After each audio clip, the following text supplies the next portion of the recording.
Welcome back, everyone, to the Open 501 doubles. We've got Jolie Harder and Chris Rodriguez. Not sure how much money Chris paid Jolie to partner with him in this event, but Jolie's a strong contender. He recently won the Space City Darts 501 Premier League and will be going to Vegas to compete.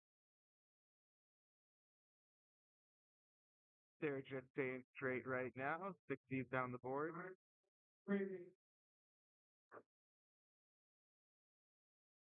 Alex Simmons, I don't think he nor his partner are local to Houston, so interesting to see what they bring.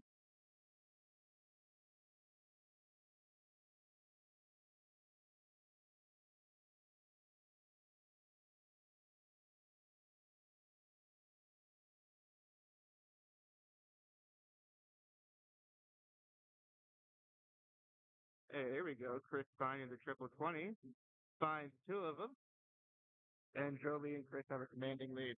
Here.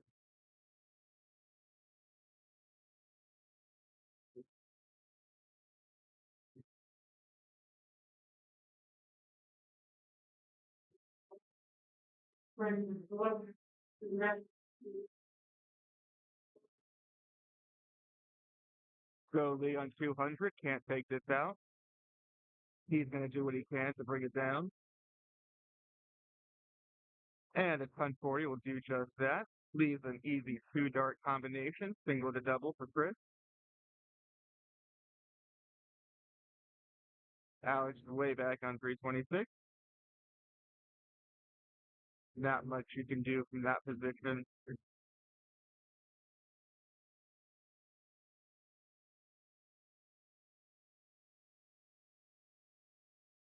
Chris misses with his first single, goes down, gets picked up to 15.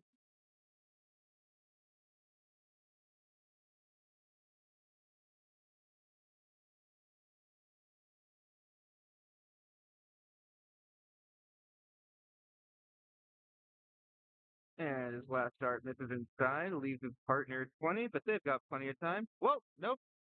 They figured it out. Chris actually took that out on the third dart. And that's game one.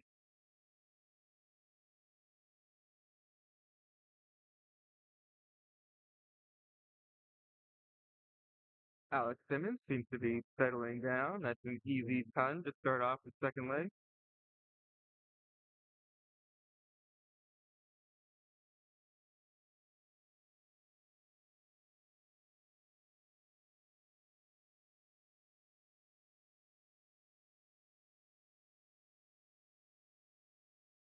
I would expect Jolie to supply most of the scoring power from that team.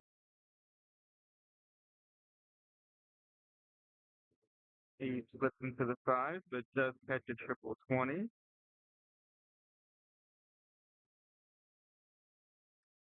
Dennis finds a couple of triples, but the wrong one.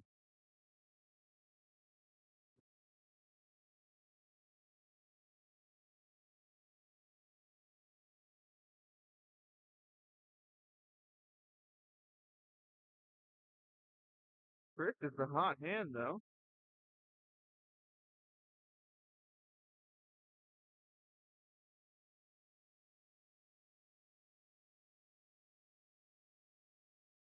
Little delay with the scoreboard.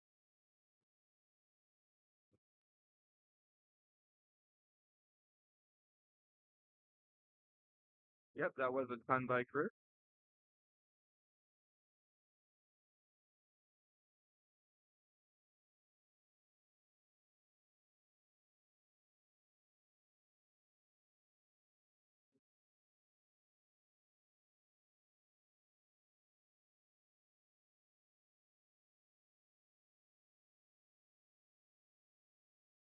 Chris making me eat my words so far. He's actually supplying most of the scoring power for his team, on top of taking out that 60 and three darts.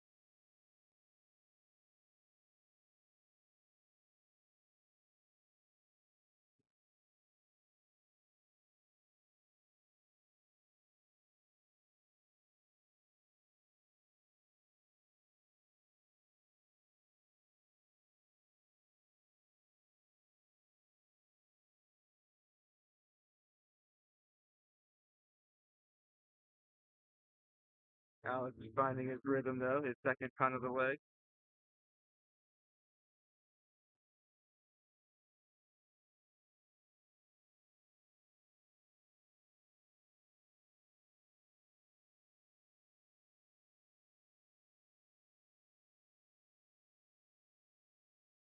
Joey, the 60. Really needed a triple there. Could have gotten creative to leave a 170, but probably not necessary at this level.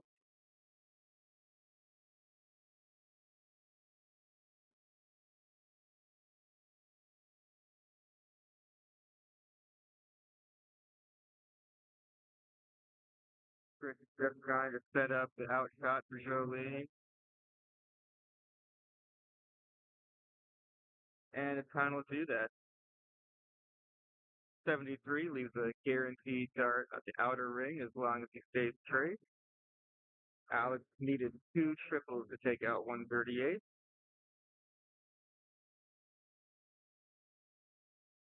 Doesn't get that, so Jolie's going to have a shot.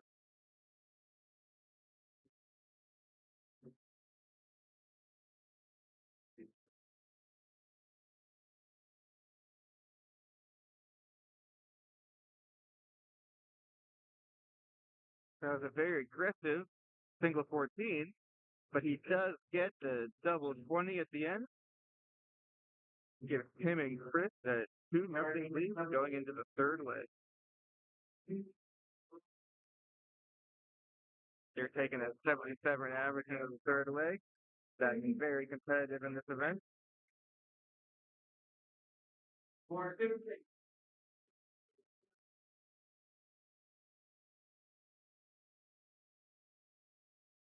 Although Joe Lee still can't get the scoring going. He's going to need to figure that out in the later rounds.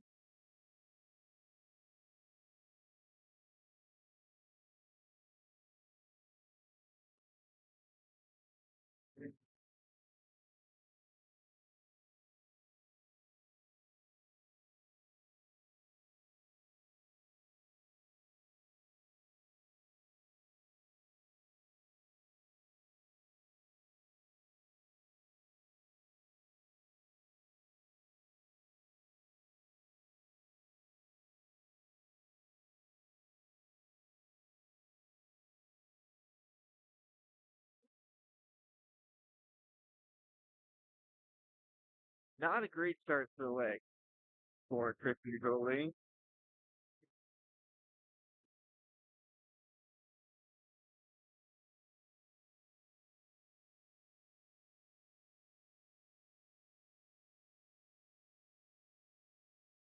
They have the throw, but they have the ground to make up. Let's see if Joe Lee can lock in.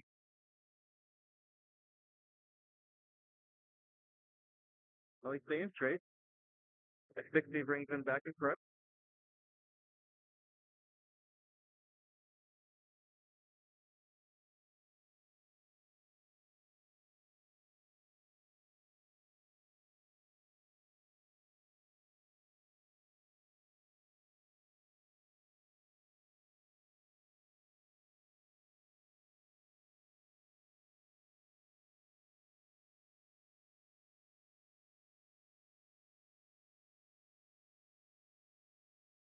Both teams really struggling to find consistency in this game.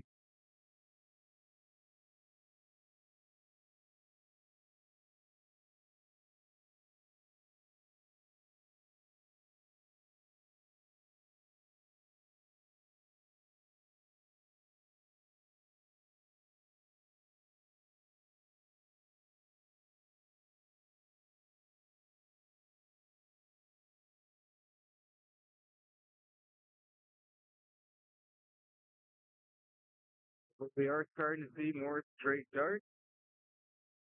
Dennis and Alex have been a little bit more consistent. They might get the first shot at a double in this play. Ooh, that's just high.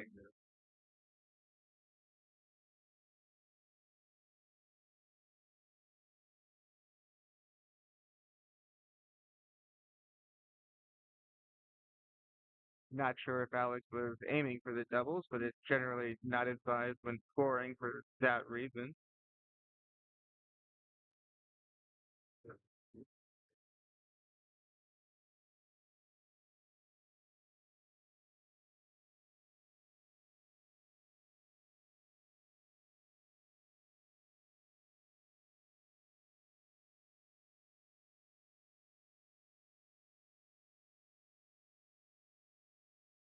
Dennis here. The trick that 19?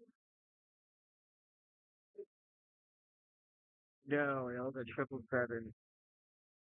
Still enough to put him in the lead.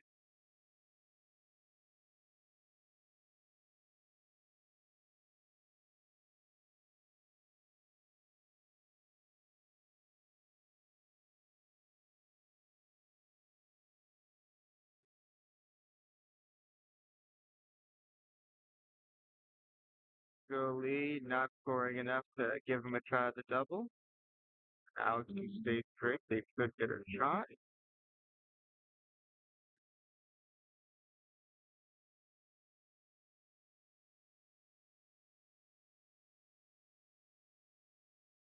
Chris will be looking to set up here.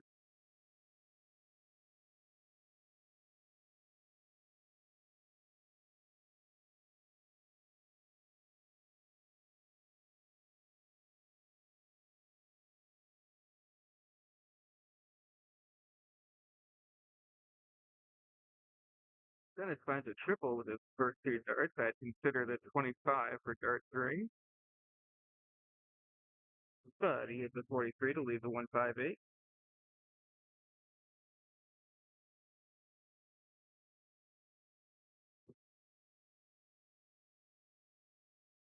Gurley's looking for a ton here to set up that double tap. Doesn't get it, but an 80 will leave Chris a guaranteed dart at the outer ring if he manages to stay straight with the first two.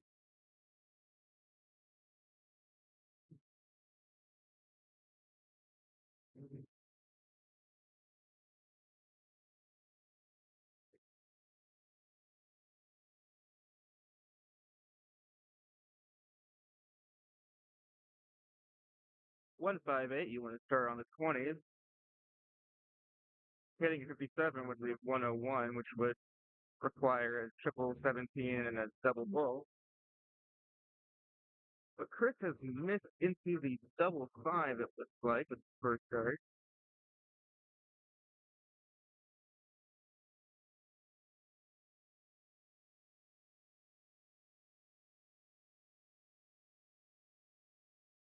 Four is eight.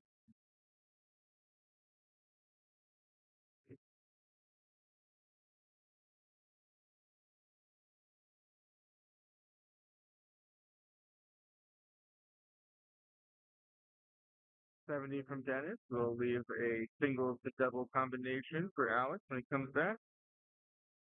Unless Jolie can take out the 72. Starts on the 12.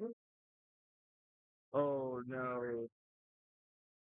That's the danger of going that 12 to 20s route. He busts on the second dart.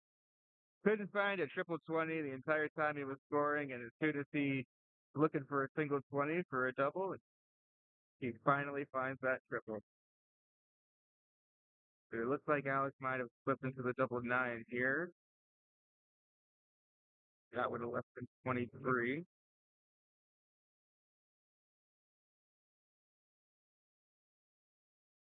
But he was going for the three to leave double 10.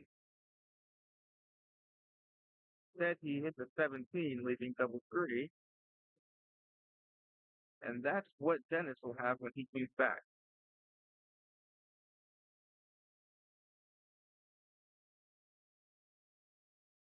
Chris moves the start on the 20s with 7-2.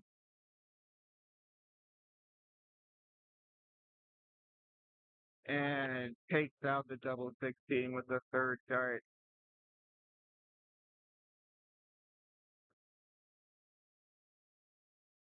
For a game that didn't feature a whole lot of great scoring, they did take out a lot of 70 plus outs.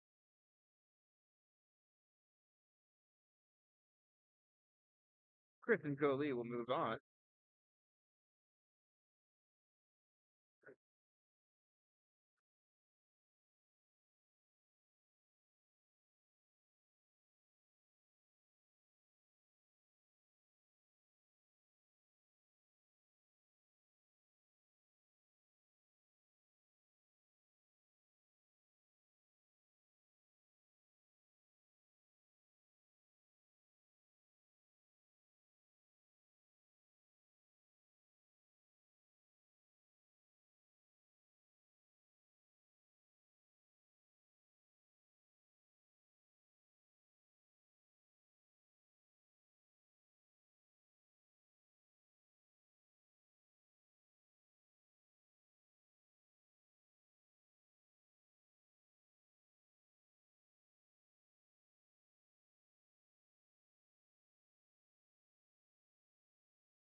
All right. Hello, ladies and gentlemen.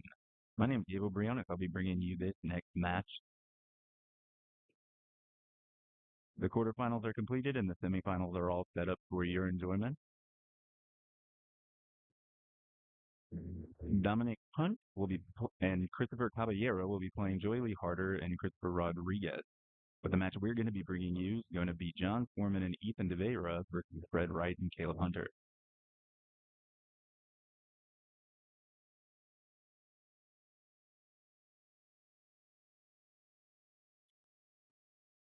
Two strong starting throws from both teams.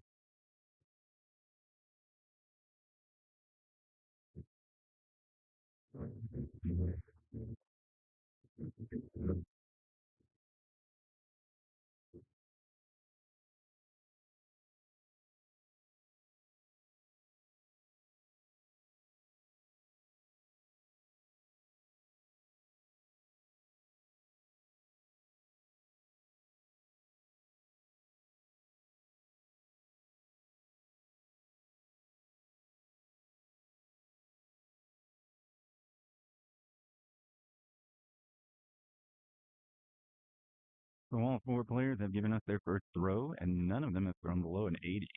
If that's indicative of this match, it could get pretty exciting. An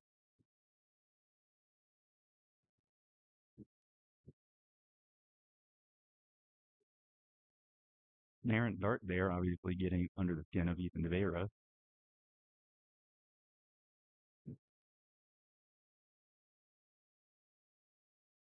And it looks like I shouldn't have said anything. We might have jinxed all of our players here.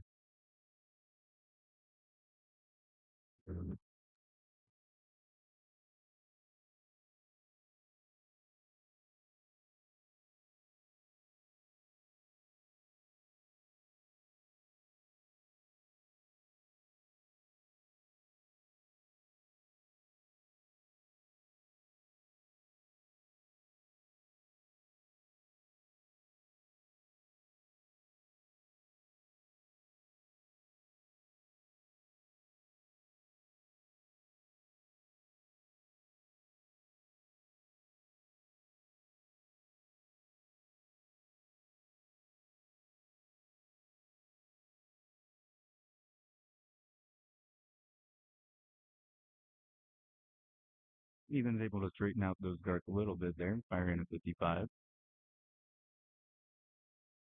Caleb Hunter wants to get low for his partner here, hopefully be the first opportunity for an out.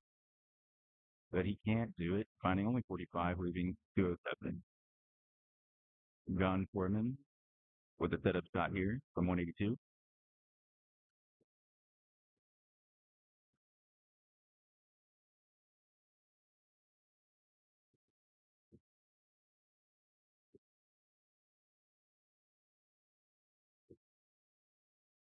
Only finding 30 points on that round, but leaves his partner on 152. That is a possible out.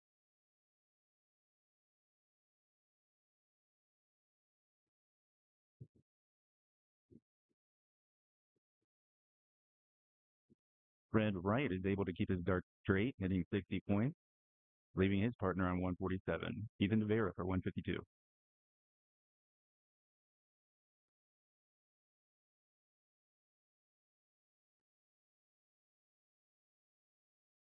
Nothing super spectacular there, but he does hit 60 points to bring his team down to 92. Caleb Hunter approaches for the 147 attempt. Bear with us. We can't quite see where those darts are at, so I'm having to wait till they punch in the scores to give you an accurate call.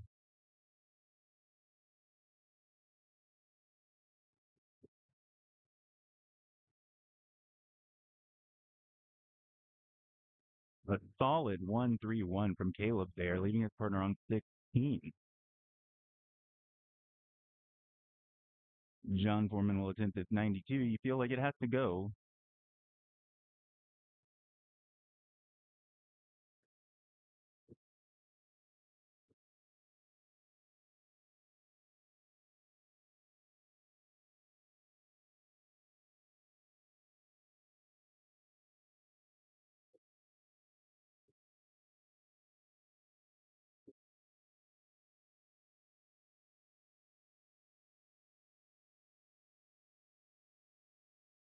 56 points from John Foreman, leaving his partner on 36, but Fred Wright will get the first attempt at 16.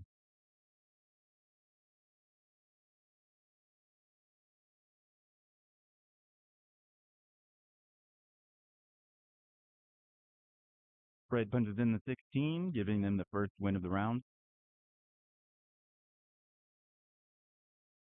Caleb Hunter to throw for it.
A 1-2-1 to take a chunk out of that 140 that Caleb would have hit in the first round.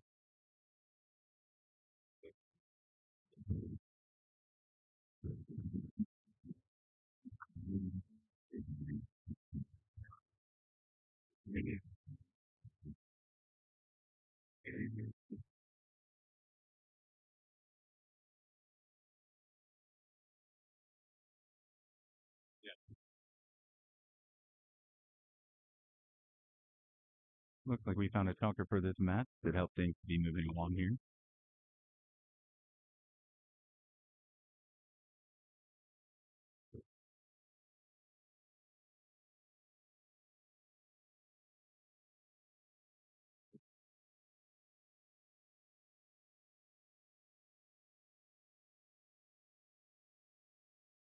Scoring is somewhat picked up in this game.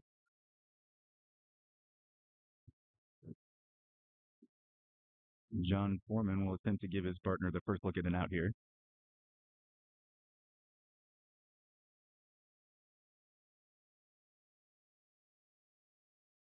$105 leaves John's partner on 120, the Shanghai 20 minute.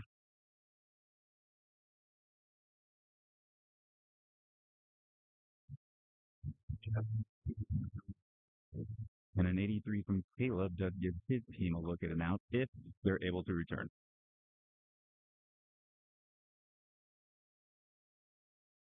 Looks like the first two darts are solid.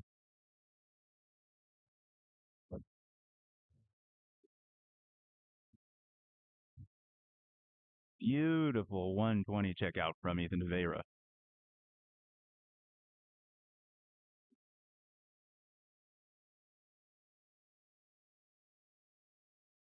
That puts us all square going into game 3, Ethan to throw first.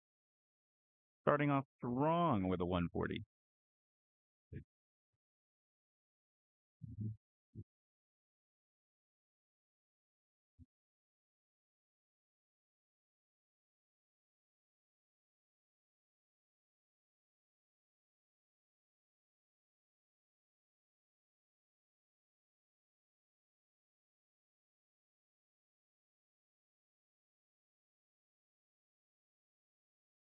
Strong start from all players here in game 3.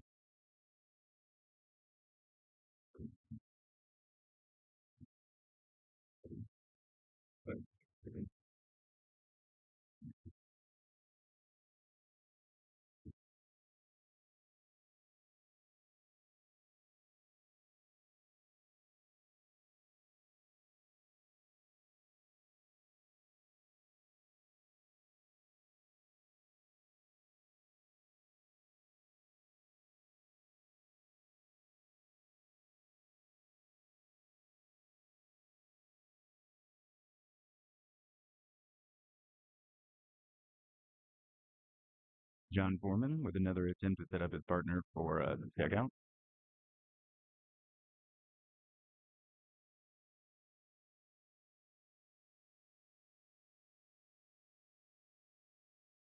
$78 gives Ethan Devera an opportunity at 148. Fred Wright's going to need to find some powerful darts here if he wants to give his partner a chance at game 3.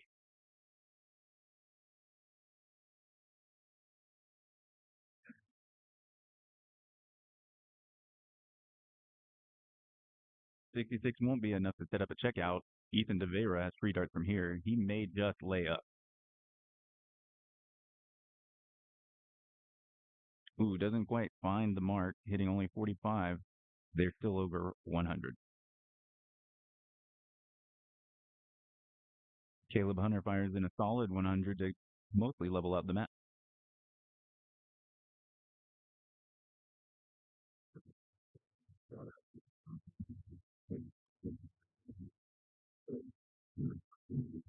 John Foreman won't be taking out the 103.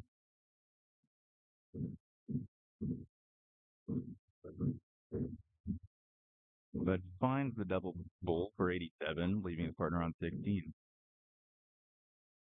Fred Wright's going to have to make a solid attempt at this 117, and that first dart does not help, unfortunately.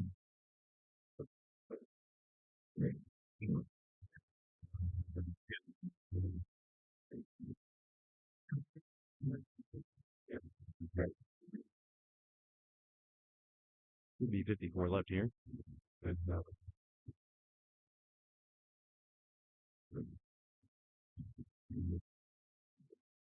Can't quite find the 14, leaving his partner on 45. It may not matter, though, as Ethan Devera approaches for a look at the double 8.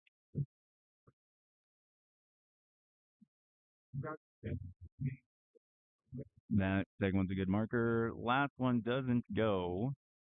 Caleb Hunter will get a look at the 45.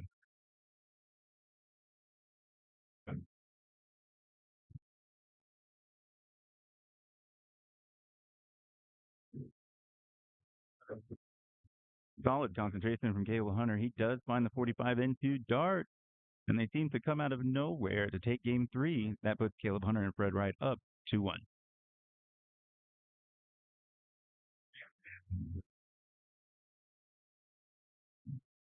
Can Ethan find one of his strong starts, as in the previous 3 games?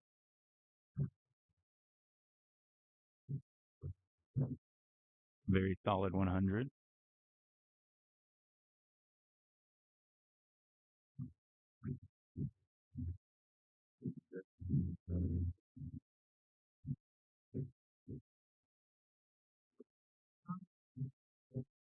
Just an update from our other match.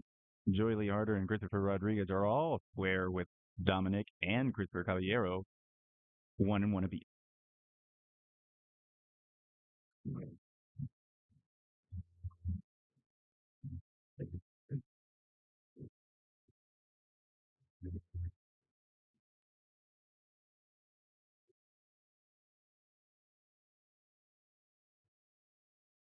The opening throws from all these players in every game has been wonderful.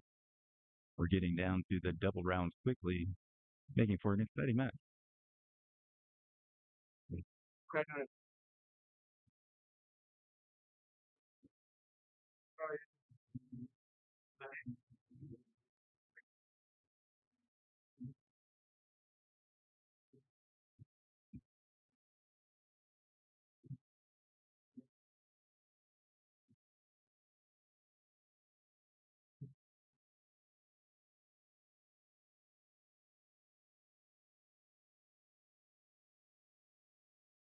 John Foreman will get another attempt to set up his partner. He's done well from the mid 200s this entire match so far.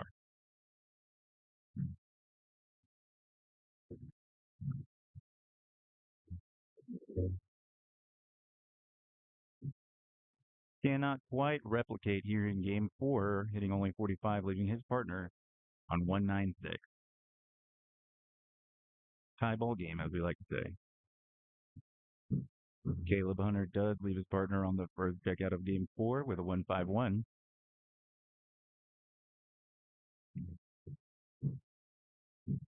Ethan fires in a solid 85, getting his partner a look at 111 if they're allowed to return.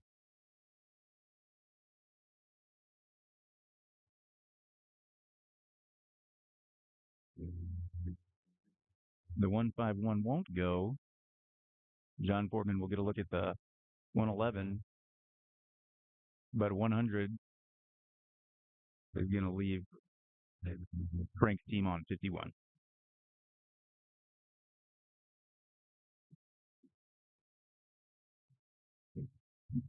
An attempt at the double 20 does not go, leaving Ethan DeVera with 20 if he's allowed to turn.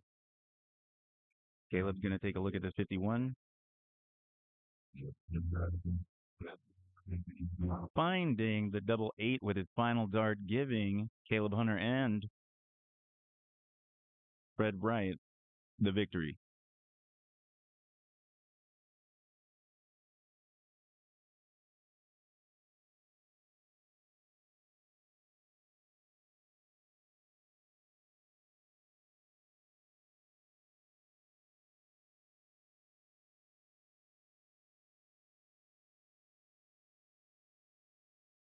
Christopher Rodriguez and Joy Lee Harder have taken a lead in our other match.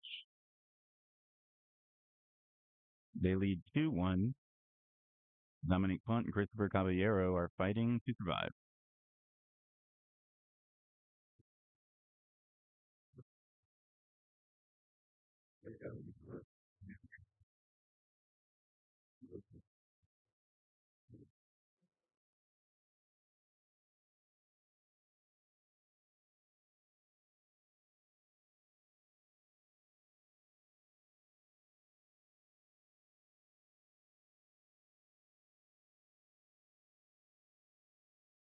We also have a doubles women's tournament going on at right now.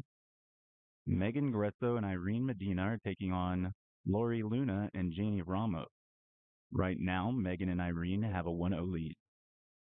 In the other semifinal match, Lane Lysak and Jennifer Lysak are taking on Janet Garcia and Allison Ng. Right now, Lane and Jennifer have a 1-0 lead.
Keeping a close eye on the final, or not the final, but the other semifinal match for the open double.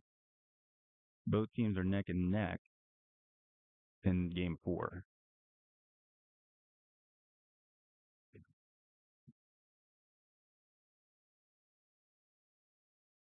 Looks like Joey Lee punches in a ton 28 to leave Christopher 8 points and a chance to win the game if Christopher Caballero can't fire in the 144 checkout.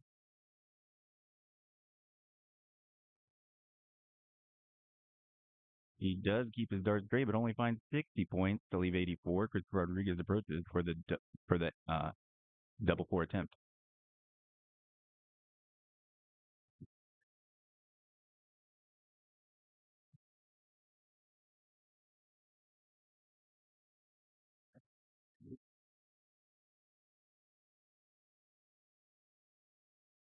Christopher Rodriguez does find the 8 checkout in one dart.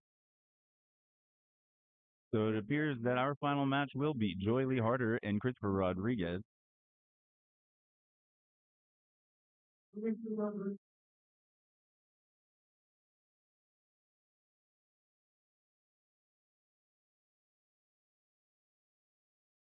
It will be Joy Lee Harder and Christopher Rodriguez taking on Fred Wright and Caleb Hunter for the Open doubles final. We're going to take a small break here. We'll be back when that final's ready to go. Before I go, just a quick update on the women's matches. Not much has changed as Lane, Lysak, and Jennifer Lysak still enjoying a 1-0 lead against Janet Garcia and Allison Ang, and Megan Grasso and Irene Medina still enjoying a 1-0 lead against Lori Luna and Janie Ramos. While we take a break, you can watch or keep up with all the matches in the Bluebonnet Open by going to Dart Connect TV and finding our tournament. Like I said, we're going to take a small break. We'll be back for that Open doubles final.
Welcome back, everybody, to the finals of the Open 101, Open 501, rather, doubles. We have Fred Wright and Caleb Hunter versus Jolie Harder and Chris Rodriguez. Not the best start for Fred and Caleb.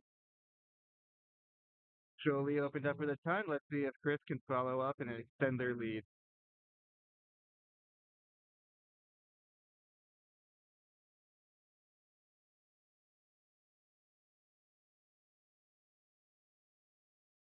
'81 from Chris, and I think they've effectively taken the throw from Caleb and Fred. Let's see if Caleb can respond.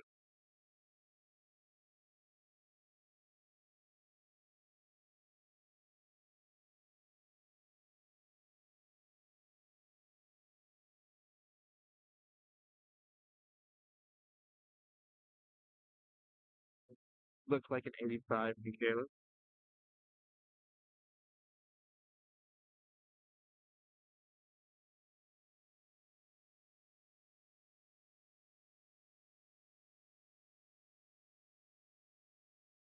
Little bit of a delay with the scoreboard.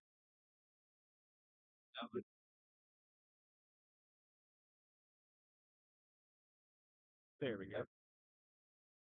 The 125, actually. All right.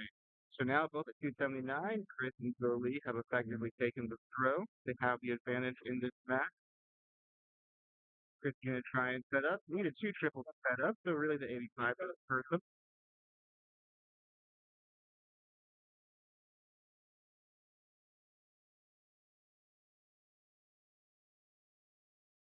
Besides, not what he wanted in that shirt.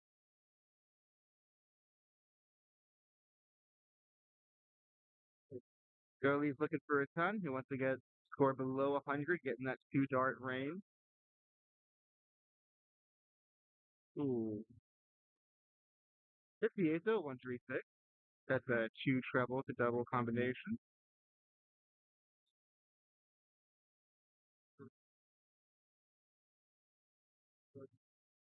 Red all around the 20. Hasn't found the treble yet. And it's going to be three singles.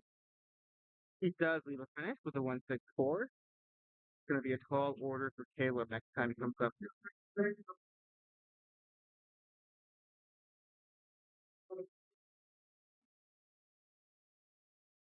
Chris with authority gets below 100, so we're in a two dart race.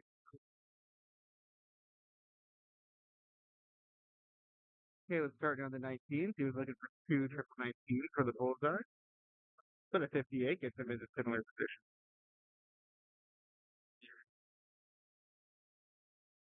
Yeah.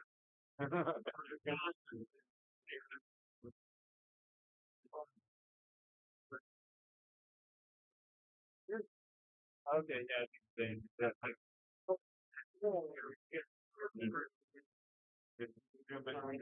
yeah. Yeah. That would look pretty fun.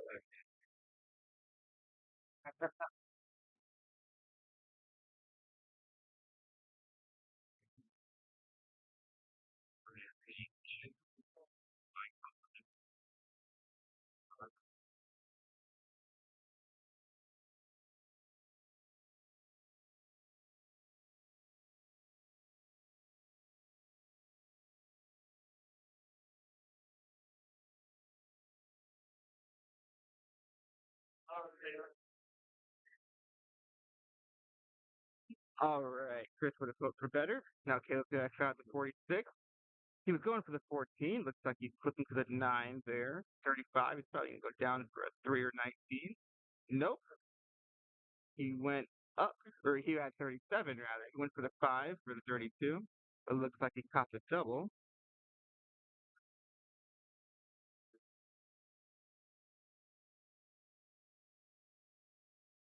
Down to a 6. Not what he was hoping. Lower score is not always better. We're looking for even double. 6 is not great because if you miss inside hit a single 3, you're left with 3, which is not a double. Jolie split that 29 for 16. The 16 can be divided up to 4 times. And Jolie and Chris do take the first leg.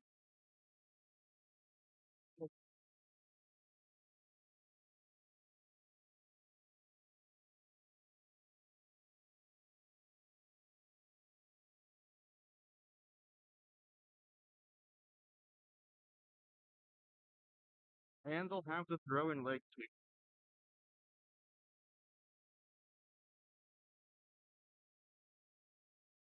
Jolie and Chris have effectively stolen the advantage in this match. This final is a best of seven, although that nine effectively gives it away. Taylor will be looking to capitalize on this advantage. 60 does get them ahead, but would have hoped for more.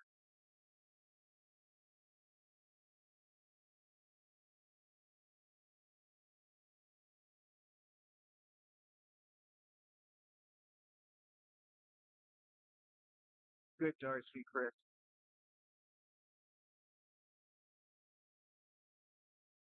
81 does a little bit to rectify Jolie's throw last turn. If Fred can find a couple triples, they might get a lead that's going to be tough to catch.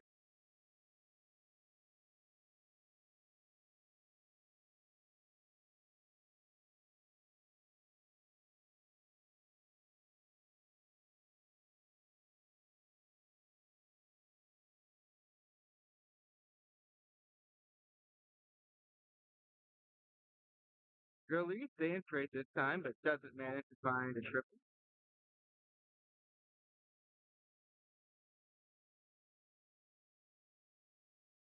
It'll be three straight 20 for Caleb as well. Close game, 3-3-1 to 3-5-1.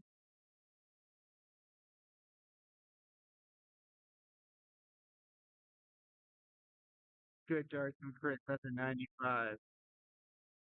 Takes back the throw and lets Fred come up with something big.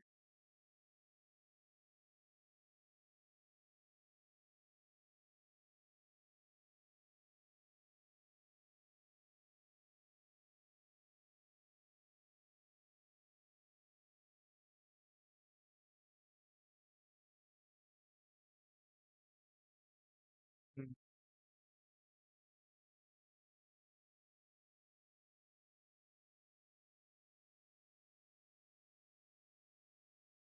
Fred was all around the triple, wasn't able to come up with one.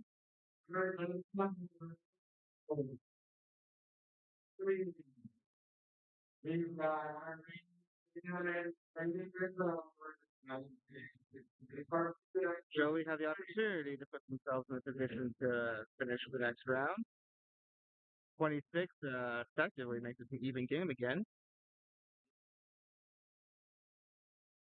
Kayla, big 1-2-5, but isn't able to leave an out. Chris and Jolie should have the first chance at an out if Chris can stay straight here.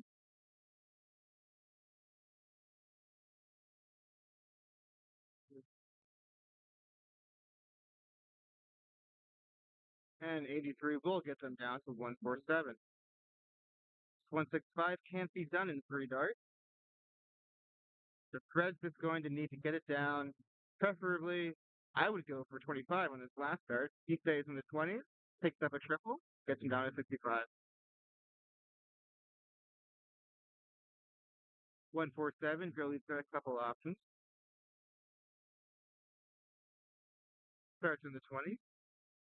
127 remaining. He's probably going to stay there. 59 scored. 88, if Chris stays straight next round, he should have a guaranteed dart to pull. Taylor was going for the 25 for top, doesn't get it. Gonna need to burn another dart for a double.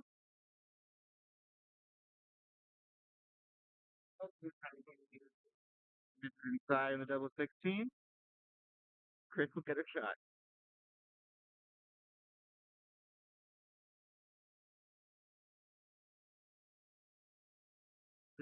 18 now for the pull.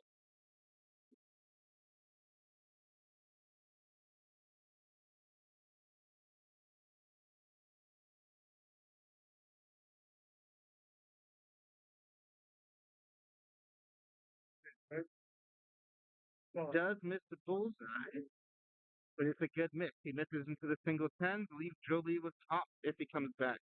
The Fred's got three darts, double eight. First one's out. Should be a good marker.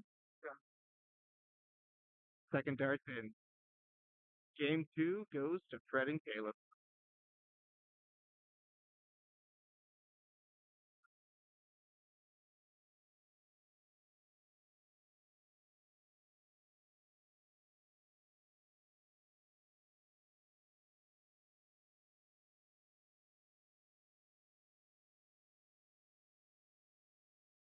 An even match, but with Caleb and Fred throwing first in odd numbered legs, they do have the advantage in this best of seven format.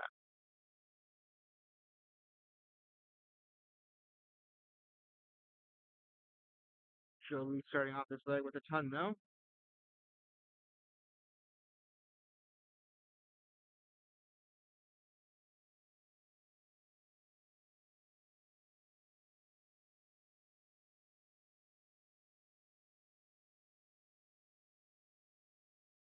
Fred sticks to his 20s no matter what. Comes up with a 45 in that turn.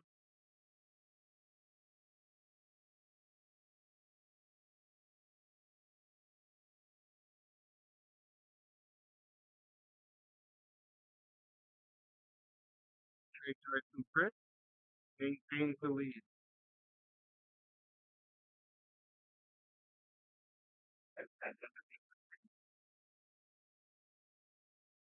Fred and Caleb so far seem a little hungover from their victory in the last game. Haven't managed three straight darts yet, and that's been the difference.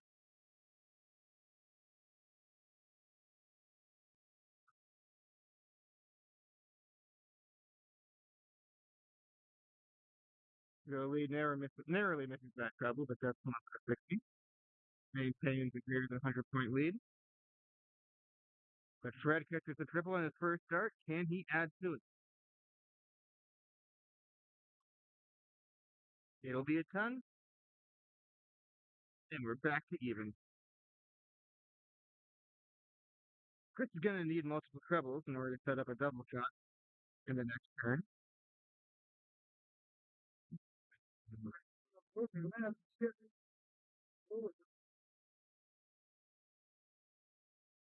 But at 60, make sure that Jolie can set up an outshot with his next turn as long as he stays straight. Ooh, looks like a deflection from Caleb on that first shot led to a bounce out. He's only going to get credit for the two.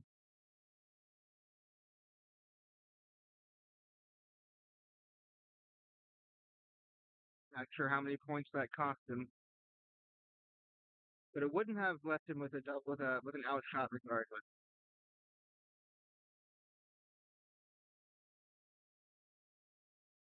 Smart darts by Jolie, utilizing the bull on that last dart. That ensures that if they hit two triples in the next round, they'll get a shot the outer ring and not the bull. It also makes sure that Chris is going to be shooting at the 20s with both of his first darts instead of having to switch.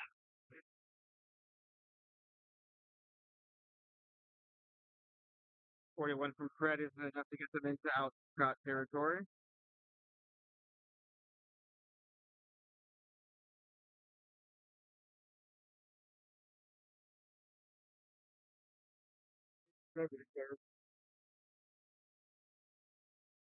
Last dart saves Chris's shot, puts them below 100. Leaves a two dart combination for Jolie. Caleb can't take this out.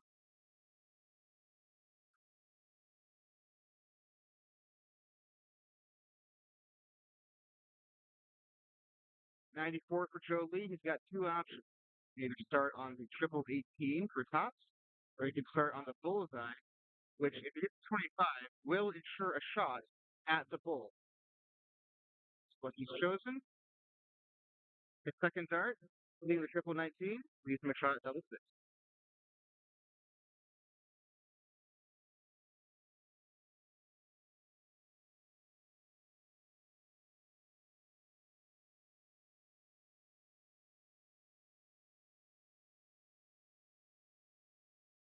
Setting himself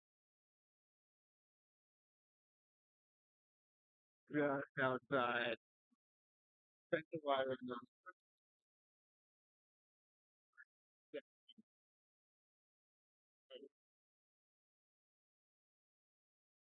Fred, first start, misses up.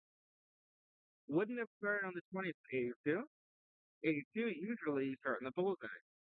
Bull leads 32. 25 leaves a 17 tops combination. By starting on the 20s, Fred has left himself with 62.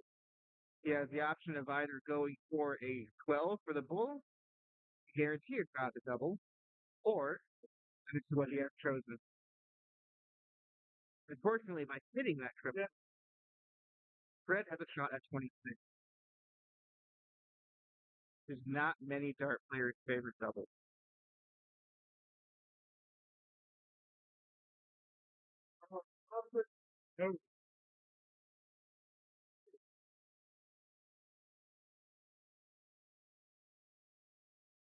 He pulled that one into the 4. Caleb will return with 18 on the board if he has an opportunity. Chris has 3 darts, Matthew has 6. Ooh, the last one's outside. Wasn't able to capitalize on the marker darts at the first 2. Caleb, first dart, takes out that double 9. He and Fred take a 2-1 lead into the 4th leg.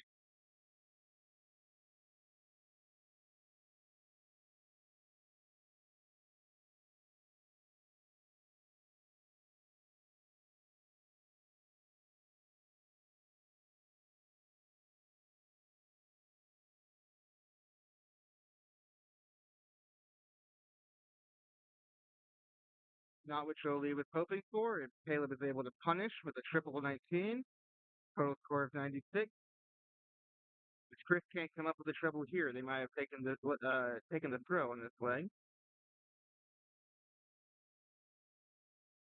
Good darts from Chris though. He picks up Jolie with a 1040.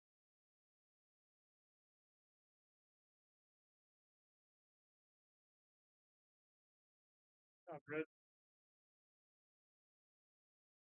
Fred follows his partner, finds a triple 19 on the second dart, scores his 96 as well.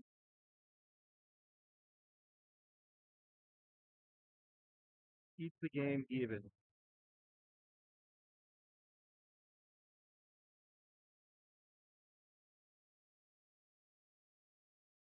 Jolie struggling to find a triple and stay straight in this leg.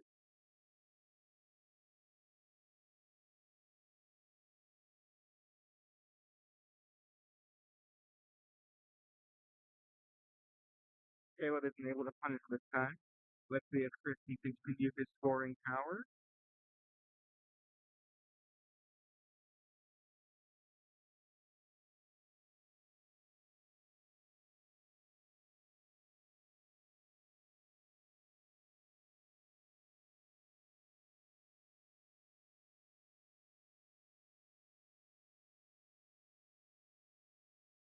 Let's see, was Fred able to find the triple on that last dart? He was. Jolie and Chris still have the throw, still have the advantage. Jolie will be looking for a 10 at least here to set up.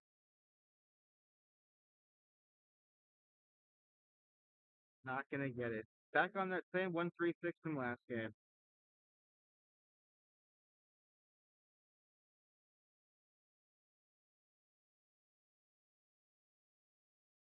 Caleb with a 58.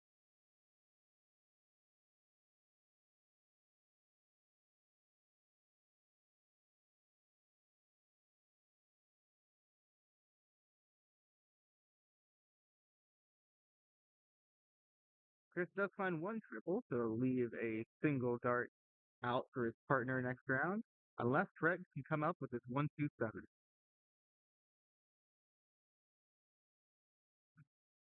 Down to the triple 19s.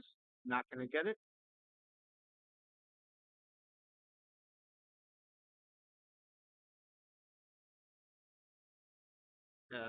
Dubious decision to stay there.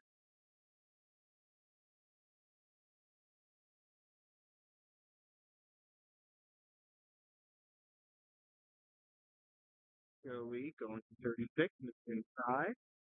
Time to go across for double 9.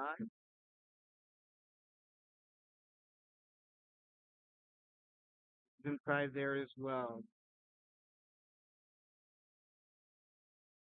Caleb's got 46. He's gonna split 6 and 10. Hit the 6 for top.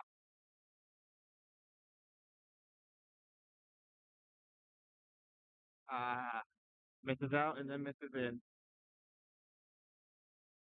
Chris is gonna have to split this 9. Probably looking for a single one with his first start.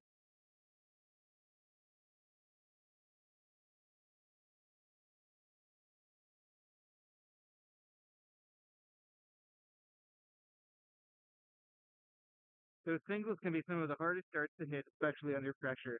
I think he floated it into the double one there. He's got 7 left. Now he's got 4. Chris is looking for the double 2.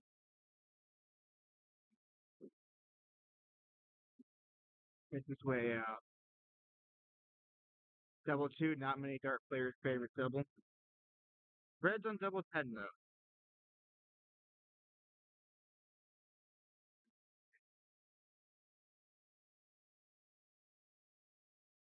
That second dart's pretty wild. Will land into single 6, but he still has an outshot. Fred's gonna need to go across the double 7. And he's a bit outside. So Caleb will come back with 3 darts at double 7, unless Jolie can take out this double 2.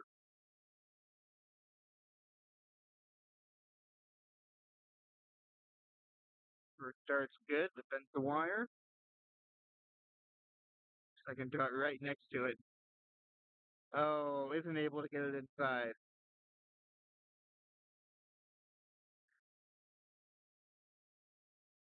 Caleb misses inside in the double 7 first start. He's gonna have to go across. Probably for the 3 to be at the same place Jolie's at. Double 2. Oh no, but he busted 4 with the third dart.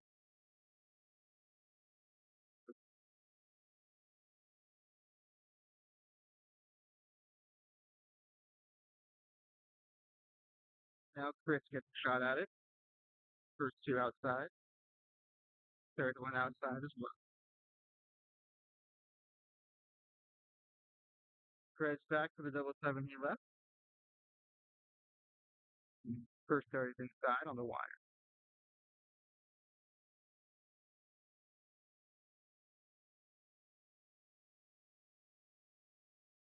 That single 3 is awfully close to the double, but it's in. He's got double 2s remaining. And that's outside. Game is even at 4 apiece. Who's going to hit it first? Jolie has the next chance.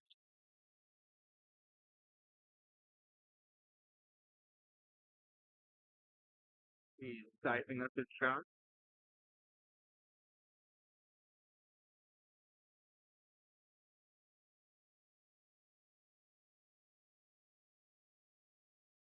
And the first dart gets it. Back to even. 2-2.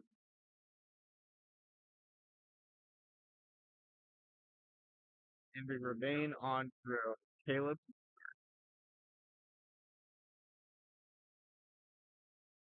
Caleb opens up with a ton.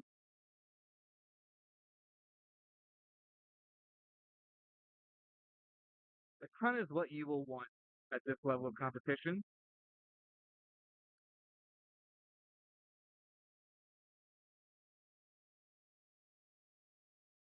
Both teams are going to win a scoring average of around 100.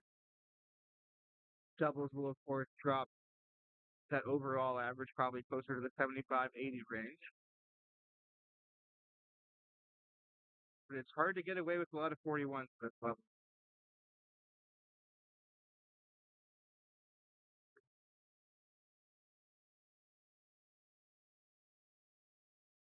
Fred 55 won't hurt them too much, unless Chris can come up with something big.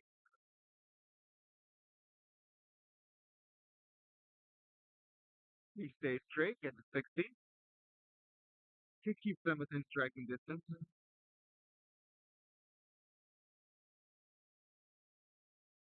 Great shot by Caleb there.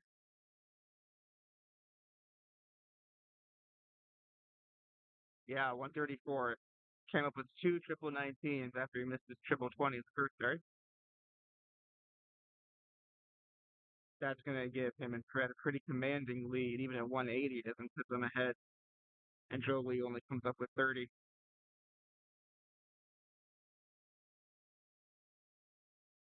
Fred will be looking to set up here.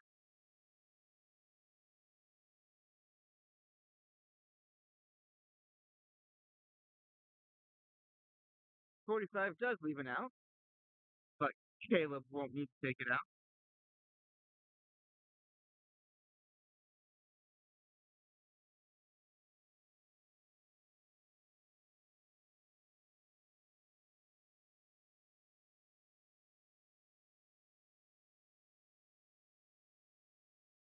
Fred responds to the 45 of his own.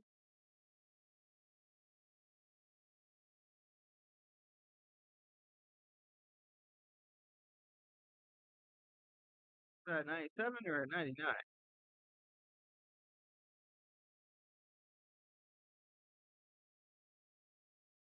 Either way.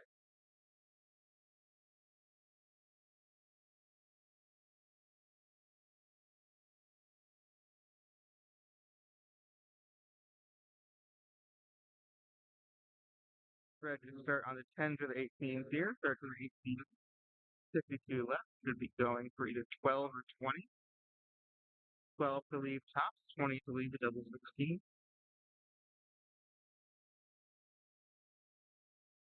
Fred elects for the 12. Double 20 remains. In this position, if I was Fred, I would try not to miss inside. Good. A miss outside does not hurt them there. That leaves three clean darts at the double 20 for Caleb when he comes up next. Chris should start on the 19 here. Does not.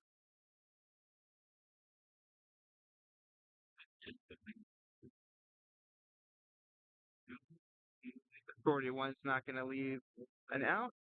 There's a good chance they don't see the board again. And Caleb takes out that double 20 with his second dart. It is 3-2, Caleb and Fred.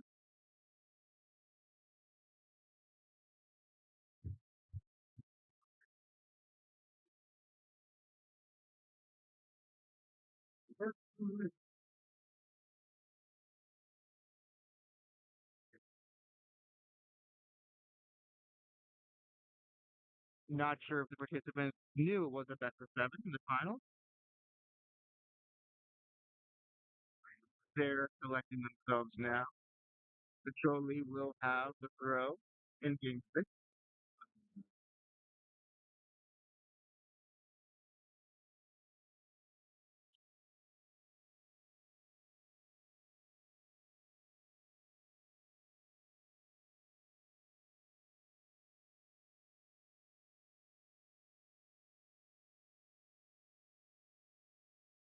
Jolie starting off strong. Ooh, those look good. Only a 59. Good looking 59 from Jolie.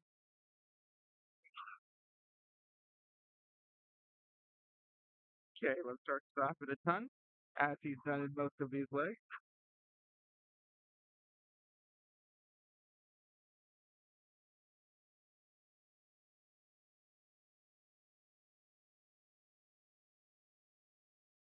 Chris not able to come up with a triple on that last start.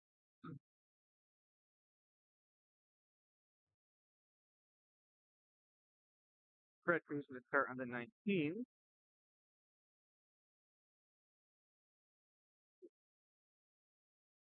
Stay straight for 58.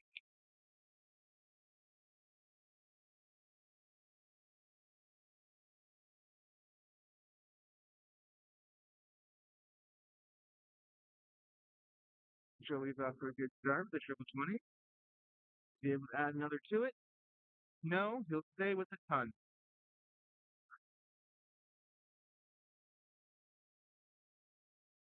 And Caleb returns fire with a ton 40.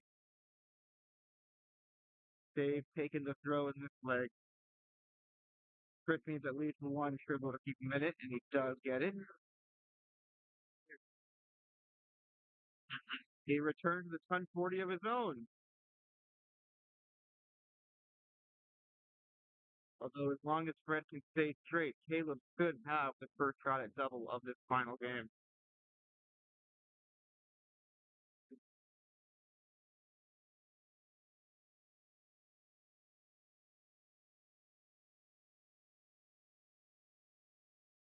I think we may have lost Fred for a moment.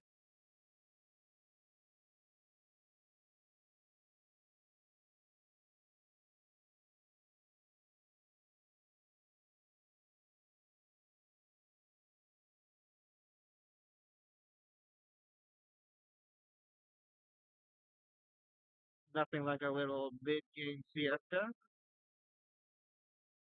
in Game 6 of the final.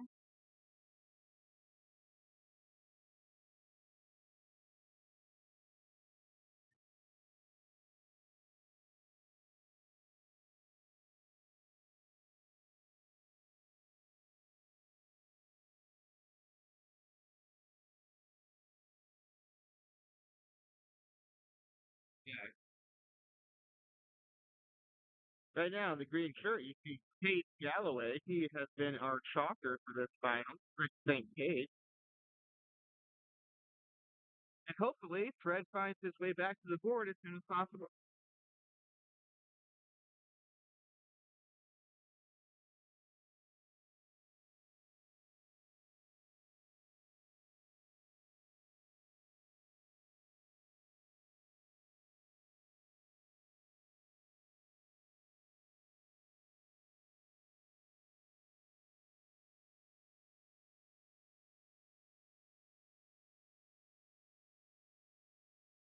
And Fred has returned to the Aki.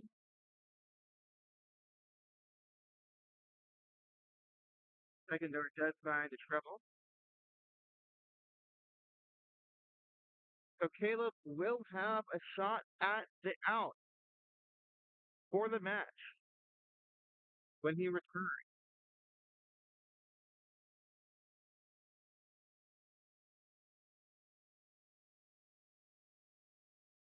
Not sure what we're waiting on now. Jolie's up next, and he is there.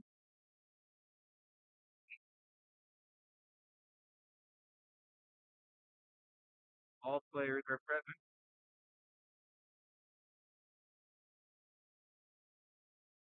And Cage has returned to chalk. All Jolie can do is set up at this point.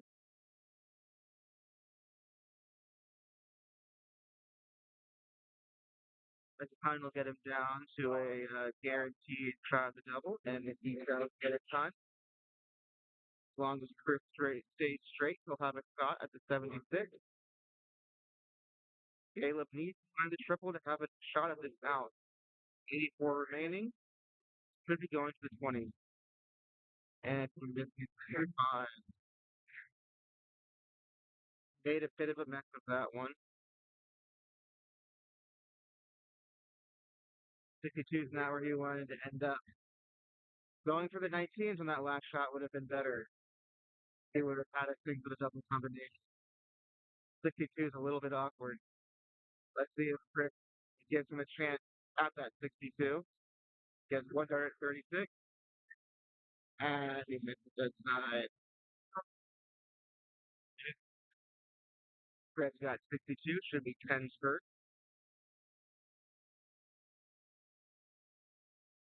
The shot on 62 is triple 10 for 32. It looks like Fred has missed the sixes. Not sure if that's a triple or a double.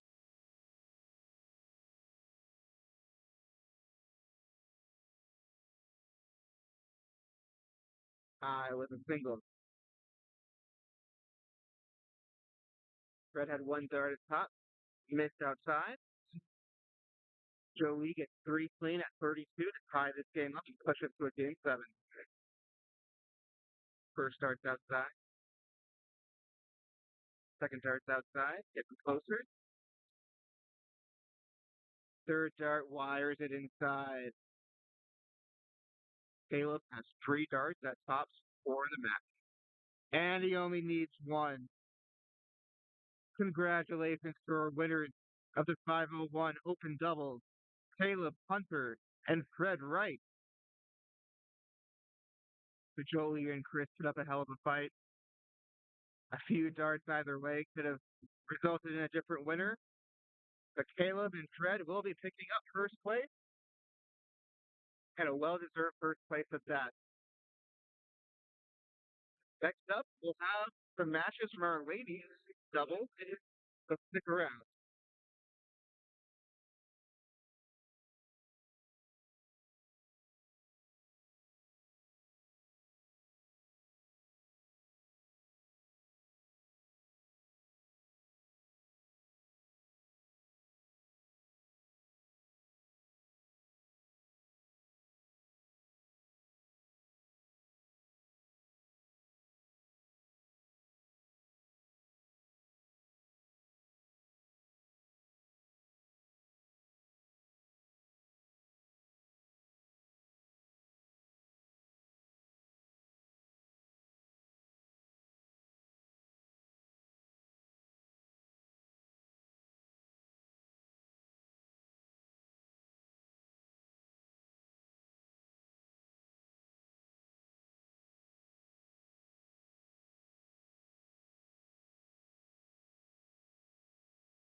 Welcome back. I'm Gabriel Briones back with you for some first round action in the Open Singles 501 tournament. The first match that we have for you on live stream is going to be Juan Padron facing George Patterson. It looks like we have 49 people entered into this tournament. Several people who have been seeded will have buys. We'll bring you more detailed information on that as we get closer to the finals of this tournament.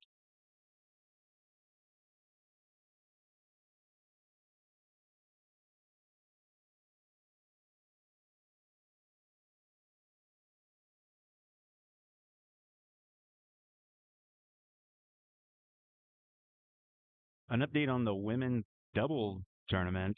Right now, Megan Gresso and Irene Medina lead 2-0 against Jeanette Garcia and Allison Ng.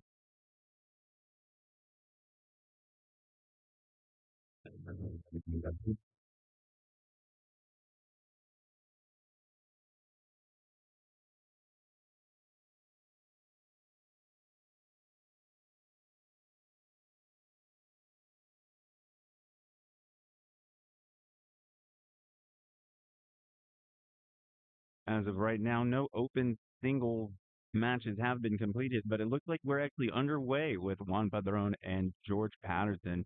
George Patterson firing in a 76 to start this match.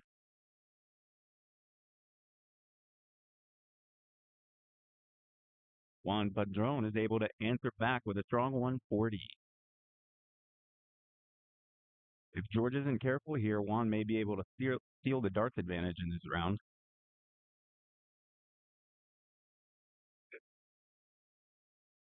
And that won't be enough. It looks like he hands over the advantage to Juan, who now has the points advantage.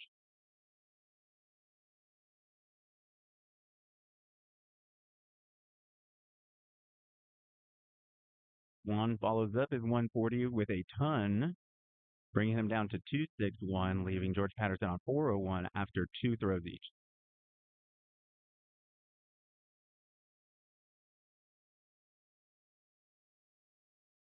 George is able to find one triple 20 in that throw, giving him 80, trying to squeeze that lead down a little bit.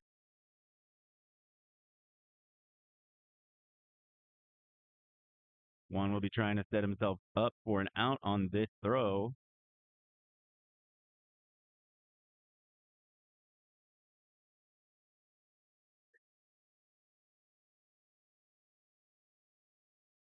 Looks like we might have a slow update here from our scoreboard. Oh, Juan hits a three, but George is not able to capitalize on it. Juan still has the advantage. A little bit lucky there.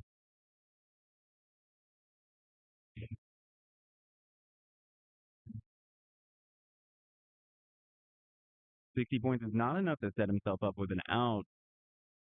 George will need at least two triples in this throw to set himself up for an out. Hitting only 41, this match seems to have slowed down just a bit. Although Juan should be able to put himself on at least a possible out after this throw.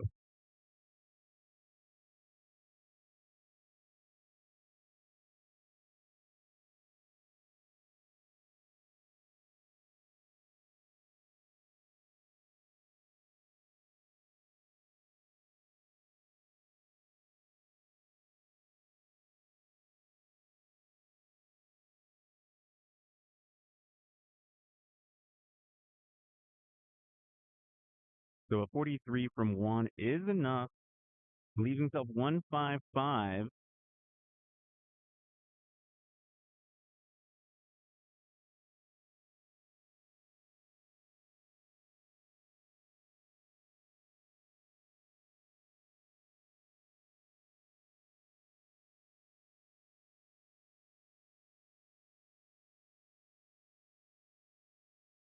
Juan Padron leaving himself on 72 gives himself a good chance at a checkout here. George does leave himself a checkout, although a difficult one. Um, he will, he may not have a chance to even look at it though.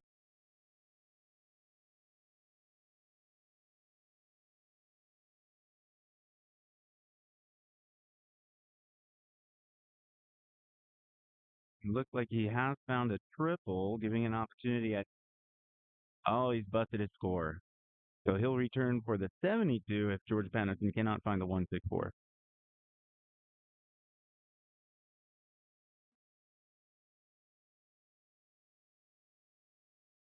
A good start. He can't quite finish it, leaving himself at 89.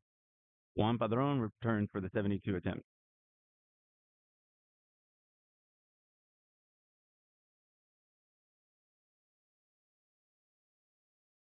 Two straight darts in the 20 will leave him an opportunity for 32.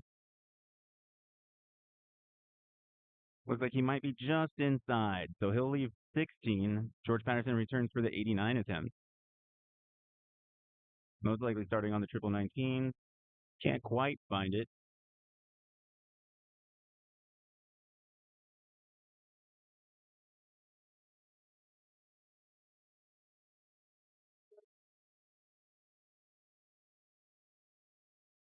Looks like an attempt at a double there. Can't quite find the double five, and still he'll bust his score as well, leaving himself 89. Juan Padron has a real opportunity here, left on 16 to finish his first game.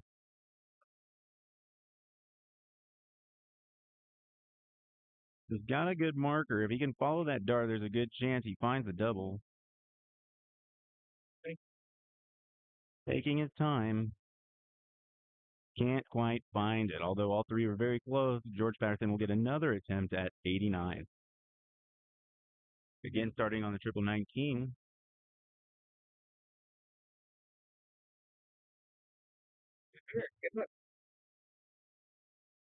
One errant dart leaves him with 51, so he'll still have to throw a dart at a single number before he can find his double.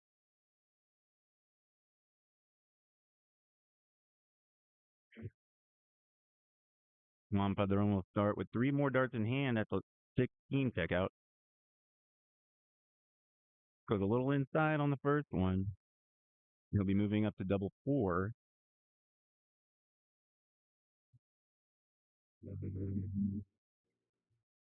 Not quite, so he'd be left with 8. George Patterson does have a real opportunity to steal this game. It really hasn't had a good chance at it. This will be his first real chance, while Juan has had several.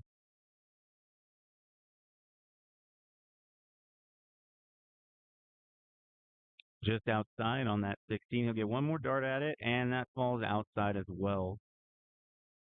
So Juan probably feeling quite frustrated with himself. Hopefully he can settle down and find that double four on the throw.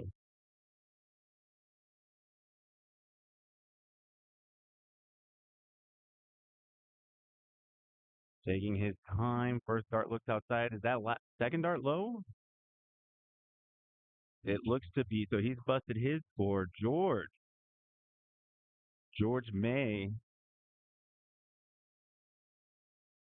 And he does. He finds the double 16 on the second dart, stealing that game away from Juan Padron, who could not find a double in over 9 attempts. So George Patterson takes the 1-point advantage in this match. Juan to throw first.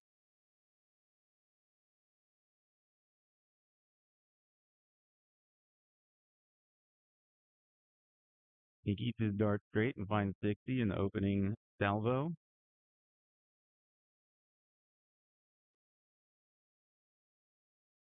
George will want to make a statement here if he can. But he answers back with an equal 60.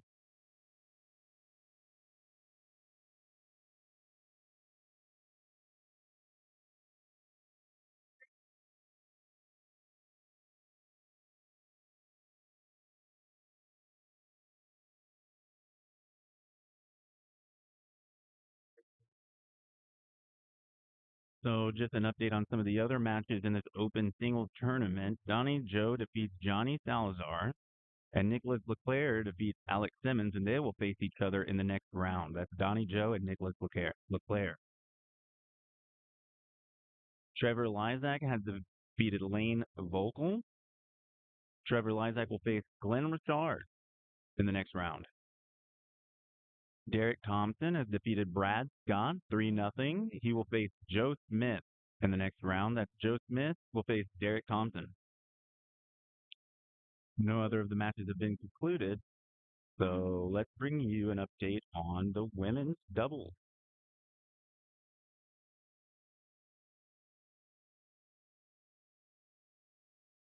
So in the ladies' doubles, it does look like Megan Gresso and Irene Medina have won the match 3-0 against Jeanette Garcia and Allison Eng.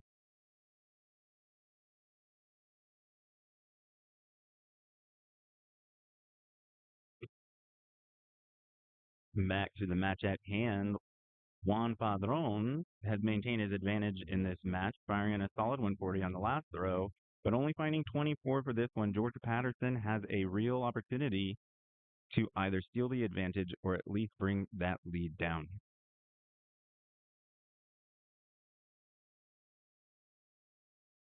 And with a ton, he does seem to gain somewhat of an advantage, but if Juan can fire in a strong shot here, he will get the first look at an out.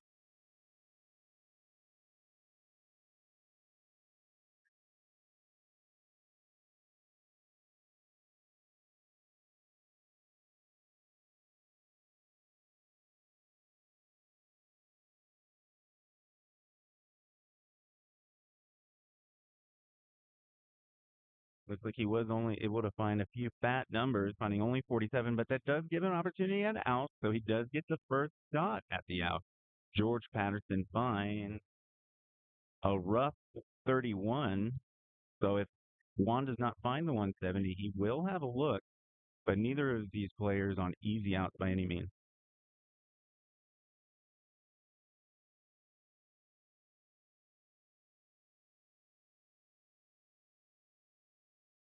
Juan fires in a 17. He doesn't take the lead and is not in an easy position. George Patterson may have an opportunity in this game to level the match.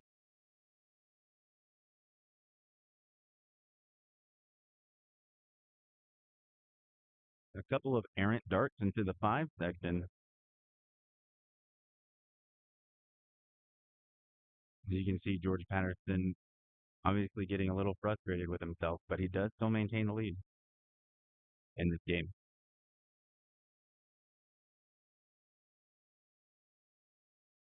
Juan Padron finds an 81, giving himself an opportunity at a 2-dart checkout.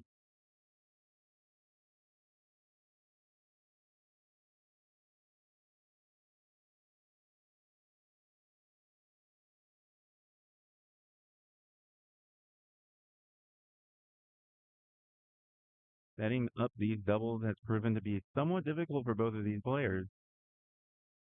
Juan Padron will have a look at the 72. If he can keep his dart straight, he should have at least one dart at a double.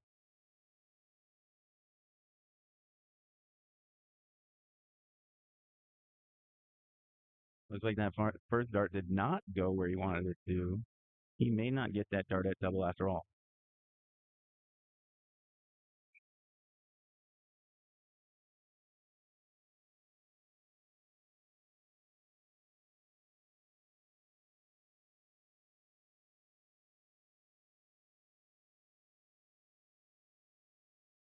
And he's only able to find 24 points on that one, setting himself up for 48. So he did not get an opportunity at a double.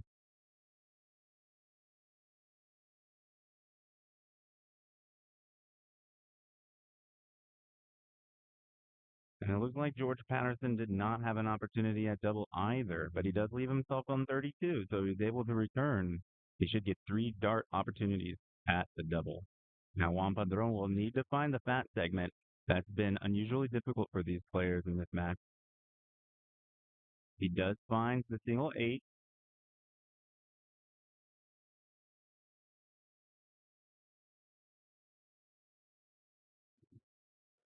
But the next 2 darts were not the ones he wanted.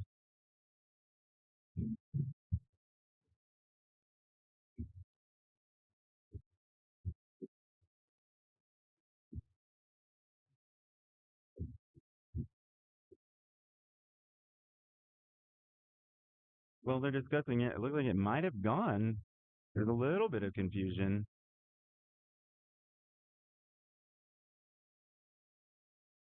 Okay, so his last dart went inside, leaving him. No, there it is. There it is. A little bit of confusion on the board. They figured it out. Juan Padron is able to level the match one apiece. George Patterson to throw first.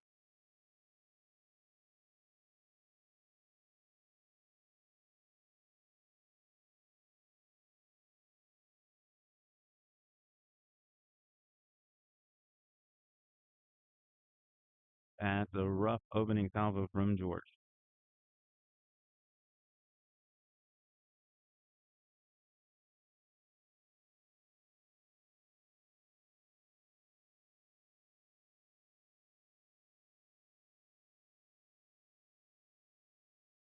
But Juan does not do himself any favors, only following George's 24 with a 30.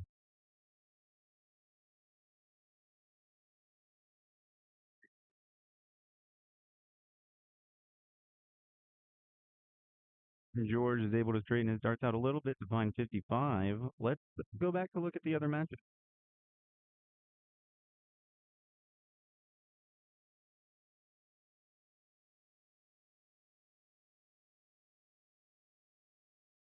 All right, so it looks like Greg Garcia has taken the match against Richard Coronado. He'll move up to play James Nolan in the next round. That's James Nolan playing Greg Garcia. Brian Anthony has defeated Thomas Kuhn 3-0. Brian Anthony will move on to face Christian Mendoza. Austin Smith has defeated Tyler Powling in 3-1. Austin Smith will move on to play John Foreman in the next round. And those are the only new updates we have from this bracket.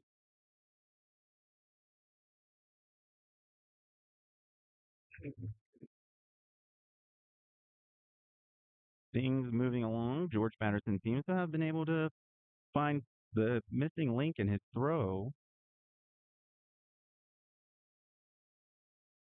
stringing together an 85 and a 68 to take a strong lead in this game three.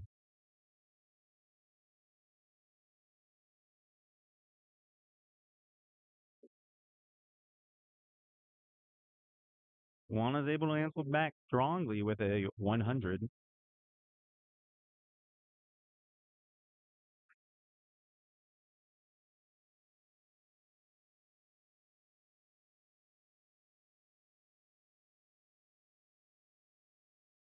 And George stumbles back after stringing two good throws together.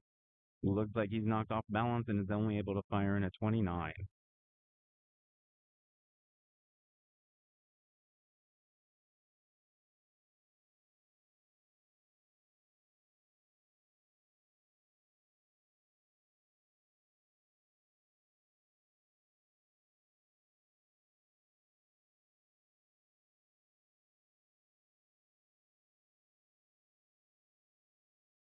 Juan seems to have found a 138 after his ton throw, leaving him on a 147. He'll have the first look at an out here.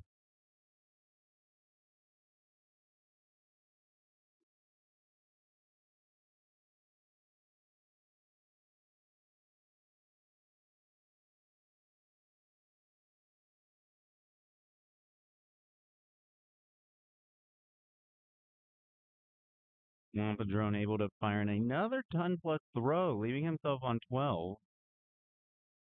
That may not have been his favorite option, but he will return with three darts with a shot at 12.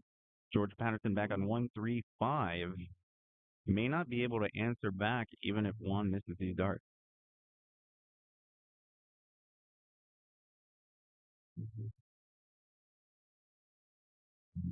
Looks like that second dart is found. It Juan Padron takes a 2-1 lead in this match.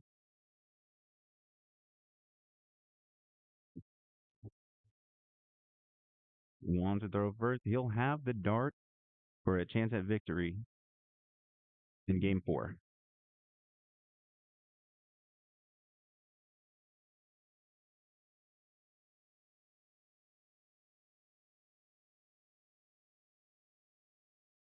Opening salvo looks strong, firing in a solid 100.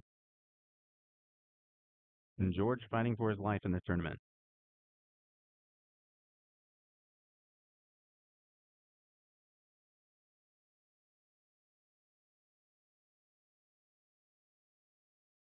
That may not be the last nail in the coffin, but it is a nail, as Juan is looking to extend his lead here.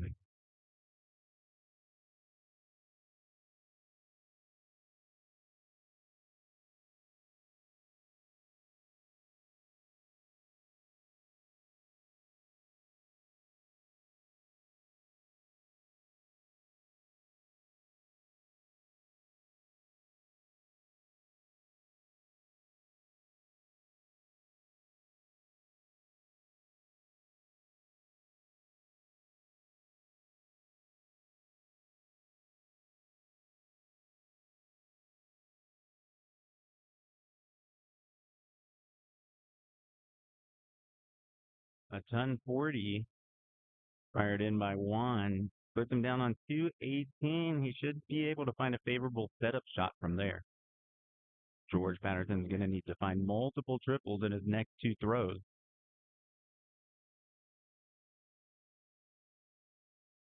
But can't quite find them in that throw. It looks like Juan may have this thing all but wrapped up.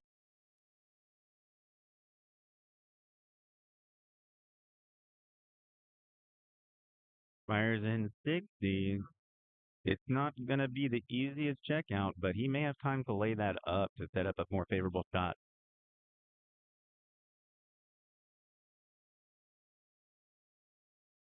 George keeping his dart straight, but from this far back, that won't be enough.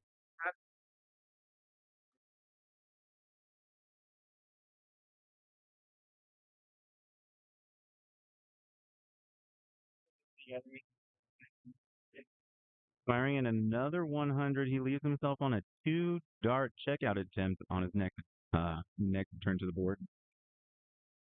George Patterson can only apply pressure.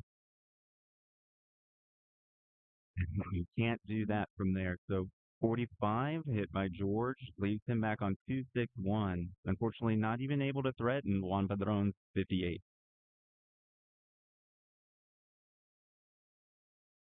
Juan leaves himself top. It looks like he's able to find it with a second dart. So that's Juan Padron defeating George Patterson in the first round of the Open Singles 501 tournament here at the Bluebonnet Open. It looks like Juan Padron will move on to face Gabriel Briones, and that's me. So I'm going to actually leave y'all here. Um, hopefully, and we should be back. Jordan should be back to cast the next match for y'all. Thank you.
Welcome back, everyone, to the men's open singles.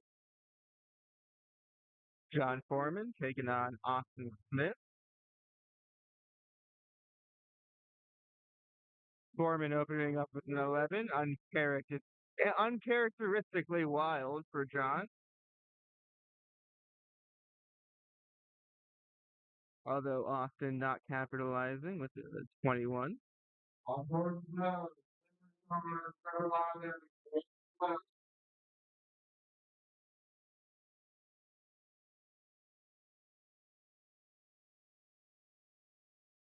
John not doing much better with a 31 in his second turn.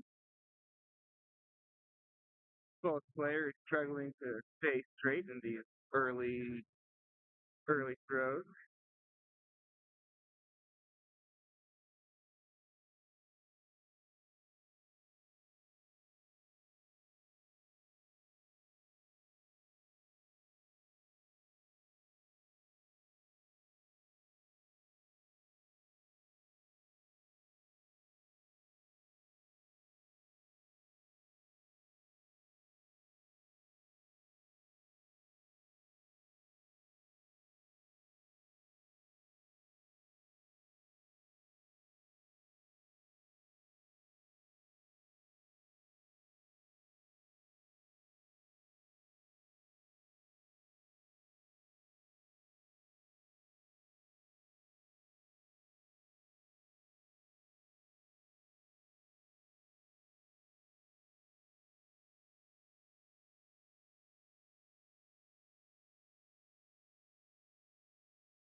Let's see if we can't get these cameras synced a little bit better.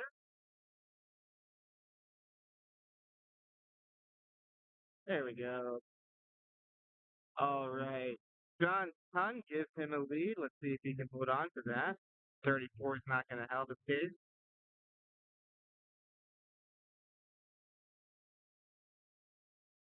Opportunity here for the young guy if he can find a couple triples.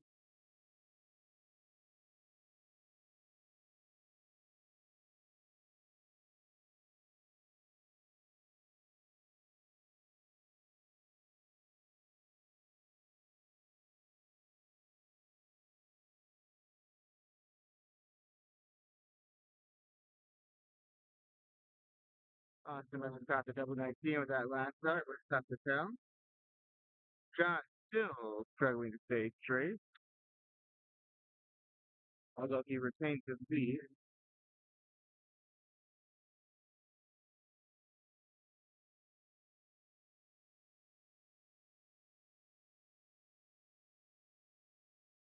That's like a 62 for Austin. Yep. And that puts him back even with John after a couple of John's bad legs. Might have been what John needed, though, to straighten up. Those were all pretty well proved, right? Put up a couple 20. Austin will need to find a triple here to set up a shot at the doubt. That's his third double 19 of the match.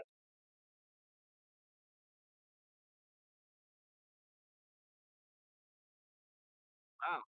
Don't see that too often. Austin's really working out that double 19 bet.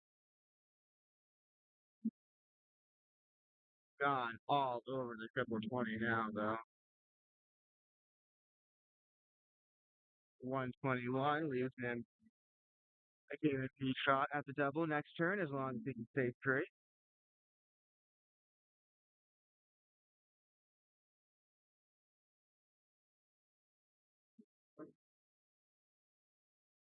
Smith with a solid 60 leaves him a triple to single combination.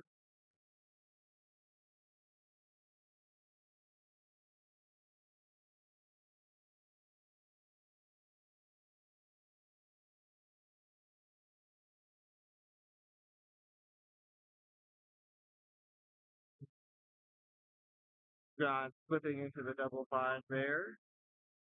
He'll have 30 when he returns. Austin stays straight, gives him a single or double combination, comes back. Let's see if John goes right at the 30. He does. He'll have to split the 15 now. And instead, he probably going for the 7 with that second dart, so leaves up the board. Austin was going for the 18 to lead top. Looks like he split the 1, so leaves the 17 now. 17 and Aaron as well.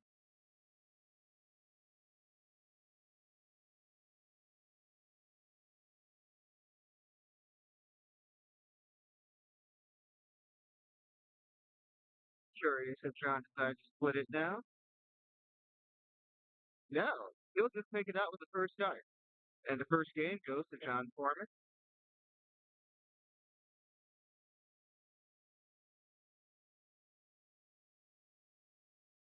Austin had chances last game. If he can straighten up his scoring, he might have an opportunity to upset Foreman.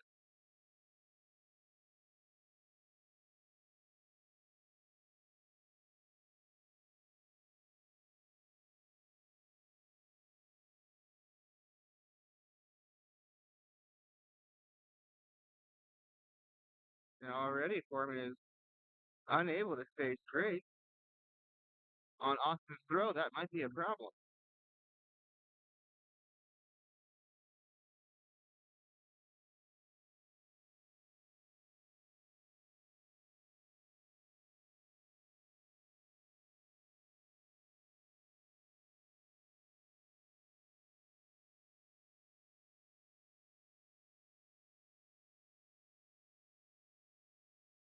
John cleaning it up a little bit, puts in a 60 to get even with Austin.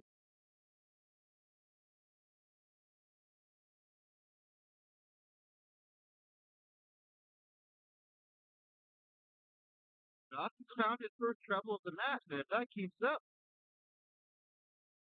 it could be a problem for Foreman.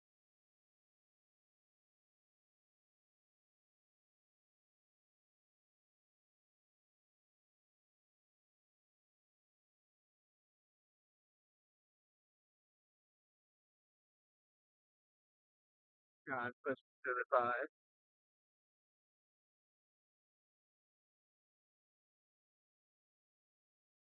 That last start's been a little errant for Austin, but he's been pretty close to the first two.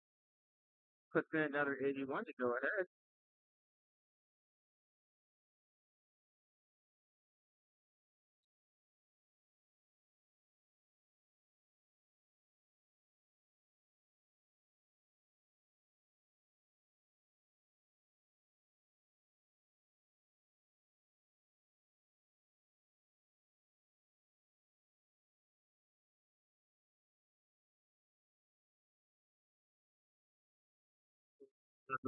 Big should set himself up for an outshot here. He's going to need two trebles to that. But he gets creative with the ball.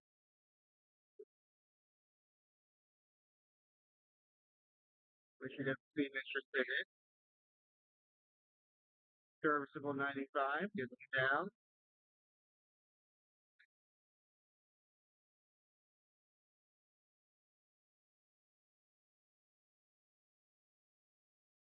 41 from Austin will give him the first shot at it now when he returns from the hockey.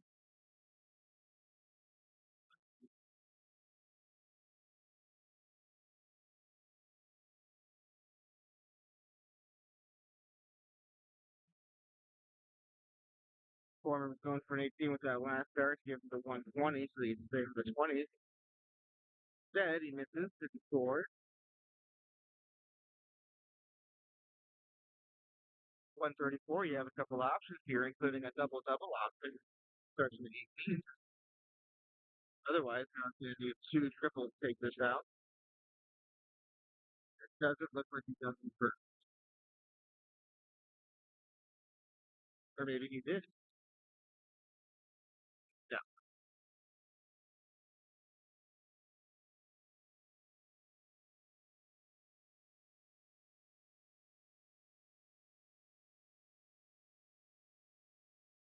I think he did hit the triple with that first start. That third starter was way too close to the triple 20 for comfort. But Smith here His first triple one was an 89. The shot after that would have been the 19. Instead, he goes 5. A bit of a mess with that. Goal return for 80. If Foreman gives him the opportunity. 19 for top. It's inside, goes down, no 10. It's inside on that as well.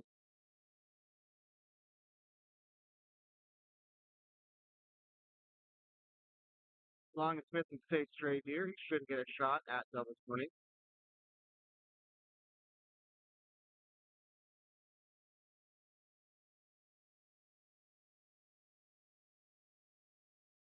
First start was in the double 20.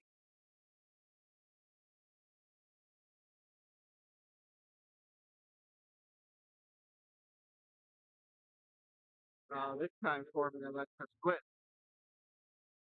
And it works out for him. He goes 2, double forward, take out 10. And that's a 2-0 lead. This is a best of 5 match.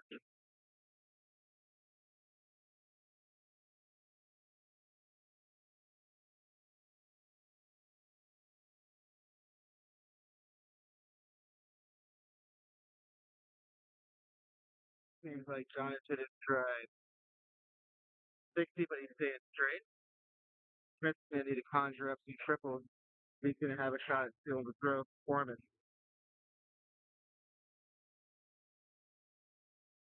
finds one there.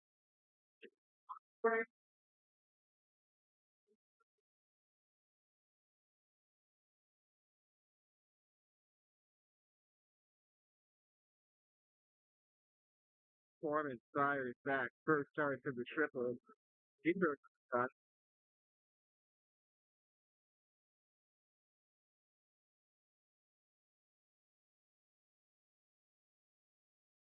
Would not have stayed on the 20th for Ira Smith. He finds the double 20 for 61.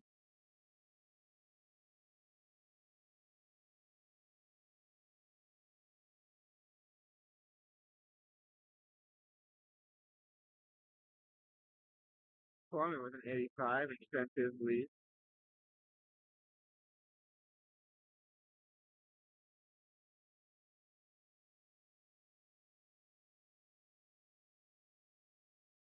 Another lead third dart.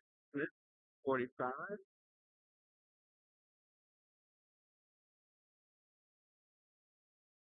Foreman needs a ton to the defender.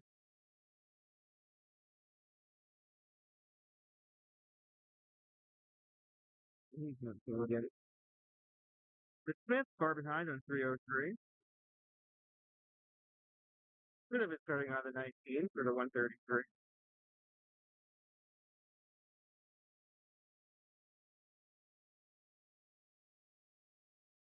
For 45, and he's still probably 2 turns. My shot, though.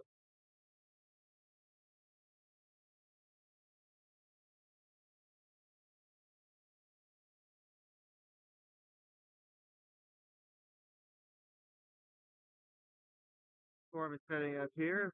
Some loose starts for him.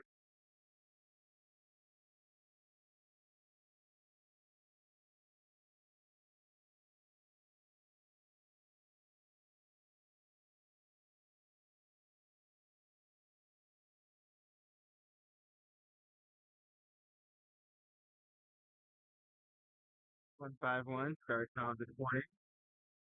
Doesn't get the triple with his first start. Stays there. 41.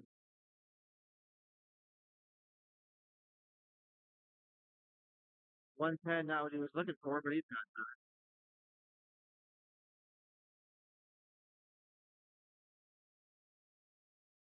Smith can't throw enough straight darts to get down to a double.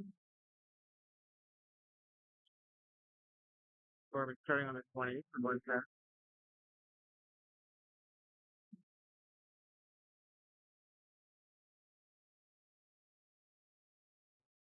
But the first start was in the triple. Second was meant to be an 18.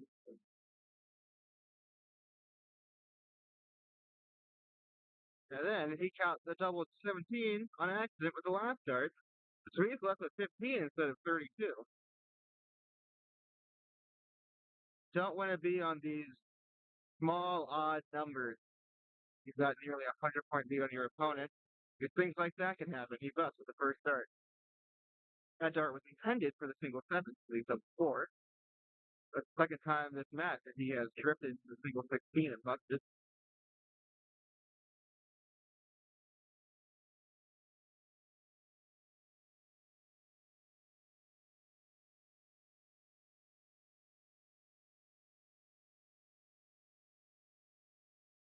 Smith, after consecutive, oh, it wasn't an 89, was it? It was 29.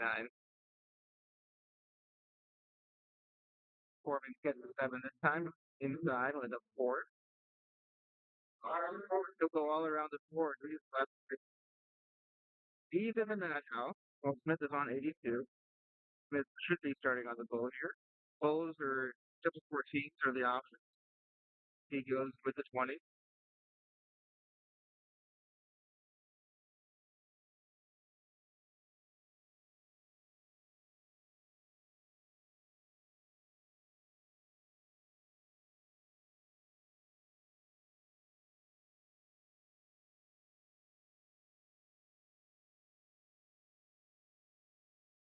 That first start must have been a single. He was looking for another 20 to set up a double 16, but drifted into a one.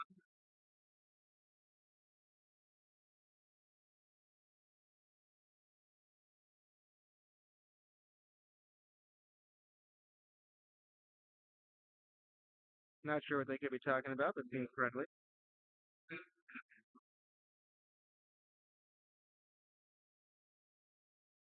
Here on double top, the plan's usually one out, one in. One a marker dart and a wire, which John did get with that first start, but the next two were outside even further. Fifth here, we would expect to go 19s for double 16, and he does. First start's out. Second dart way inside.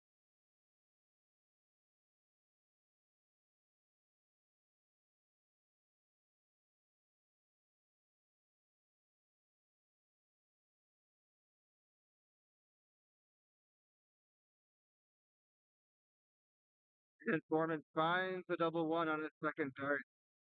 That'll be the match. John Foreman advances, and the open singles 501. Looks like he might be giving advice to Smith.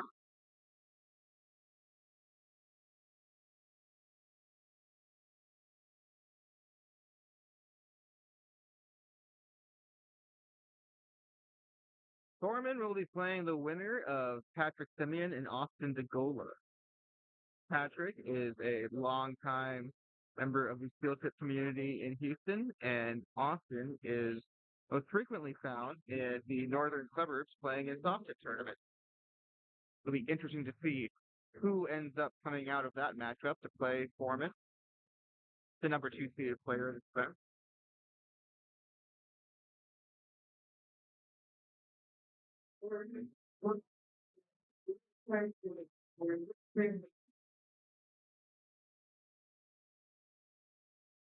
We'll be taking a short break, but stick around and we'll have more open singles 501 action for you coming up.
We're back live following the match between Ethan DeVera and Chris Lott.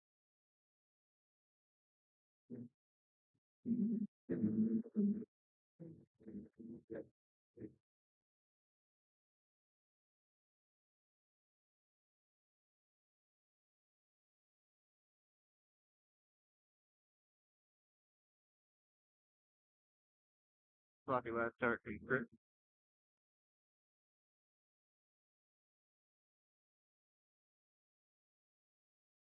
And unlucky, that triple 19 was a triple 7.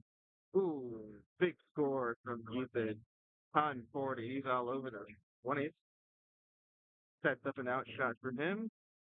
Chris gonna need a lot to get down to an out, and he does it.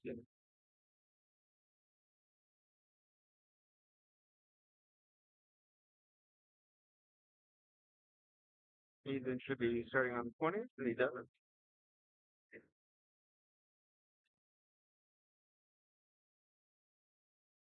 Loose third dart. Gonna have 60 left for a single or double combination. Gonna have to do a little more work when he returns. Chris is not in a position to be correcting.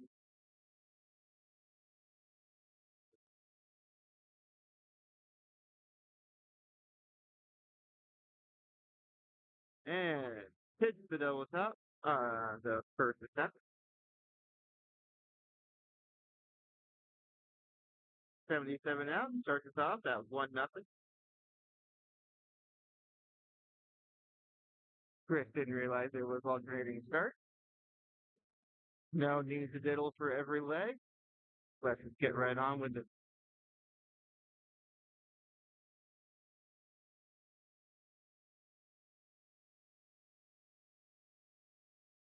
Think that might have thrown him off a little bit. Wasn't quite ready to start. Sits at a 26 for the first round. Ethan might be able to smash the throw back from him with a solid score. Think he doesn't quite do that.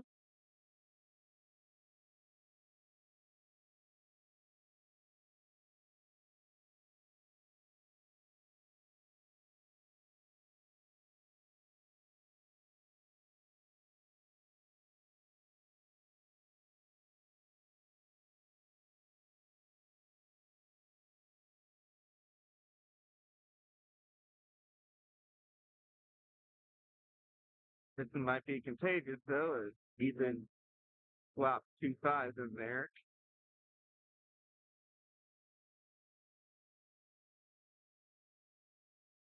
If Chris runs into a triple 20, and hopefully that starts to turn things around for his scoring. He does have the lead right now over Ethan.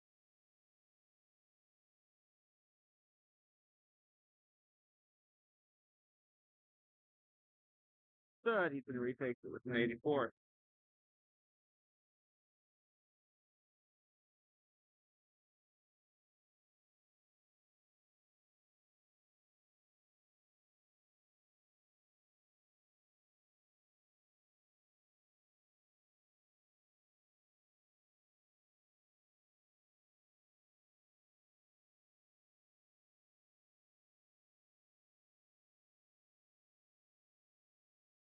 Slow start for these two so far in the top 32 matchup.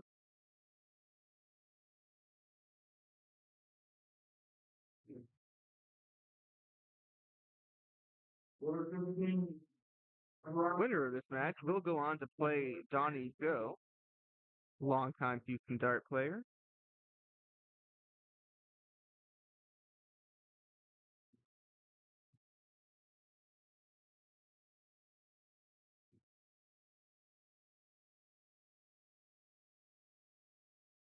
And it's time for Ethan, means he might be 6 darts away from finishing up this leg.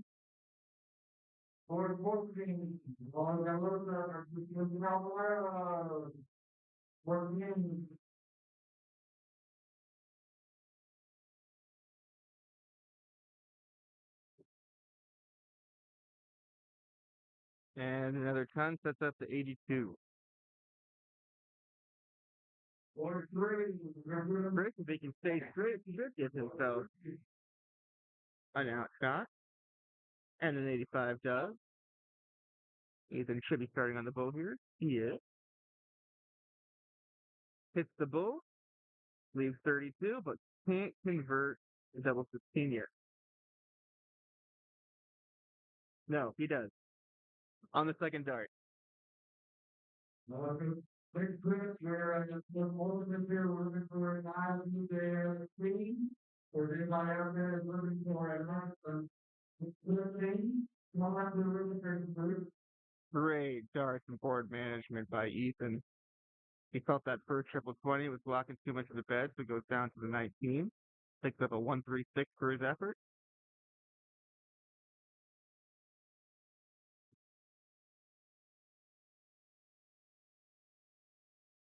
Chris is hanging around that triple 20 a lot more. Manages to find one, but unfortunately the other two darts were wayward. Ethan can't follow up his 136 with anything special. Chris can find some triples. Triples, he's not out of this game yet.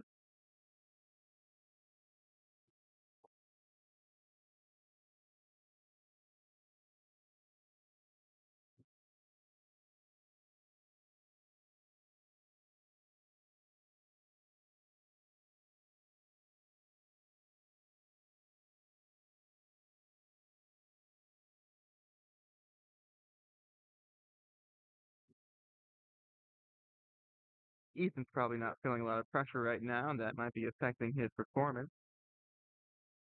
Mm.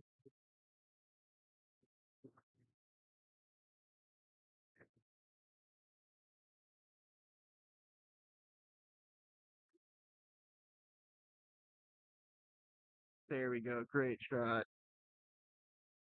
All over those triple 19s. 134 sets up a 145 out shot. On more thirteen, Chris puts up a ton, but there's not a whole lot he can do. Can't take out 252, and Ethan's going to get this shot to 145.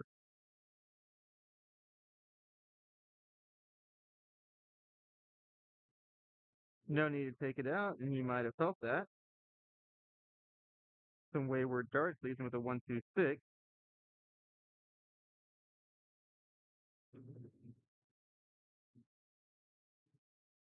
Well, another ton from Chris leaves him an out shot. Ethan needs to find a triple 19. His first two darts leave the bullseye, fails to do so. But he does snag the triple 18 to leave himself 34. Double 17, not many dart players preferred out. Likely a discount from Ethan.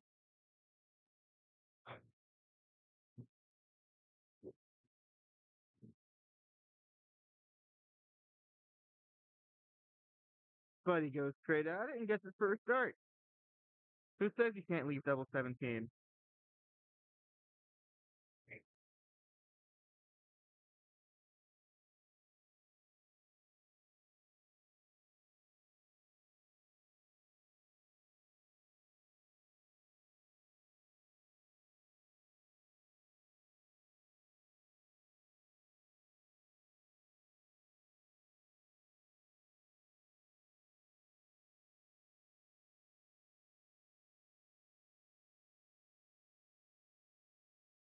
All right, so it will be Ethan going on to play Donnie Joe in the top 16 match.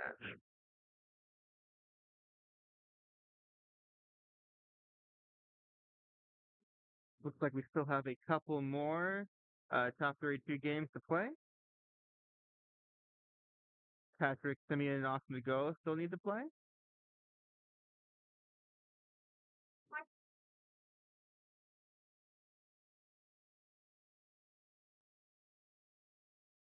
We'll be back with more top 32 action after a short break.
All right. I'm Gabriel Briones. I'm back with you. Looks like we are already underway on this round three match between Donnie Joe and Ethan DeVera. Donnie Joe with a couple of rough throws here to start off the first game. Ethan DeVera has already fired in a 100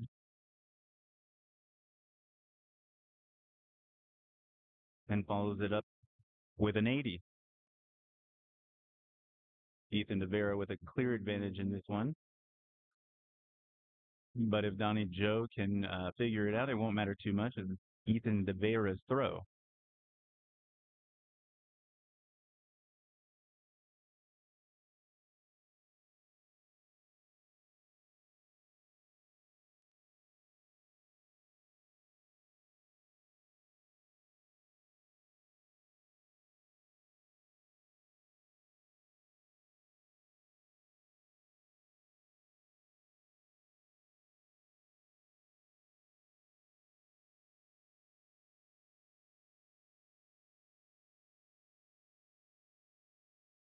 Donnie Joe continuing to struggle.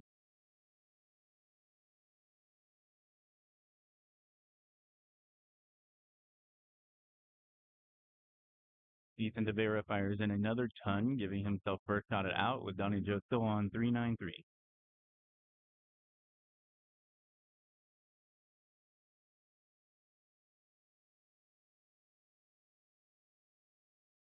Donnie Joe fires in a ton of his own, finally finding a trip, but it may be too little too late.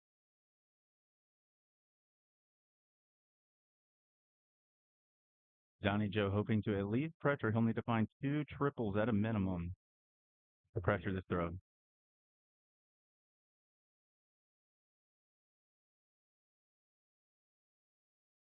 He does find a triple, but it's not the right triple. Oh, never mind. I apologize. Looks like he found a 64 there.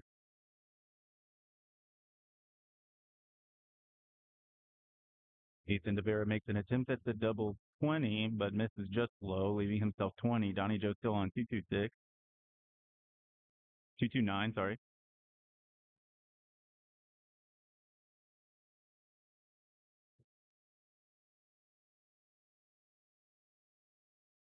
Donnie Joe does get himself on an out, but Ethan gets three darts at the double 10. And it looks like he'll find it on the first dart. So first game goes to Ethan DeVera. And just a reminder, this is a best of 5. So Donnie Joe still has time to catch up.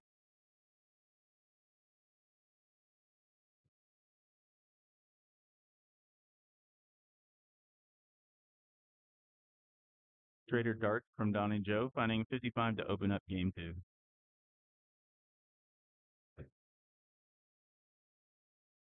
Ethan DeVera strikes back powerfully with a 140. If Donnie Joe can't find some strong darts here, Ethan will take the advantage in this leg.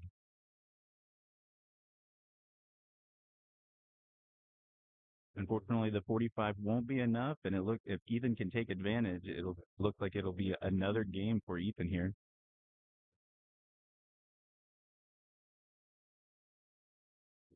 That ton leaves Ethan in a strong position.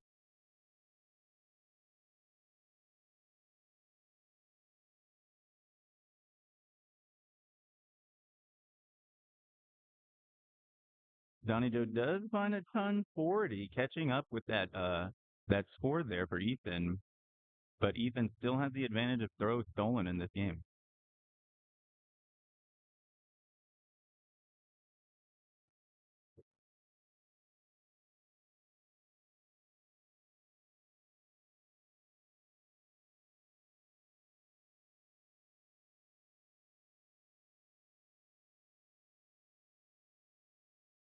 And a 1-3-5 from Donnie Joe actually will give him the first look in and out here. Ethan can only set himself up.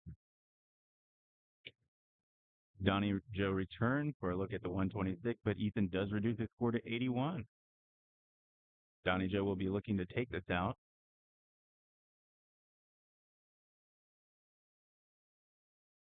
Looks like it won't go this round. Donnie Joe wants to find a triple to pressure the 81 from Ethan.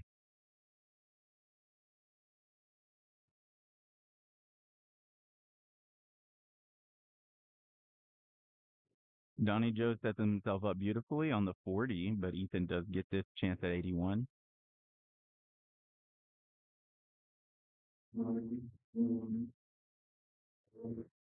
Ethan DeVera takes a look at that bullseye, but just misses, leaving himself on 44. Donnie Joe returns to try to take out this 40.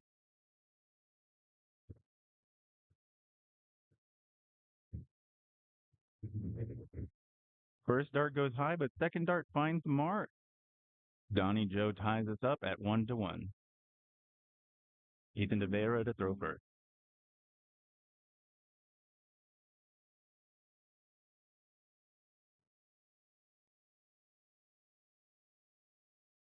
A decent start from Ethan with an 85.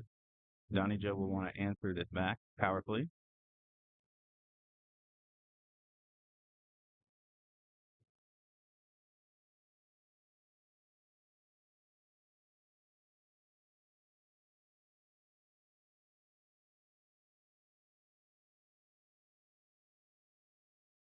A 1-3-7 from Ethan solidifies his advantage in this game.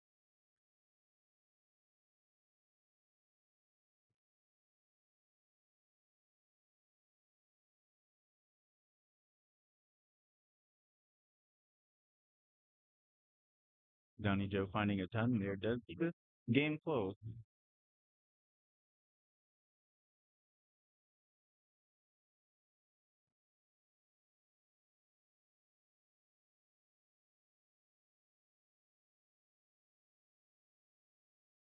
Donnie Joe sitting on a 3-6-1 is still about three triples worth of score behind.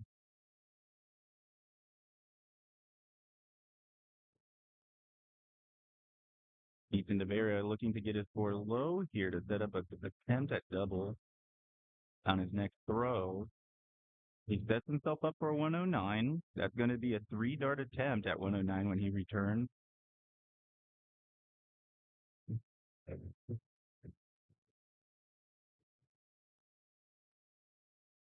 And Donnie Joe can't find a trip, so he's not set up for a double. Ethan DeVera will get at least six darts from 109.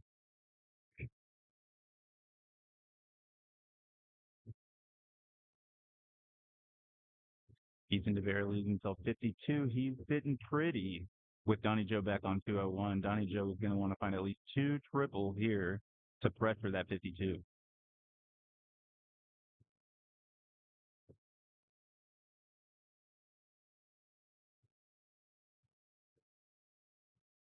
You feel like getting down to 118 may not be enough to stress out Ethan on this throw.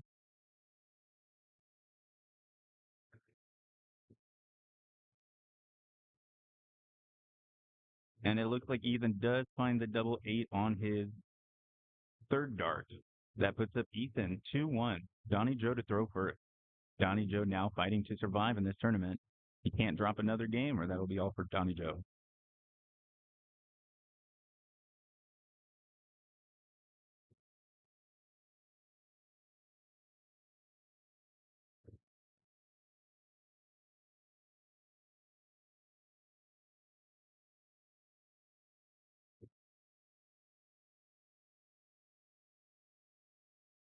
There, we just got his score update. Looks like Ethan DeVera started with a 100. Donnie Joe only 45.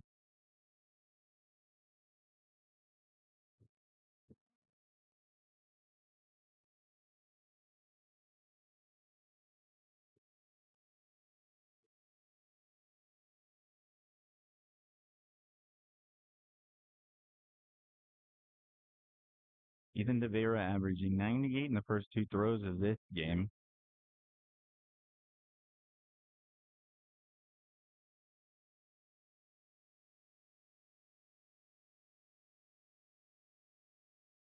If Ethan DeVera can punish that 21 from Donnie Joe, this might be all she wrote. Can't quite punish the 21 from Donnie Joe. An opportunity to catch up here.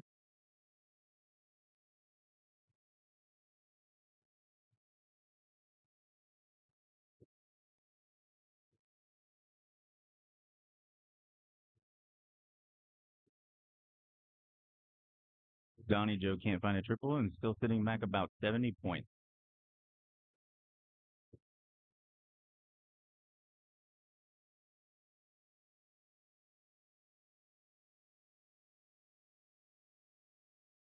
It seems the scores have slowed down here. Sitting from here, it looks like it could be anybody's game, even though Donnie Joe does have a small disadvantage in the point.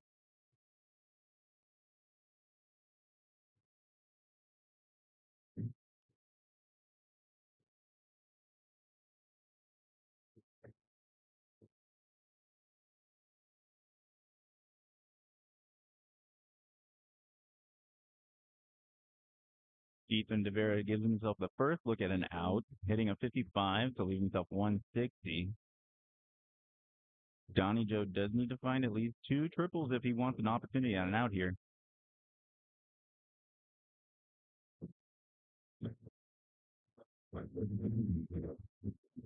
That ton will not pressure Ethan DeVera's throw just yet, but it's unlikely this 160 will go, especially after that first dart.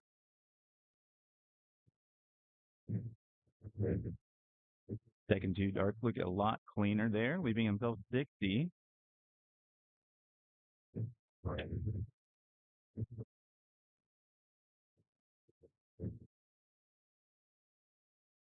Donnie Joe keeps those darts straight to hit 60, giving himself an opportunity on out if Ethan DeVera can't take the 60 out. First dart straight, second dart is in the double. Ethan DeVera has taken victory here in the third round match against Donnie Joe. Let's go over and look at the bracket.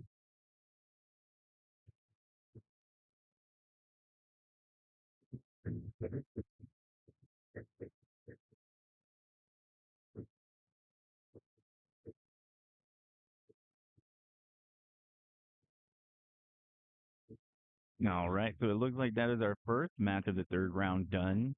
Again, Ethan DeVera takes victory over Donnie Joe 3-1. Ethan DeVera will face either Cage Galloway or Daryl Cortez.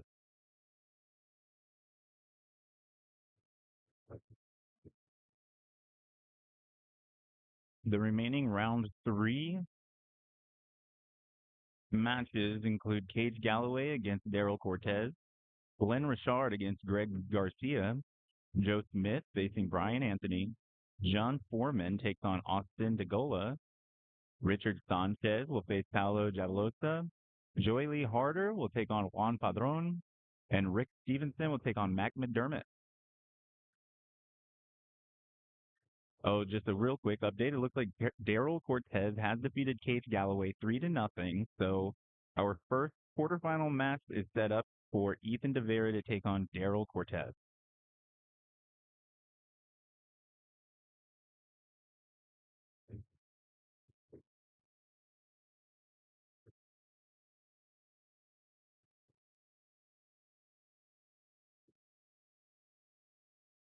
Meanwhile, our ladies singles 501 seems to be underway.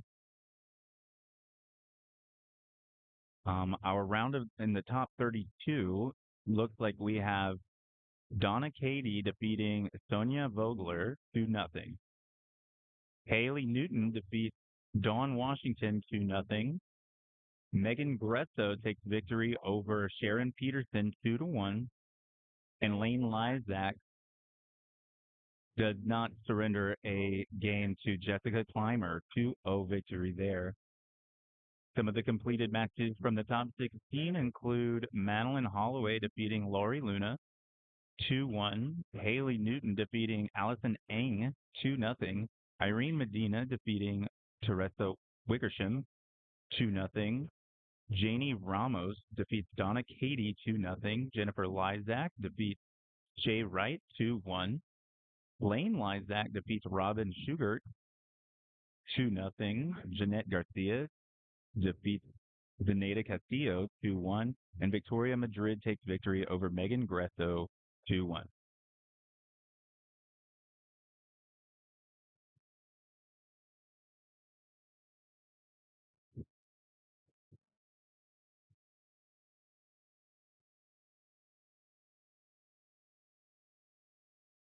The matchups going on right now for the Open 501 singles shows Joey Lee Harder in the lead 2-0 against Juan Padron. Richard Sanchez and Paolo Javalosa are tied up at 1 apiece. Joe Smith is defeating Brian Anthony 2-0.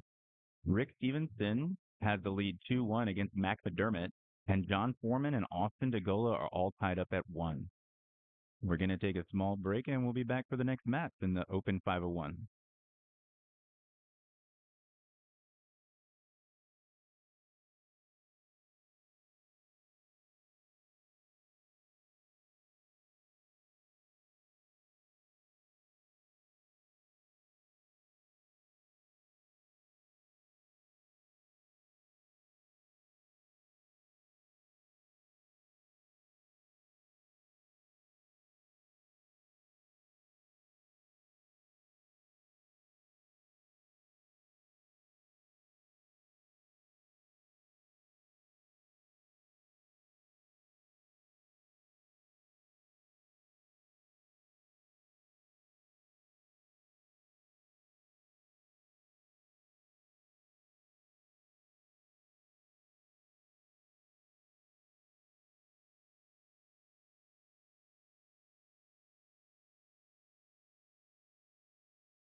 All right, this is Gabe Briones. I'm back. It looks like we got a small treat here.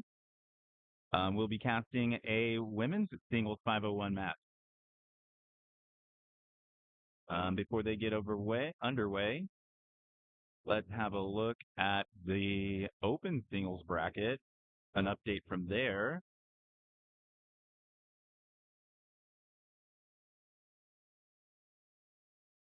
So it looks like Glenn Richard overtakes Greg Garcia 3-0, and Joe Smith defeats Brian Anthony 3-0 to set up a quarterfinal face-off against Glenn Richard and Joe Smith. John Foreman has defeated Austin DeGola 3-1, and so he gets his spot in the quarterfinal. We're waiting on Richard Sanchez and Paolo Javalosa to finish their match to find out who he'll face. Joey Lee defeats Juan Padron 3-0, giving him his spot in the quarterfinal. He'll be facing either Rick Stevenson or Mac McDermott. Let's see if we can pull up an update from those matches.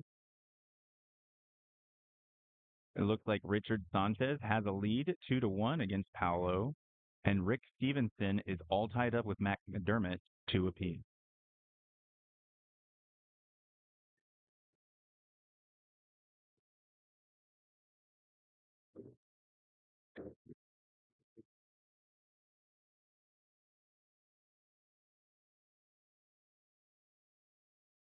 Let's go back and look what the ladies singles 501 bracket looks like.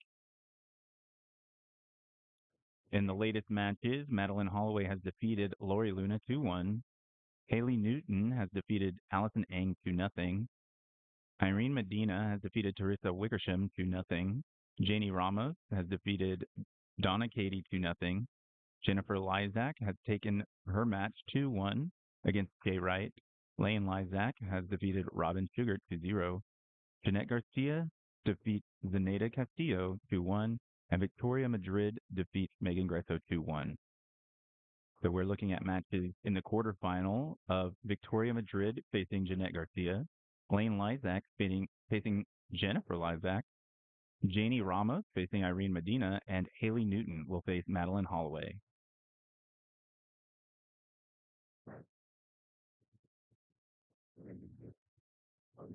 Back to the live match we've got going on. We've got Janie Ramos against Irene Medina. I do believe this is a best of 3. We won't be going 5 matches deep in this one.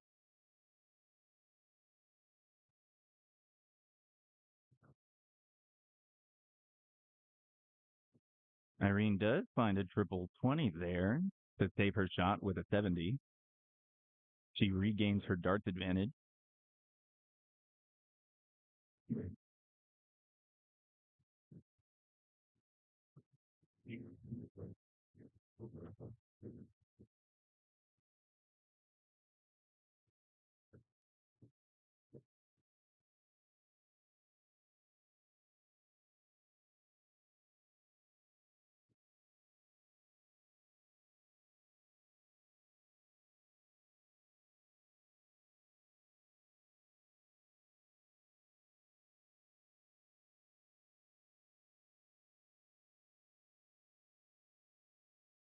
The darts don't seem to be finding their mark just quite yet.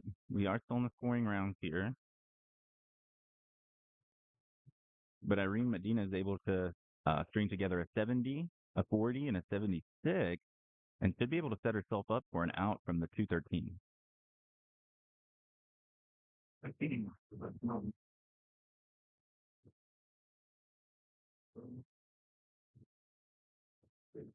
Oh, and 2 single threes. Looks like she's fired in a 25.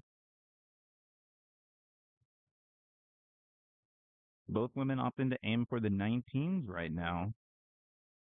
That's usually a good option for people who are having trouble finding the triple 20s. Irene does keep those darts straight, able to fire in a 57, leaving her on 131. That is a possible out, while Janie still sits at 212.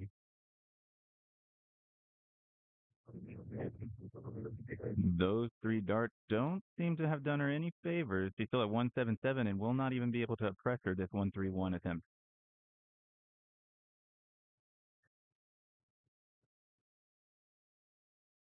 Irene is able to get under 100 at 90, a possible two-out dart combination. Two dart out, I'm sorry. On board 11, John Barnes, the executive, board 11. And on board 13, Julia Meyer, and Rick Henderson, board 13. Irene makes her first attempt at this 90 checkout. The single 18 does leave her 72.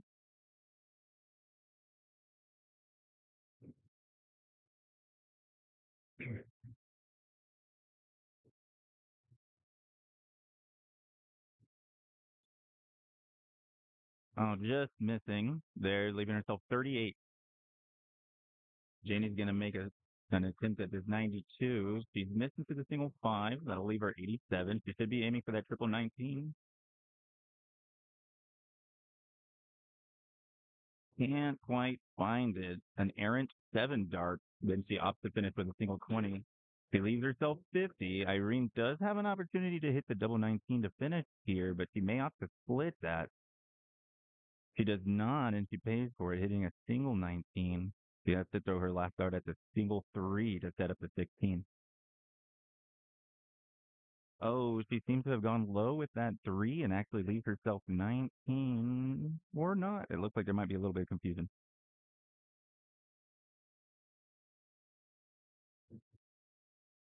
Oh, nope. My first assessment was correct. She leaves herself 16. If Janie can't take out this 50, she will set up an opportunity for Irene to take out the 16.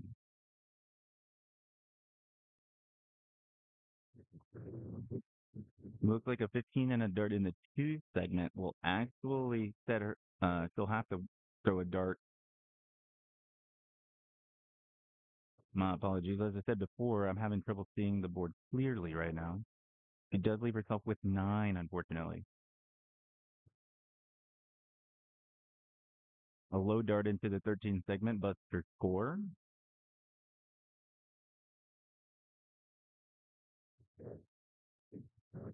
Janie finds a single 1. She'll be throwing for the double 4, but can't find it. But at least she's on an even number now. If she returns, she'll be throwing for that double 4.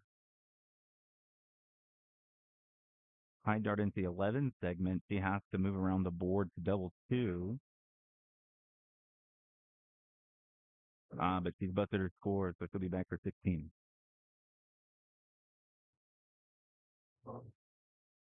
Ooh, 2 decent darts at the double 4 segment, but then she misses inside to leave herself 4. Some scrappy darts here at the end of game 1. It looks like she's thrown that dart low to bust her scores again.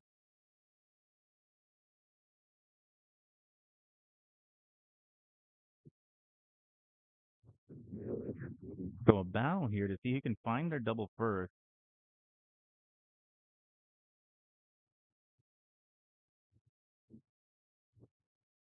I apologize. Let's wait for the score to update. I'm not sure.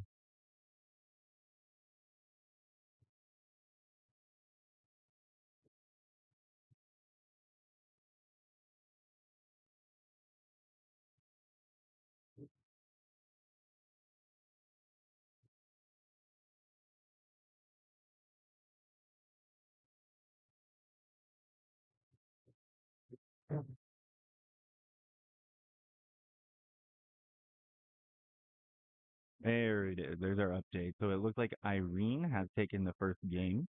Jenny Ramos to throw first.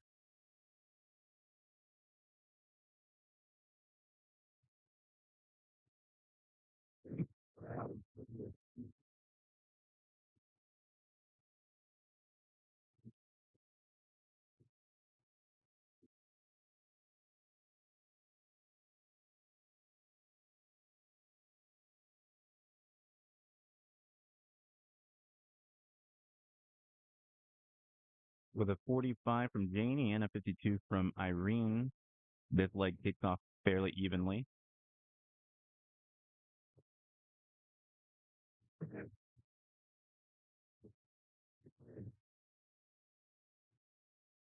Janie is hoping to straighten out her darts here. She can't afford to lose another game. As we said, this is a best of three. So if Irene can pick up another win in this game, that will be the end of this match, and Irene will take the victory.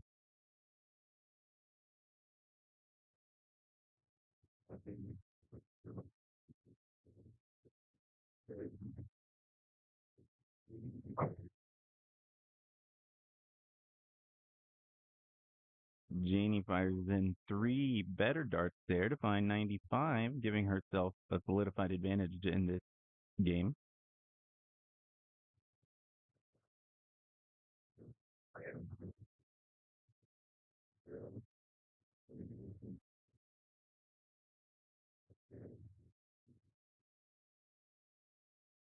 Irene's able to punch back, firing her own 81. She's still giving her actually the lead.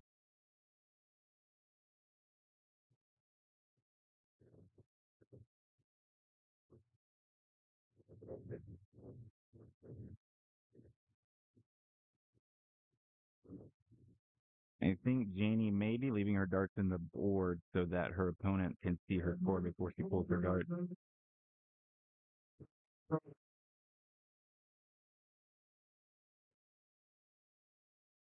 From the looks of it, she may have fired in another 95. That would be back-to-back 95s, but we'll wait for her to enter the score to confirm.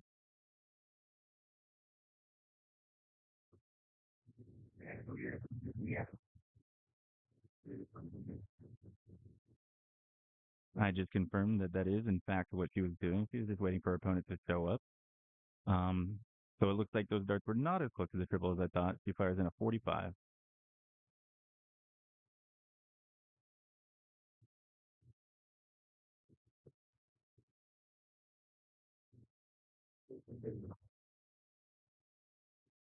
But Irene can't take advantage of her missed darts and only fires in a 26.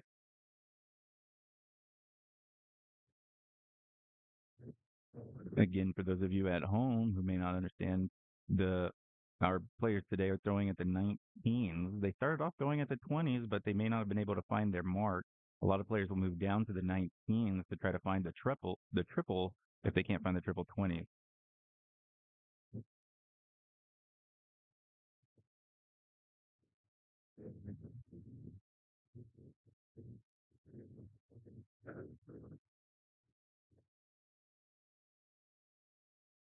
It's only a third poem. Yeah, I think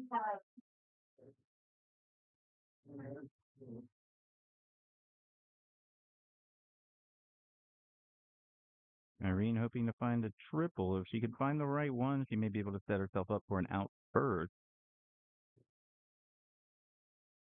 But she cannot. Fires in at 29, leaving her on 216. Janie will be hoping to reduce her score as much as possible, giving her the best opportunity for an out on her next throw. Three straight darts. She hits a 60. She'll have an attempt at 122 when she returns. Looks like both players have adjusted back to the 20s after finding their range. Irene's still not on an out, so Janie will get six darts from 122 to try to tie this game back up.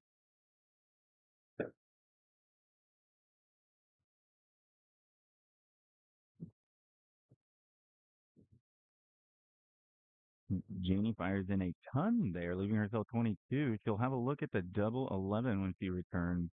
Irene will want to pressure that throw, but those first two darts in the single one aren't going to be enough. Oh, but she does find the triple 20 with her last dart, bringing her down to 109. Jenny won't be feeling too much pressure from there as she fires in first dart, double 11 to tie this game up 1-1. We'll have a last leg decider here.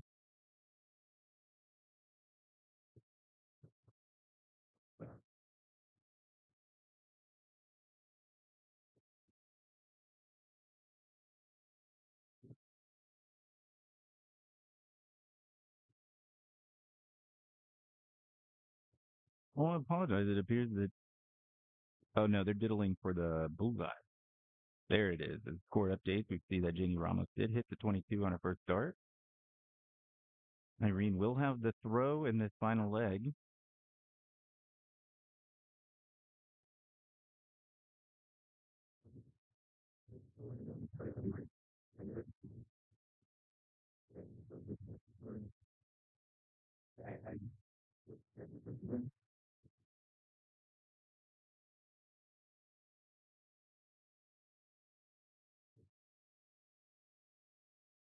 Irene only able to find 41 on her first throw in this leg. And looks like Janie will match it.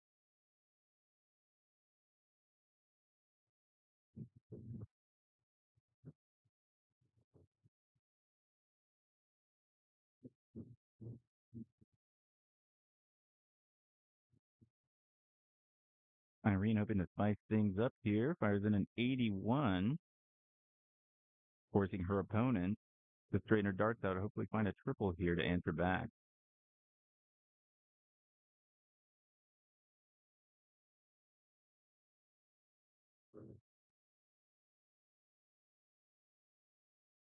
There may be some confusion on these scores as the players seem to be trying to figure out the score. It's important to keep in mind that some of these players do prefer to play soft tip darts when it's available. Sometimes they're not used to adding up the scores on their own, as the soft tip dart boards do keep score for them.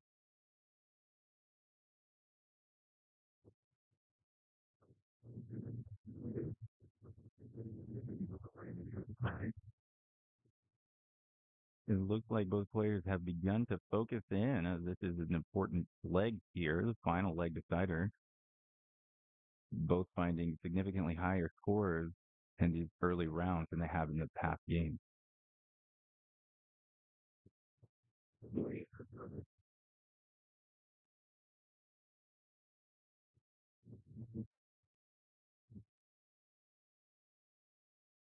Another 81 from Irene solidifies her advantage of throw as Janie's about 100 points back as she approaches the board.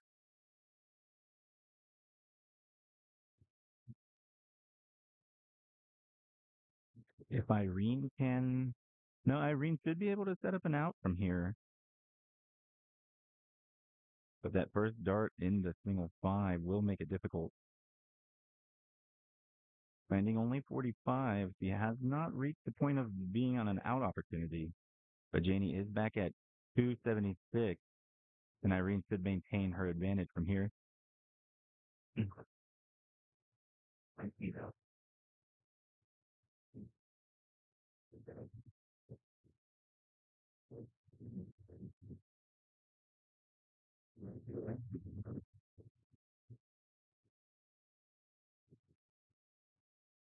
Irene back down towards the 19s. Those look like good darts. As she fires in a 95 to get herself under 100, setting herself up for a possible two dart out combination. Janie's going to need to keep her dart straight here if she wants to give herself an out opportunity. But only if Irene can't take out the 92.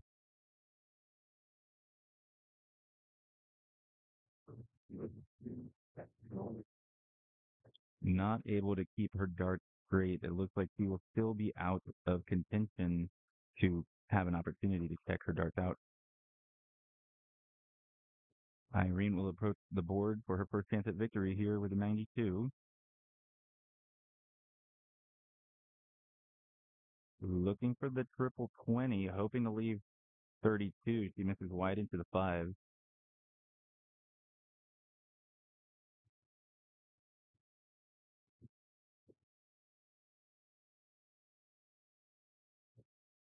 Finding a 40, now she only has to find one fat number to leave either 32 or 40. Janie's able to straighten her darts out a bit. That should leave her on an out, although a difficult one. Irene approaches the board with 52 left. Most likely that she'll aim for the single 20 and then go down to the double 16 for victory. Her other option would be to fire at the single 12, leaving herself double 20 for the victory.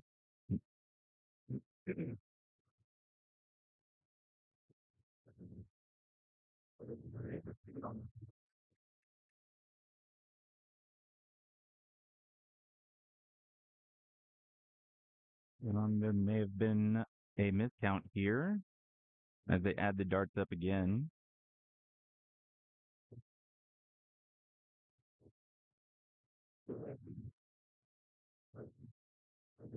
And they agree everything is correct. So again, Irene aiming for either the single 20 or the single 12. She does find the single 20, aiming for double 16, just low. But Janie's going to have to take out the 145 if she doesn't want her opponent to return for the 32. She can't find the triple. She needed to make it possible. But she does get down below 100, leaving herself a possible 2-dart checkout opportunity. Irene throwing for that double 16. Oh no, just misses just inside. Hitting the 7, actually. That'll leave her 25.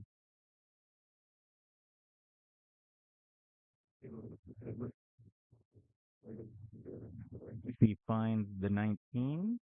I think the leaf. I apologize. She found. I'm actually not sure what happened there, but she does leave herself 16.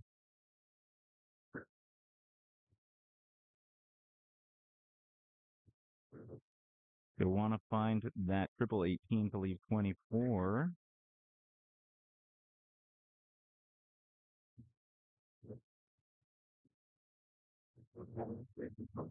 I'm unsure if she's found the triple 8 or the single 8 there.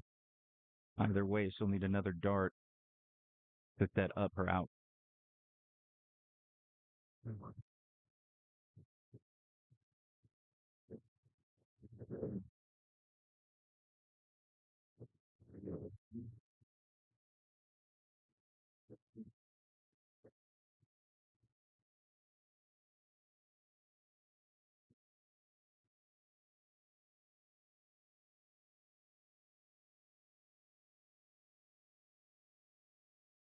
You hit 48 to leave herself 50.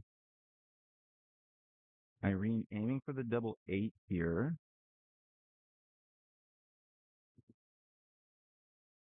That looks like it's probably inside. She does leave herself 8. She missed just inside on the double 8 to leave herself 8.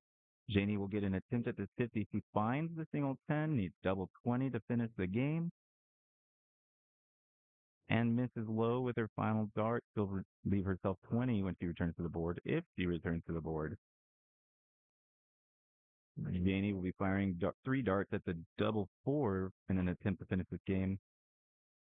Oh, she just misses low into the double 13, busting her score on the first dart. Janie will get her opportunity at double 10. Second dart closer. Is the third dart in? Just inside.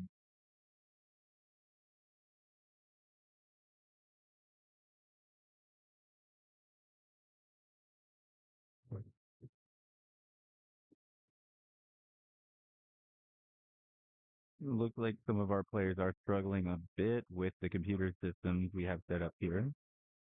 There we go. So it was a single 10. She leaves herself 10 if she gets an opportunity to return to the board. Irene misses her first dart a little wide, second dart a little less wide, third dart also goes wide. She'll remain on 8. Janie returns for her opportunity to check out 10. Looks like she was attempting to split that score, hitting a 2, then double 4, but she misses low into the 17 and busts her score. So Irene gets another shot at 8.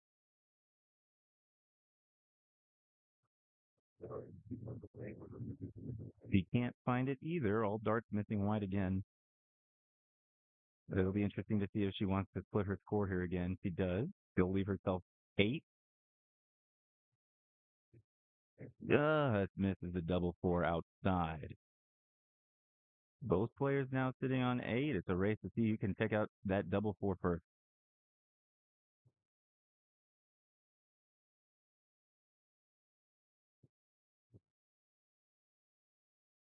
Again, all darts go wide for Irene, unfortunately. She'll remain on 8. This will give Janie opportunity to hit the double 4.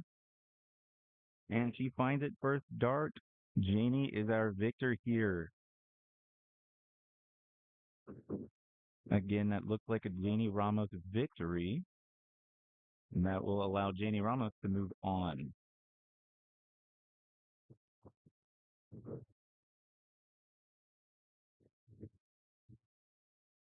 So that was our first completed match in the quarterfinals for the ladies 501. Janie will move on to face either Haley Newton or Madeline Holloway.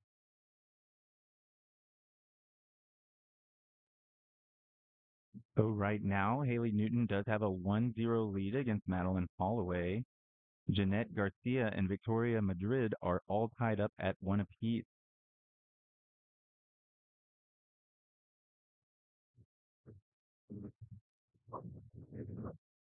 Right now in the open singles, Rick Stevenson has a lead against Joy Lee Harder 2-1.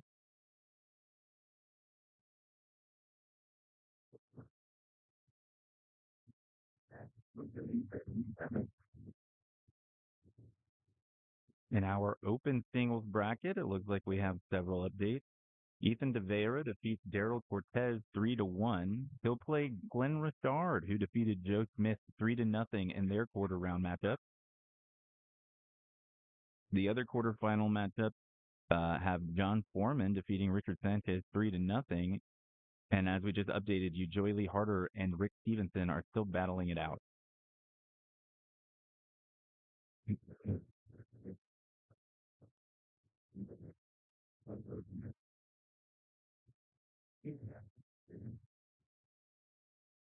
Joy Lee Harder, fighting to stay alive, starts off with an 81. Rick Stevenson has yet to find a triple, but Joy Lee Harder can't take advantage and fires in a 45 to follow.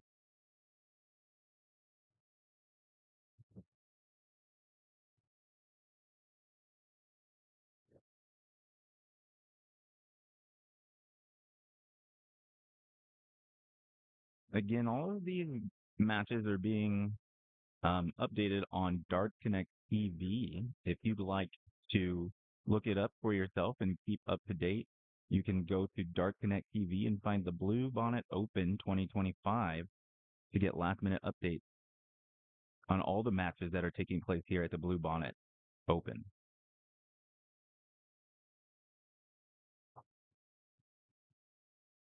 I'm going to stay here until we find out who the victor is for the Joy Lee Harder and Rick Stevenson matchup.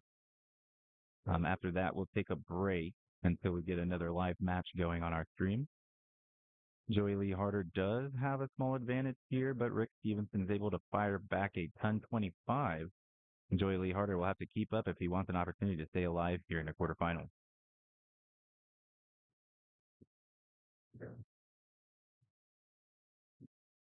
Joy Lee does fire in an 85, maintaining his lead for now. Rick Stevenson on 248, Joy Lee Harder on 209.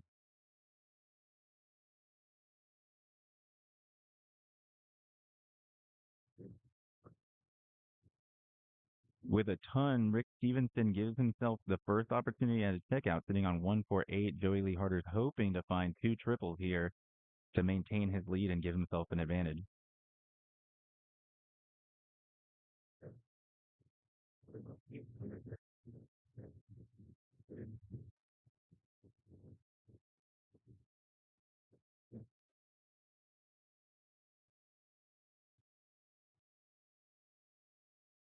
It looks like Rick Stevenson's averaging 69 for this match as Joey Lee Harder averages 70. So a very tight matchup here.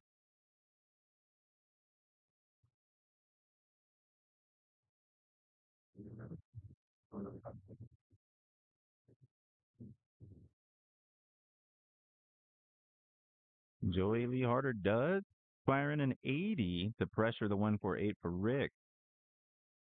But if Rick can keep his dart straight, it is possible that he finishes the match out here.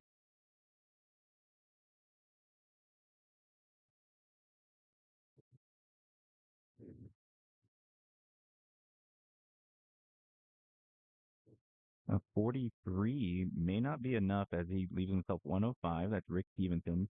Joy Lee has an opportunity here to check out 129 or at least get himself down to a single dart out.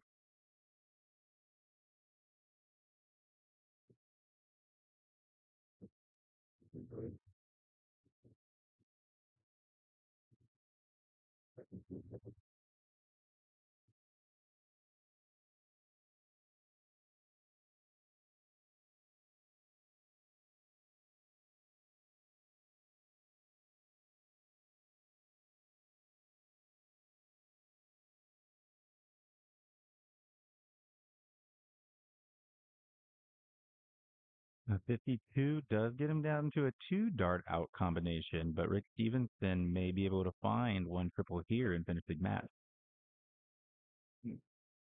Again, Rick Stevenson leads 2 to Joy Lee's 1. If Rick Stevenson can win this leg, he'll defeat Joy Lee Harder.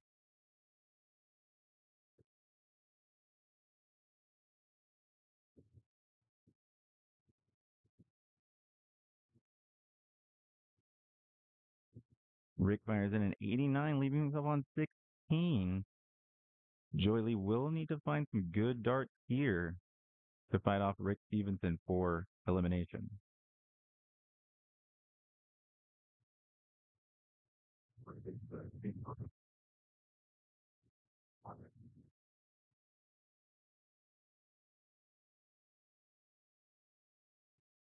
Joy Lee managed to check out the 77. We are going to a final leg decider. Great darts from Joy Lee there. Under pressure. Joy Lee will have the throw. The winner of this next leg will take the victory.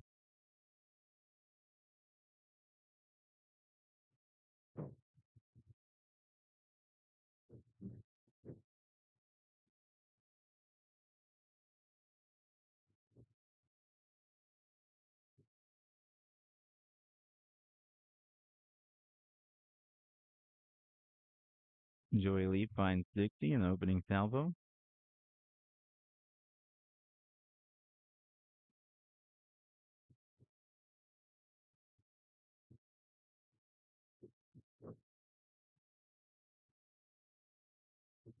And Rick only finds 41, so if Joy Lee can keep his darts straight, he may be able to take advantage and keep a strong advantage in this final leg.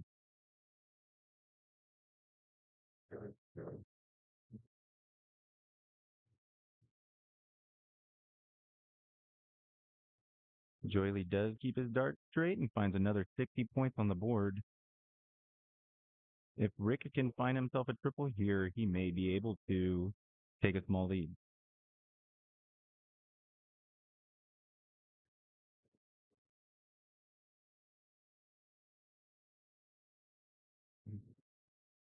But it looks like Rick may have found another errant dart there. Only fires in 43. Joy Lee's advantage is growing. Oh, but with only 22, Joy Lee can't take full advantage, giving Rick a chance to level the score here.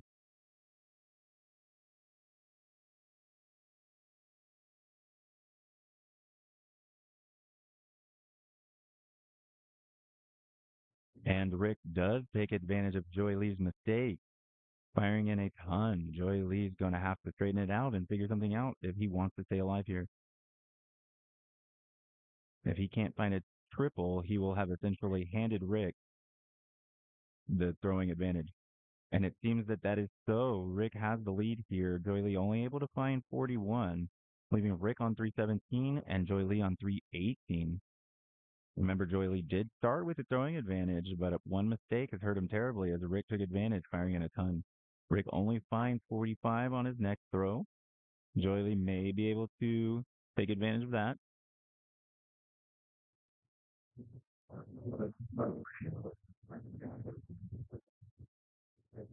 Joy Lee can't retaliate and only finds 26. These dart players have been here for quite a while, or at least most of them have. Some of them may be getting tired here in the final stages of today's tournament.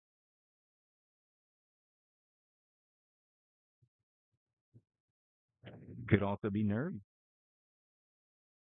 Darts is very much a mental game, and if you lose focus, sometimes it's easy to lose focus and fall behind in matches. Rick does find another ton, leaving himself on 172, about 120 points ahead of Joy Lee. Joy Lee does fire in an 81, but it's not enough to take the lead off of Rick.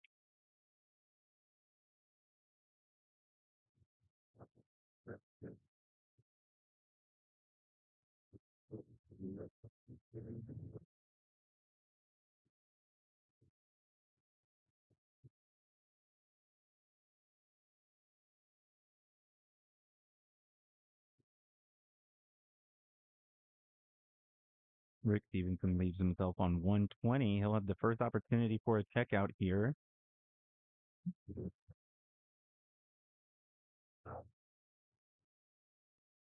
Joy Lee can only pressure the throw from 209. He finds 59 to leave himself 150. Rick Stevenson looking for that Shanghai 20 finish.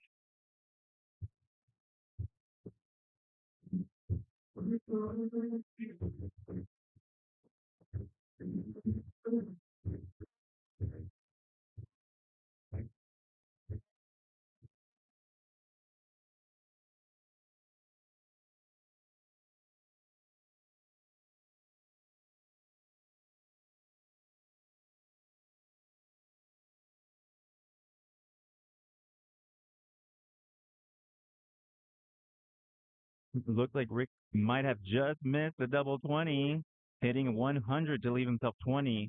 You feel that Joey Lee must feel pressure to hit this 150 as he may not get another opportunity after this throw.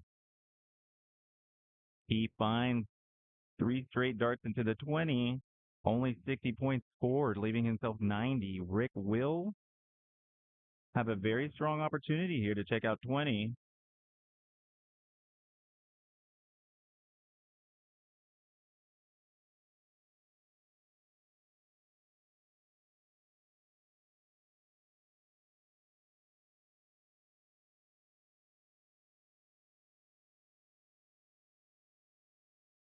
Oh, Rick busts his 4, so he'll still return with 20 if Joy Lee can't find this 90. Joy Lee hoping to find the triple. He does it. Joy Lee checks out 90 to steal victory from Rick Stevenson in a final leg decider that will allow Joy Lee to go on to the quarterfinals match. Let's have an update from the rest of the scores there. Great shooting by Joy Lee to finish those last 2 legs powerfully, saving himself, picking himself up from what looked like certain defeat. He overcomes Rick in the last 2 legs to find victory.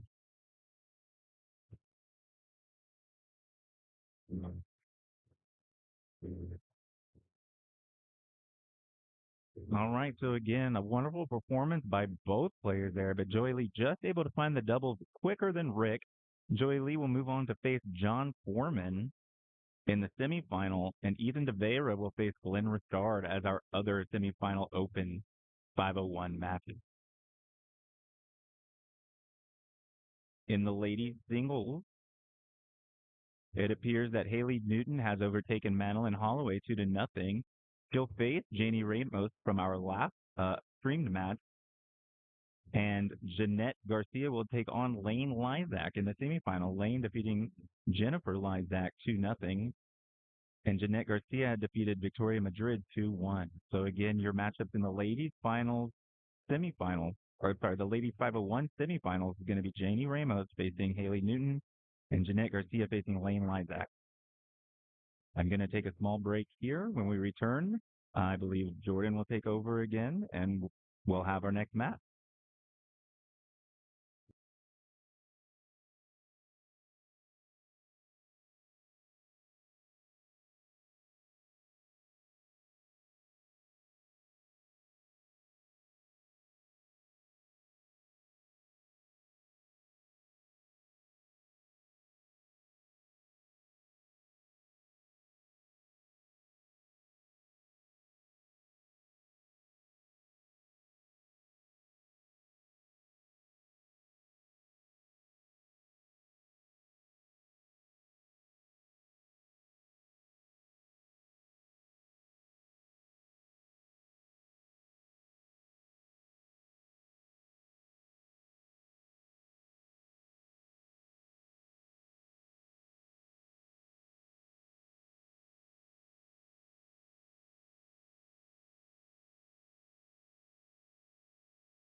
And we're back now, following this match between John Foreman and Rick Stevenson.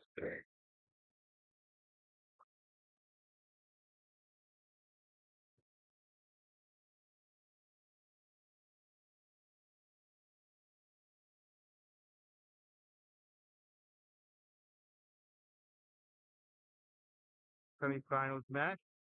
The winner of this match will play the winner of Ethan De Vera and Glenn Richard. Glenn is currently up in that game 4-1, it looks like. No, that game hasn't started yet.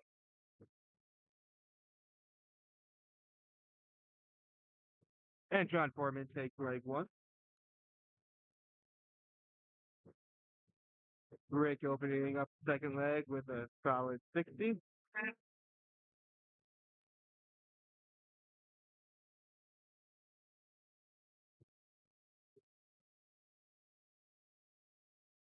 John catches the triple on that first dart, but third dart is a little wide for the one.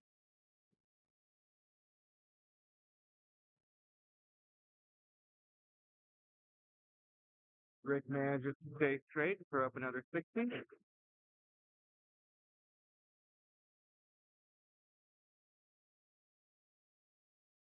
John can probably take the throw here with a 1040. Ooh, but he goes wide with the last dart again. Back to back 81.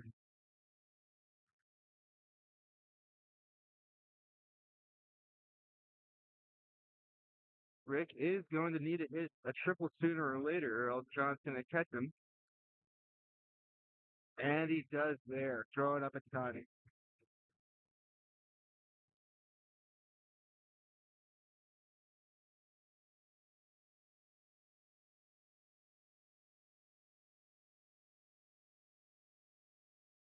John's stacking those darts right on top of the triple 20, but that doesn't manage to drop one in. Rick is going to need two triples to set up an outshot here. He's not going to get it. But he stays straight, and if he stays straight next round, he'll be sure of an outshot.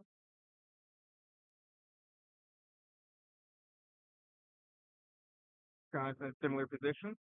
He's going to need two triples for an outshot next turn. Gets the one, so he's on 179, just outside of finishing range. Rick will be looking to set this up.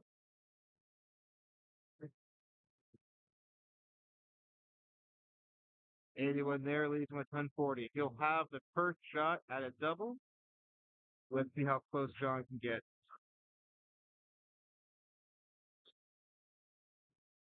I expect this last start to be at 19.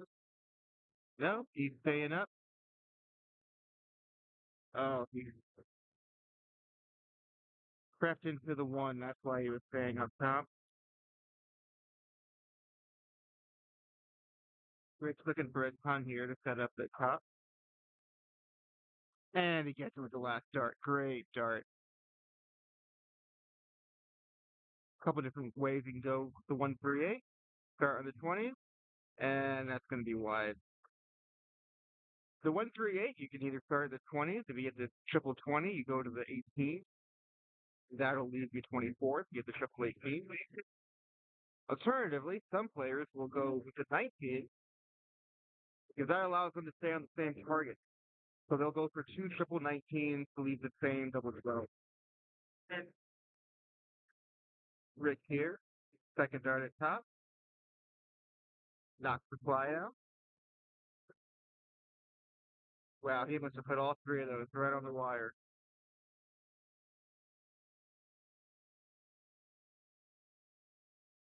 And the last one was in. Great shot.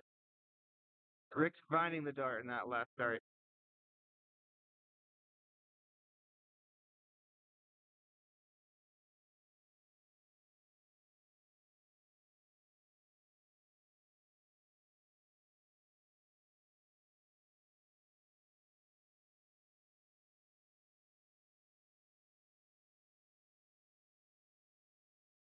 John does have the throw, though, so he will throw first in the odd numbered leg. When you win a game throwing second, considered a break of throw. And Rick is going to need to break John's throw at some point during this match if he wants to win.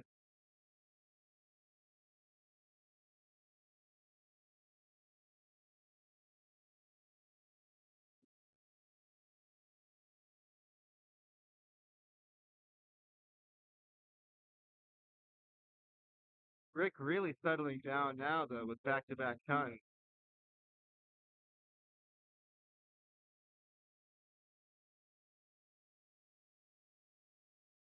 John can't find a triple soon. Rick is liable to take the throw.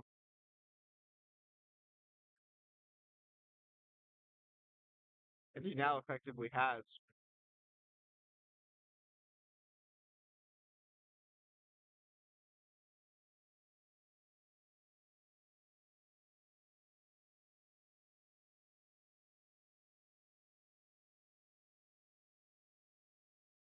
$118. Wow. So that was a triple 20, a triple 19. And that second dart flew into the one. That puts Rick in a great position. John needed a ton 80 to set up an outshot, which he did not get. So Rick will just be looking to set up here.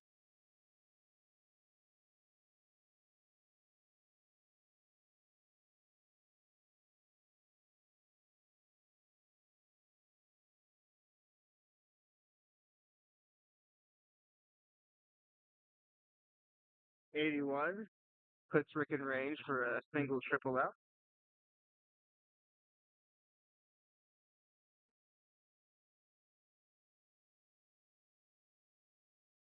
John's got a lot of work ahead of him.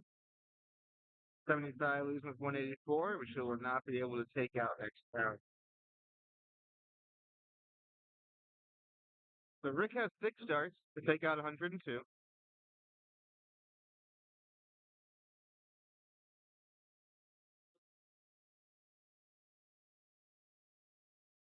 Seems to be some confusion over what Rick scored in the previous turn. But they've settled on it. Rick starting on the 20s. Misses into the 1. Going for the 17 to try and leave the goal. But misses him there as well. But he catches the final triple 20 to leave him with a double 12 next round. John's going to be looking for a 10-40 here to set up. And not happy with that shot.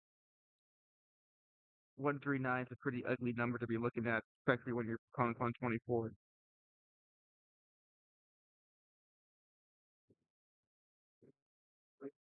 Oh, Rick misses inside on the double 12 and then outside on the double 6.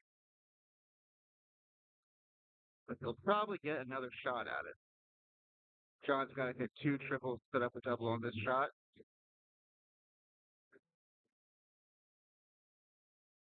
He's only got a 59.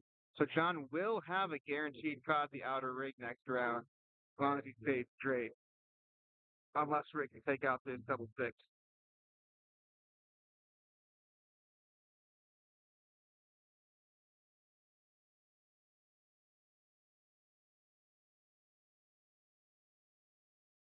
Yep, not wanting to mess around with a double 3.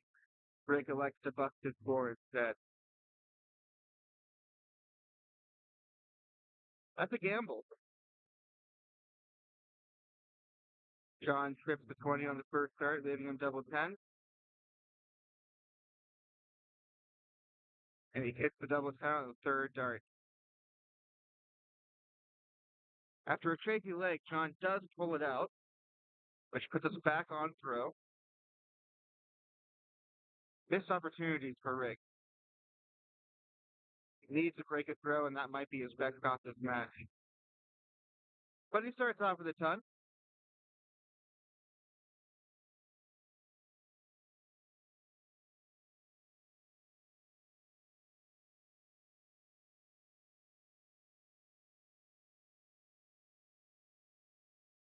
John still struggling to stay focused.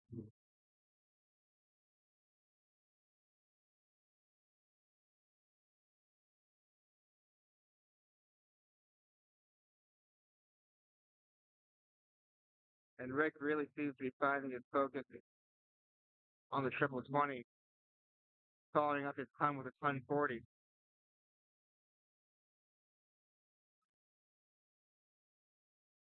Yeah, John might be conceding this leg to Rick already. Maybe not a good idea considering Rick struggled in the doubles in the last leg, but it can be pretty demoralizing seeing 160 points between you and your opponent.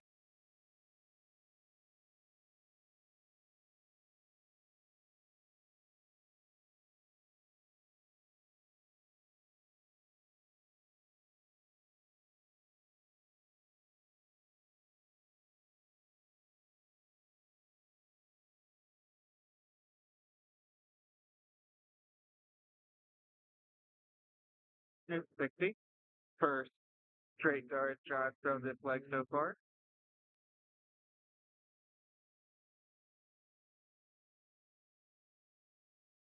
Rick could drop down to the 19. Yep. Yeah, after the 60. Leaving 156.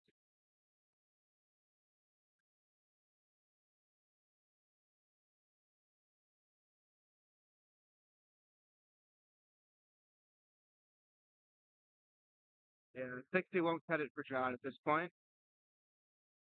He's going to need to find some triples. He's going to need to find them pretty quick.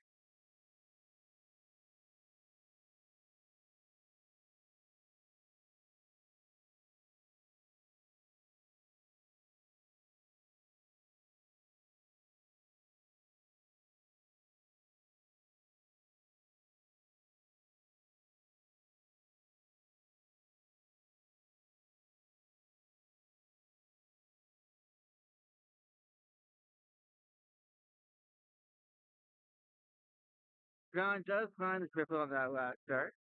Is the sarcastic gesture of calling safe, popular in the Houston dart circle. Rick on 74 is going to start in the 14. The idea is to go triple 14 for 32, but he missed low.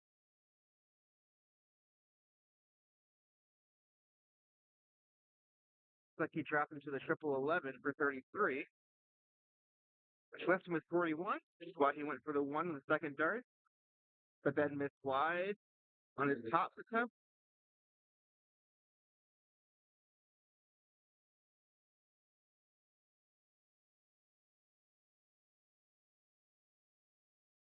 Gone with another ton.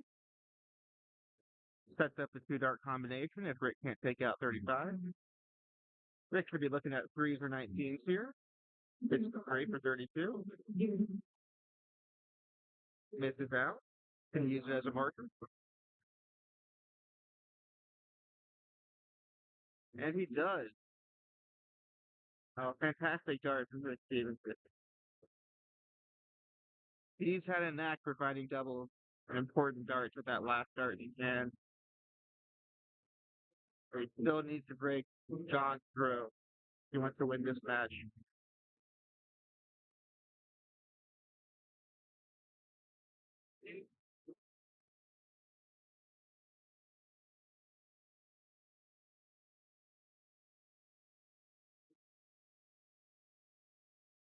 Good catch of the last dart. John starting it off with an 81. Let's see if Rick can continue his mastery of the triple.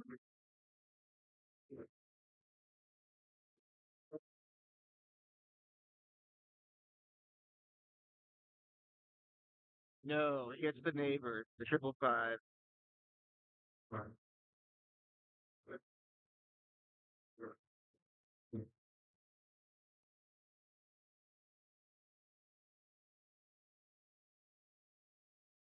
Not sure what the intended target of that last dart was. Looked to be 19, but I think it ended up closer to the 16s.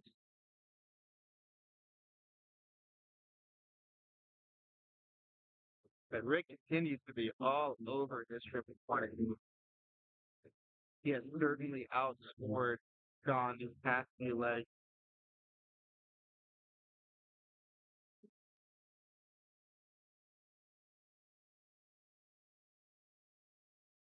keep sliding into that one.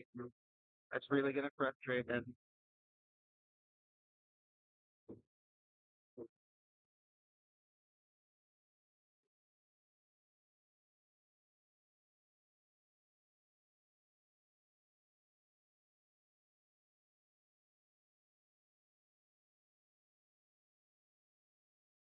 Now Rick's having struggles of his own.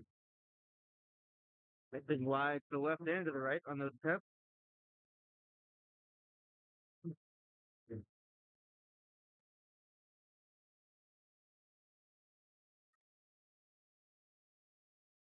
Gone back triple 20 with that last start.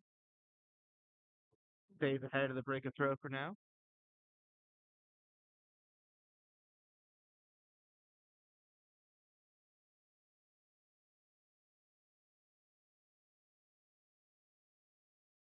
Not what Rick was hoping for. Back-to-back 26s.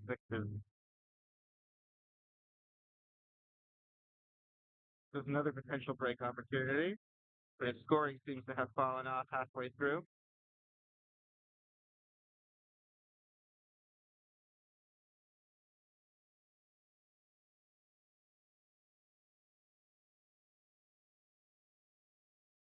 Rick's going to need two triples here to set up an out,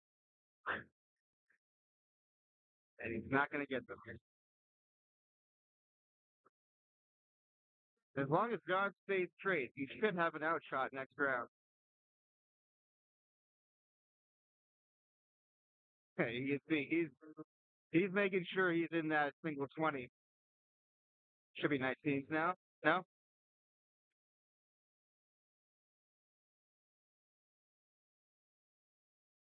45 does leave an out, but if Foreman takes out the 161, it'll be the high out of the tournament so far.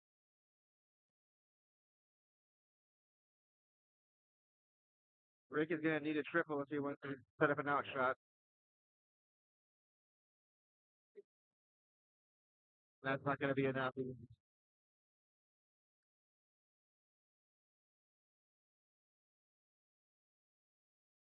So John's got 6 starts at least for 161. That last start, I would have liked to have seen him utilize the bull of the 25. If you hit a bull with that last start, those extra 5 points get you below 100, which leaves a 2-dart combination. Now with 101, he's going to have to burn a dart no matter what to get to a double. Unless, of course, he goes for a triple 17 and a double bull, but it's not generally advisable when you have 3 darts available. Already on 20. 81 should go to 19. No, he went 15s. That is the other option. With 66 left, he should be looking at triple 10. Oh, he went for the bullseye.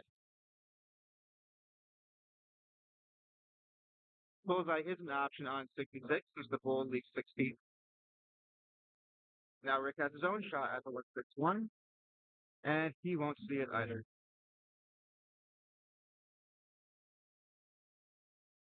And he won't be in as good a position as John was now that second dart has exploded into the 5. Rick's on 116. John can go 1 or 9, like he was going for 9.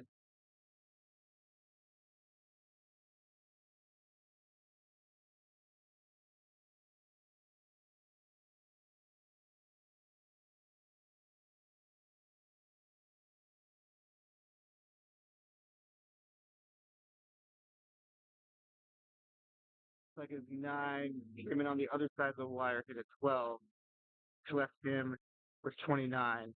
So he went 13 for double 8. But he missed that double 8 inside. Rick on 116. He elects to go for the 20s to start off. Hits the triple with the first start, but then misses single 16. Frustrating position where you do the hard part, then mess up the easy part.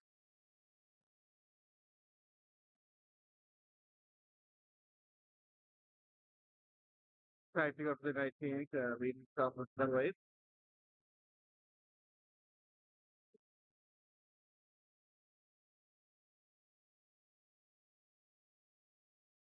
Foreman down to double two. And he takes it. A tight game. But John barely squeaks out that best of five. It could have gone either way. Rick had opportunities to break through. His scoring seemed to let him down when he really needed it.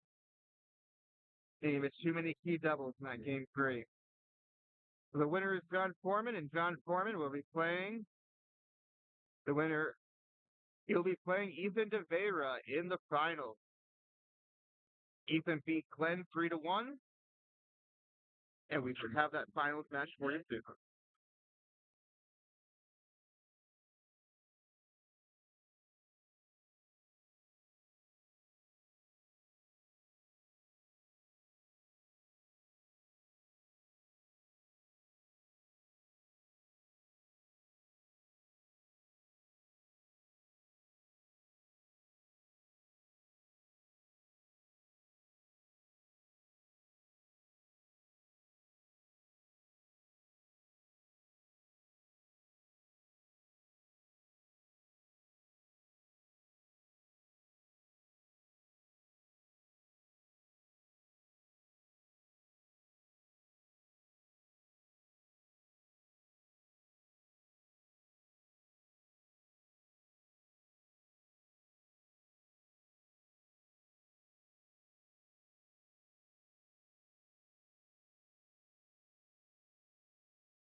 All right, the Open Singles 501 are underway.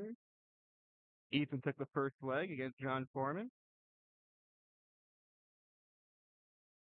Ethan's stuck on 5, but you're probably looking to look for a single 1, the double 2.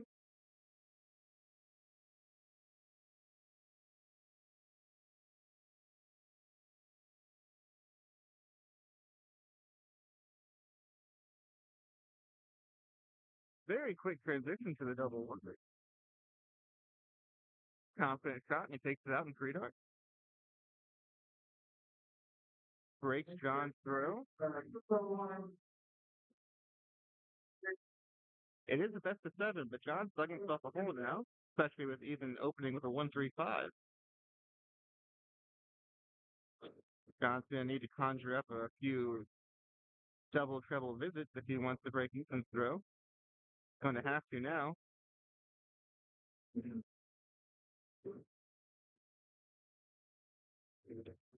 Ethan's 45 gives John an opportunity to do that in this leg. I'm not sure time's going to be enough, though.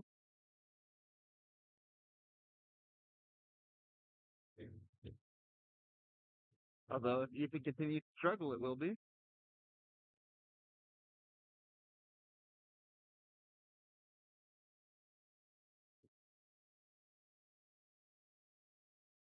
Ooh, 43. John does have the lead, but I wouldn't feel comfortable with a 40-point lead against Ethan right now, especially now with a 1-7-4.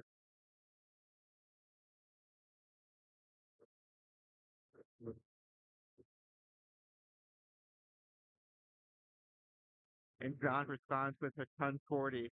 This is a close game. Ethan goes downstairs. He gets a triple 15. No.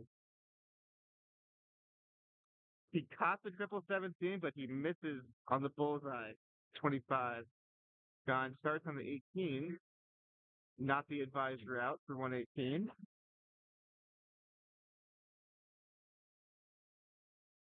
And he chose to go with the 16 with 80 left. He missed the single 8, leaves him 72. I would expect him to start on the 16 here. No, he uses the 12 route as well. This can be a single 12, single 20, and then top.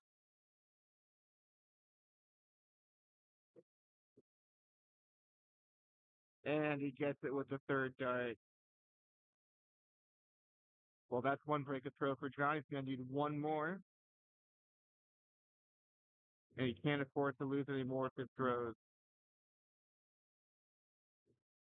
45 is not a good way to hold on to your throw, not against Ethan.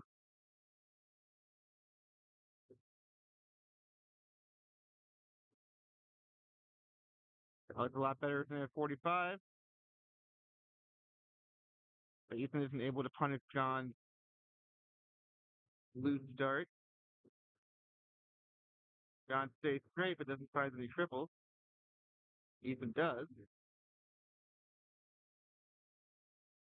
Ethan responds with a ton. John's going to need to find a triple 20 on this visit.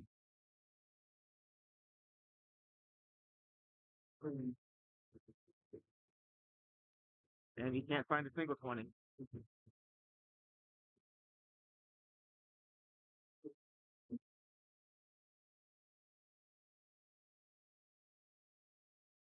Ethan's 85 gets him to throw comfortably. John needs to find a treble here. And can't. Ethan needs 2 triples to set up an outshot. Doesn't get one, but he's still way ahead of Foreman. Hey.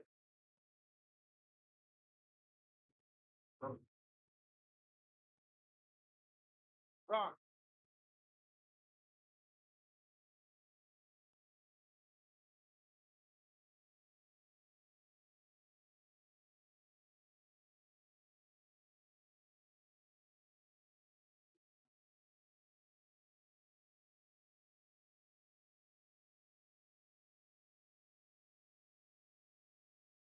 Ethan sets up his 1070 shot. John's gonna need 2 triples to set up an outshot when he returns to the board.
There's some discussion on the playing conditions right now.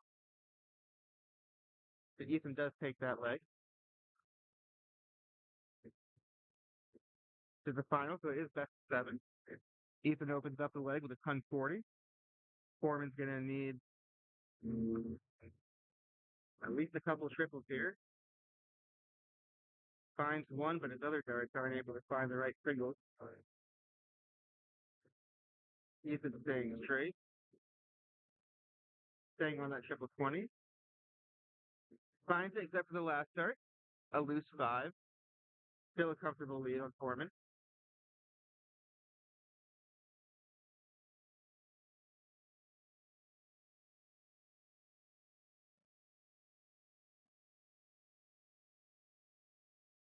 Ethan keeps pounding that triple.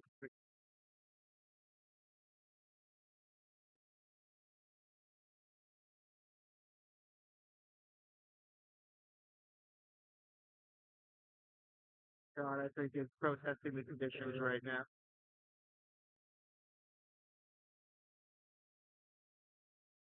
But Ethan's focus remains sharp. Smart 65, sets up to 10-30.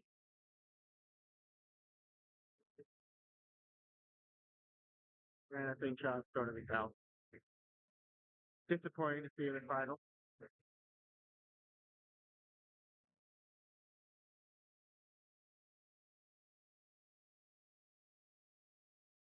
There were things occurring off screen outside of the player's control, which may have affected the outcome of this match.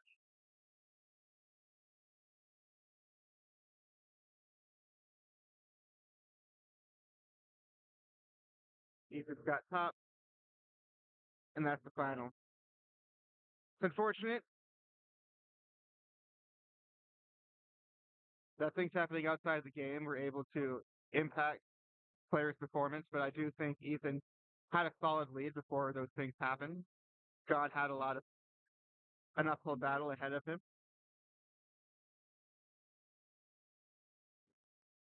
But Ethan deserves full credit for that win, and he is your open singles 501 champion. We'll be back with more triples action after a short break.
All right, welcome back to the first round of our mixed trip.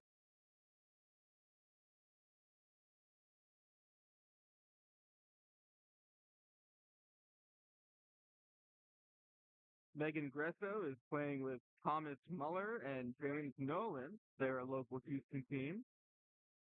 They're playing against a Dallas Fort Worth based team led by the Open 01 finalists, Ethan DeVera and John Corbin, who are playing with Victoria Madrid.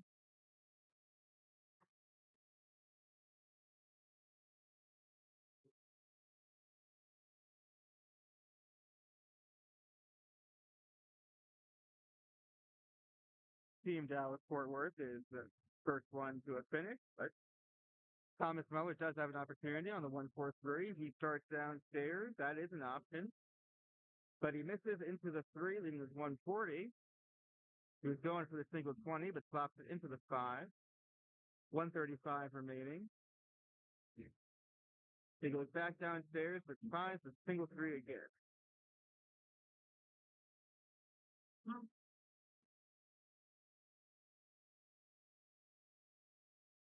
Ethan with 39 goes for the single 7 to double 16, but he misses outside with the first try double 16 and inside in the second.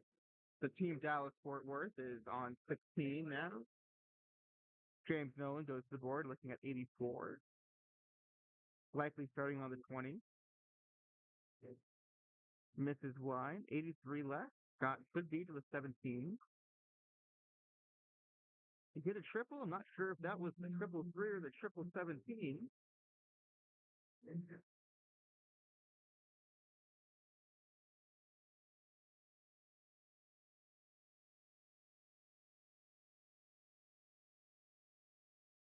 I don't think he bust that shot unless he hit a triple 16. Did he? No, he didn't. Foreman looking at double 8. First start. Game 1 goes to Dallas Fort Worth based team. These matches are a best of 3.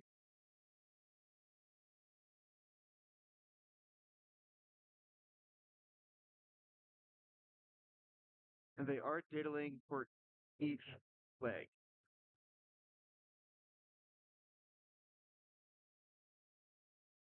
Team Dallas wins the start on leg 2, and Ethan will throw first for them.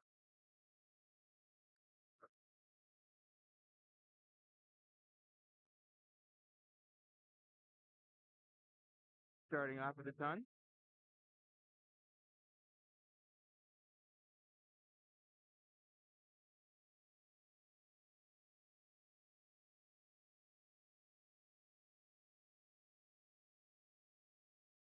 Thomas close to following as a ton of his own, but flops into the triple 1.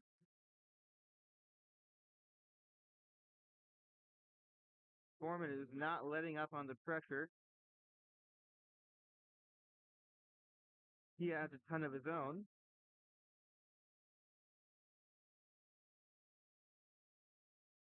James is going to have to find at least one triple to stay in this game.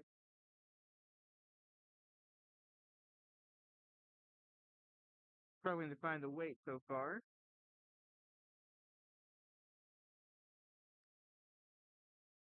A rare 50 score. We won't see that very often. Victoria aims to score in the lower half of the board. And it works out for her, finding 2 triple 19s for a 117.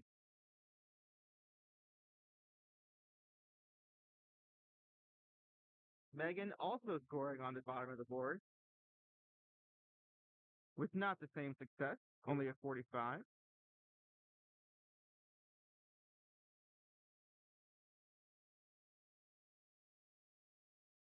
Ethan adds a 99. The team from Dallas is currently averaging 104 at this play.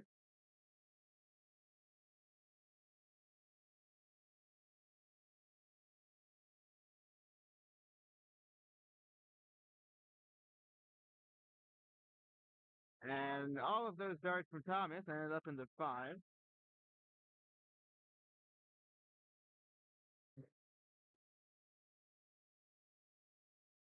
Foreman just trying to set up. Not too much pressure on them, almost 200 points ahead.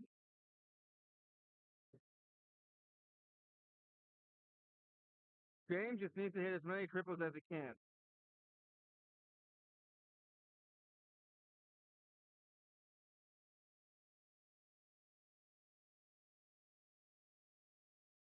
But continuing to struggle with the weight.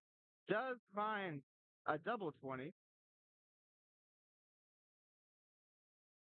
Victoria on 108. Couple options on where to start here. He goes to the 19 drought, looking for 4 19s for 32. Finds 3 of them.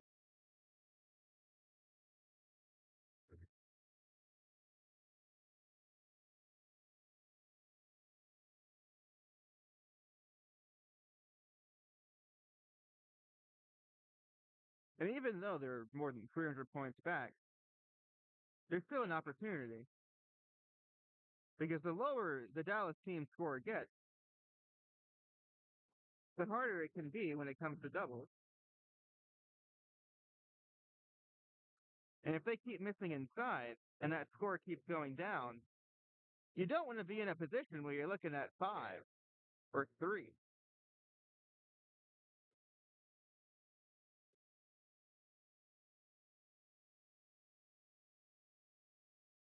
Thomas keeps his composure, stays straight, fires in 3 straight darts. John's looking at double 10.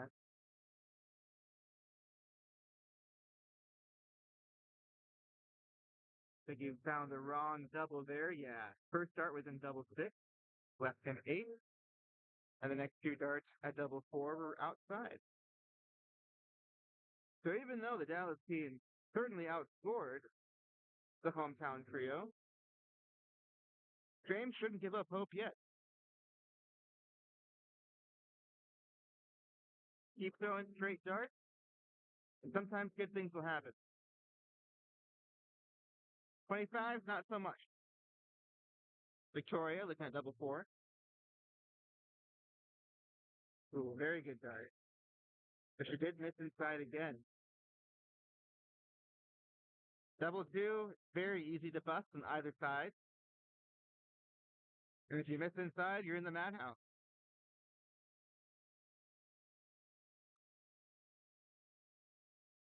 This is the exact kind of position you're trying to avoid when you have a big lead. And Megan did find a triple, and the Houston trio is close to being within finishing distance. Oh, Ethan does find the double 2 with the last start, and that will be it as they advance 2-0 over the team of Megan Gresso, Thomas Muller, and James Nolan. They've got to be the team to beat. Victoria Madrid, John Foreman, and Ethan De Vera. When you have the finalists of the Open 01 as your 2 men, I don't know who I'd pick against them.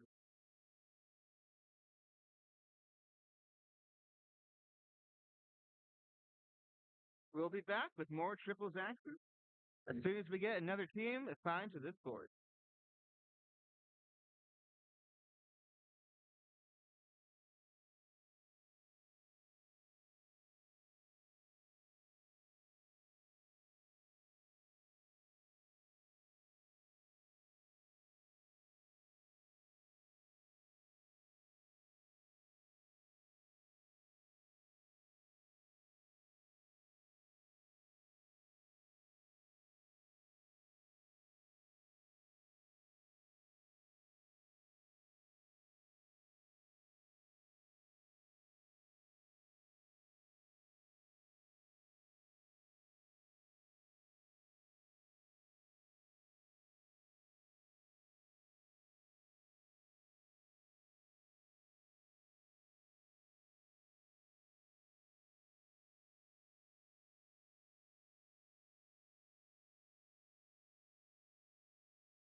Welcome back. This is Gabriel Briones back with you again for the mixed triples 501, 601, I'm sorry. It looks like we have Douglas Holloway, Madeline Holloway, and Tyrone Epps facing off against Daryl Cortez, Haley Newton, and Johnny Salazar here on your stream.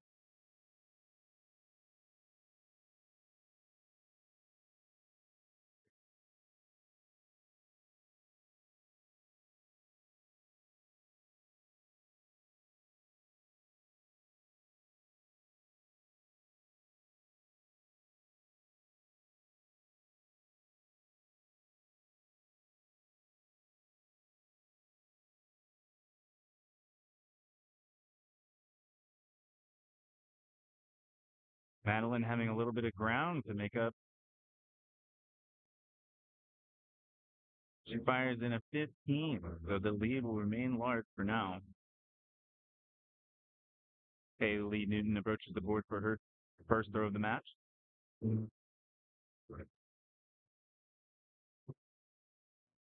That's always frustrating when your darts ends up on the floor, but that triple 20 does favor score fires in a 61.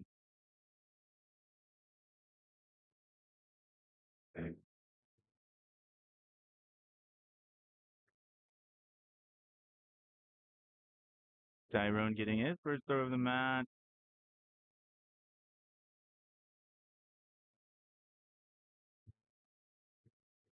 Only managing to find 9. So Daryl Cortez is going to approach the board feeling pretty comfortable with his team's lead.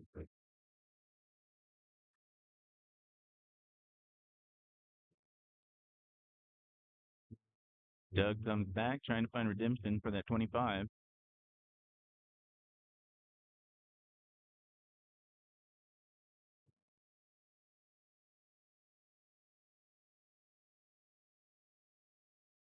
Doug obviously taking his time. He knows he needs to make up some points here.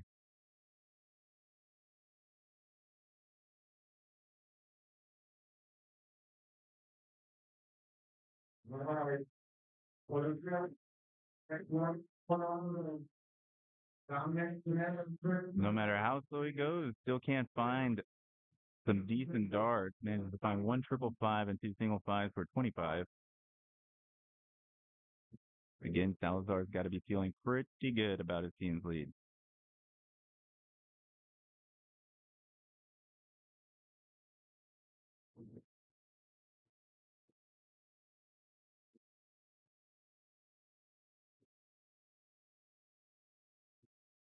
Maddie's going to take a shot at trying to improve her team average here.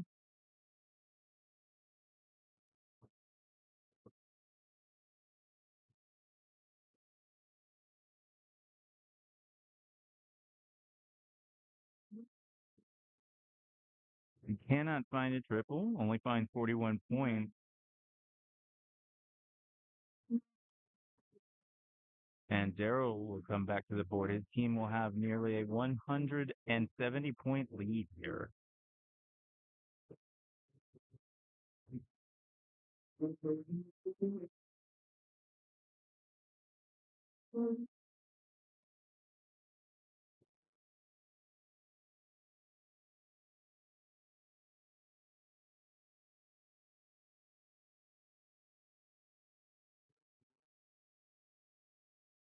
I do apologize. There seems to be more confusion with the scoreboard right now.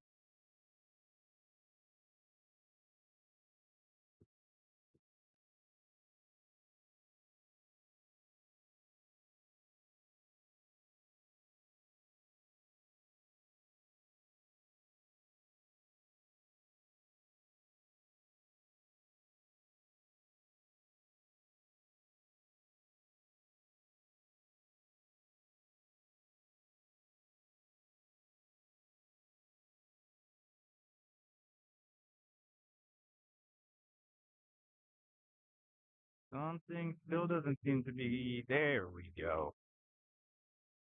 Haley's able to find a 1-2-1, and you have to consider that Doug and Maddie and Tyrone are looking forward to the next leg of the match. It may be too far gone for them to do anything about it. at this point.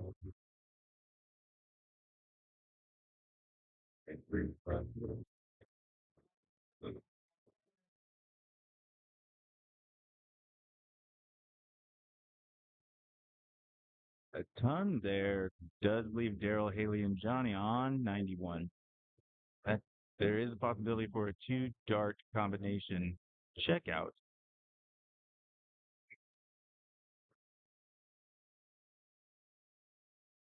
Doug still struggling to keep his darts straight and only finds 9 points. So while Doug, Maddie, and Tyrone are sitting on 448, Johnny has an opportunity to check out 91 here. First start's a little high. He was going for the triple 17.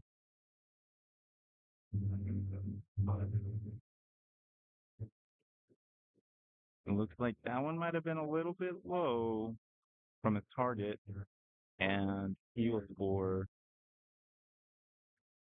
Johnny only fires in a 37, but it won't matter too much right now with the scores of the 10th. If Maddie can find anything, her team might be appreciative right here.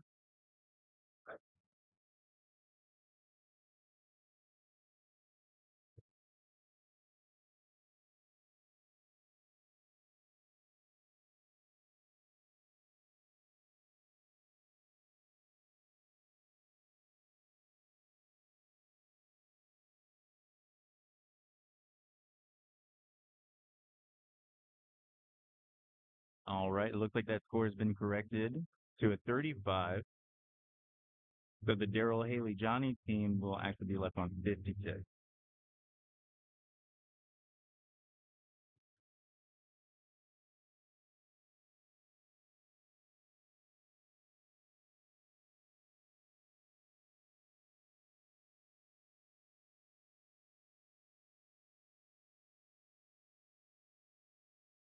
Maddie finds 33.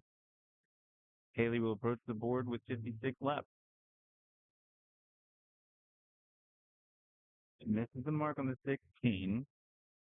Looks like it might have missed completely out of the board. But she still has 2 darts and a chance to check out 56. Oh, I'm corrected. She may have found that 7 seconds.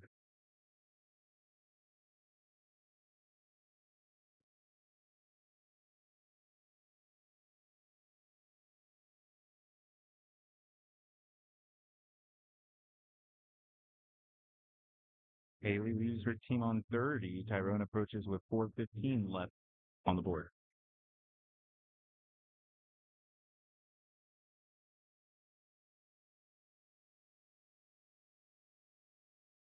Tyrone fires in at 21.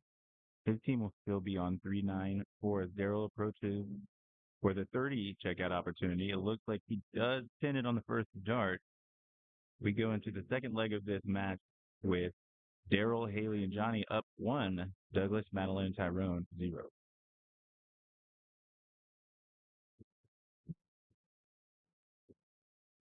Never mind, it appears he may have busted his score.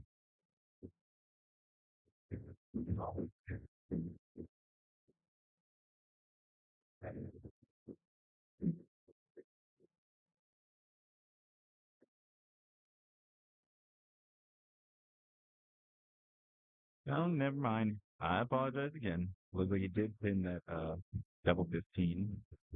Just taking a moment for the scoreboard to update as they are throwing for bullseye to see who'll go first in this round.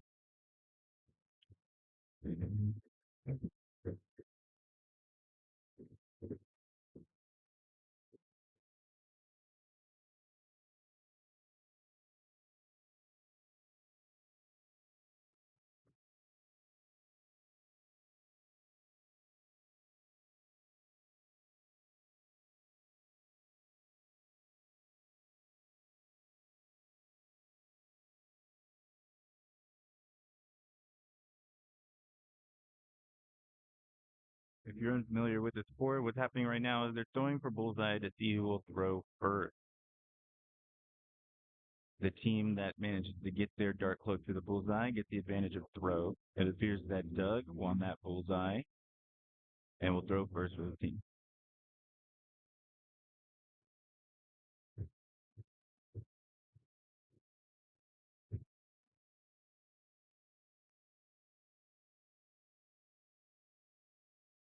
Doug manages to keep those darts straight and find 60. If they can continue to keep their darts straight, they may have an opportunity in this game to fight back.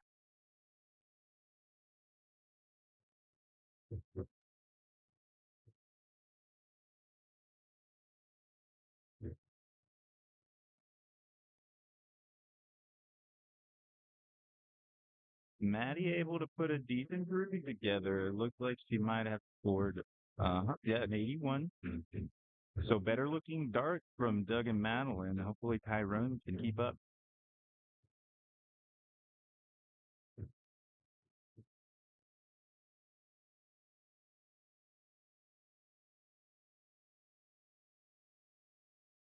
Johnny fires in his own decent dart there, finding 99.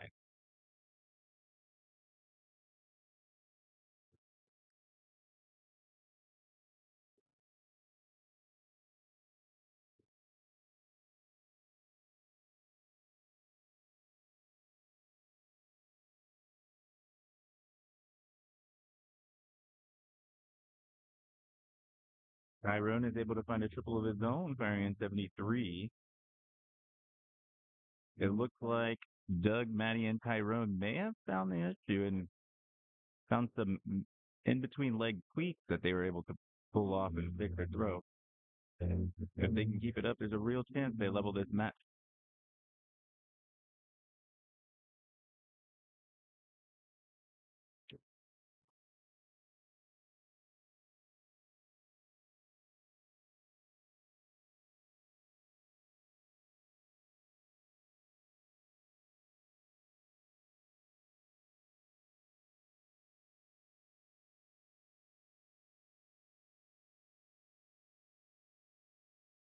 Set, set, and there's the first start. Fine single 20 segment.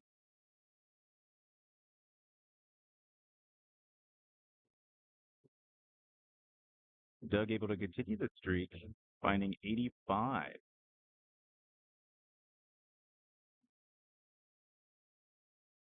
Doug, Manny, and Tyrone are averaging 76 for this leg. That's very good.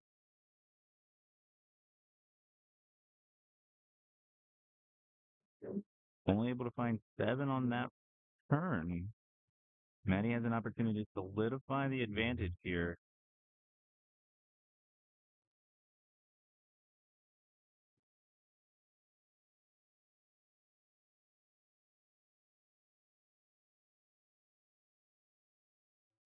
Madeline finally breaks the streak. Only finding 33 there. Her team still has a comfortable lead for now.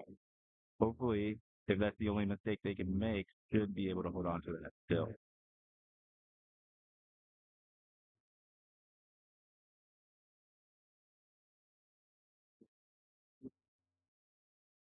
Johnny's able to keep his dart straight for 60. It does cut Tyrone's team lead.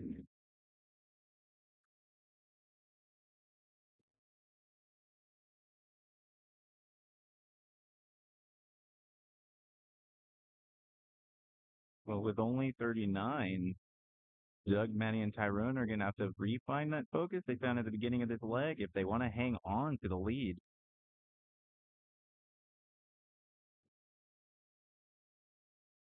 Although Haley cannot take advantage of the opportunity, only firing in 25. If Doug can keep his dart straight, there's a very good chance that he's able to get his team down to the first out of this leg. 3 single 20s would leave 170. Of course, you always want more. 3 triple 20s would leave 50.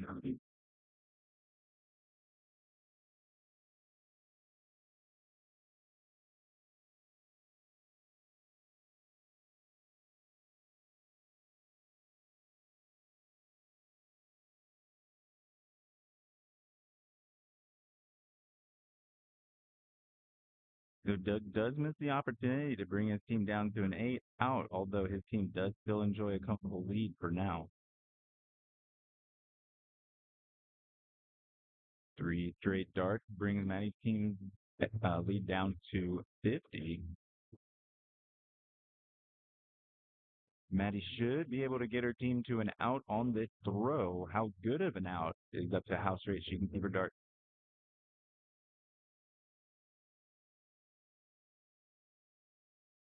First dart looks good. Second dart gets a little bit wild.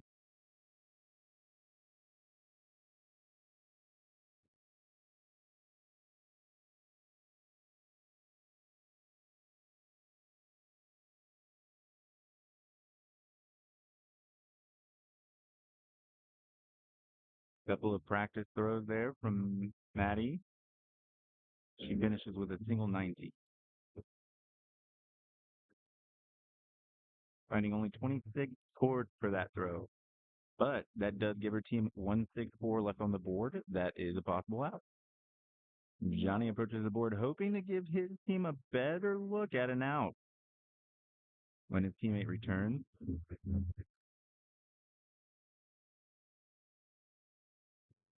there's a very tight grouping there, close to the triple 20s, and he finds 85.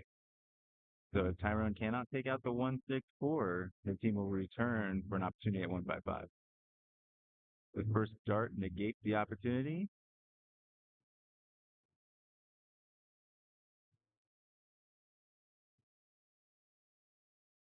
Hitting 41, Tyrone leaves his team with 1, 2, 3. Haley will make an attempt at the 155. A couple of errant darts will make that not possible, leaving 128.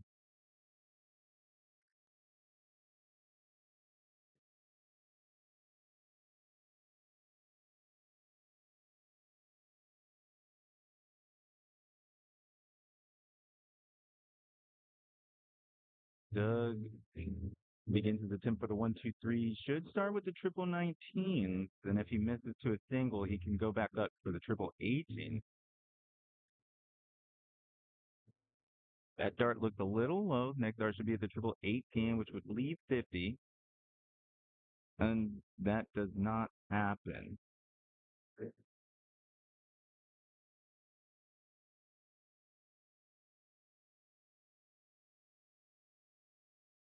That will not be the score he wanted, as he only fires in 21. Daryl gets opportunity to look at 128 and only finds 41. Maddie will make her attempt for the 102, most likely starting with the triple 20.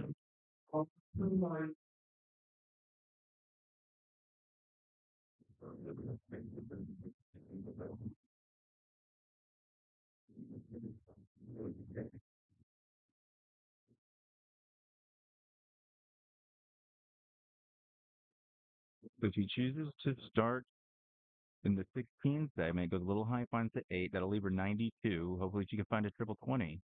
Goes high, 72 left with one dart in hand.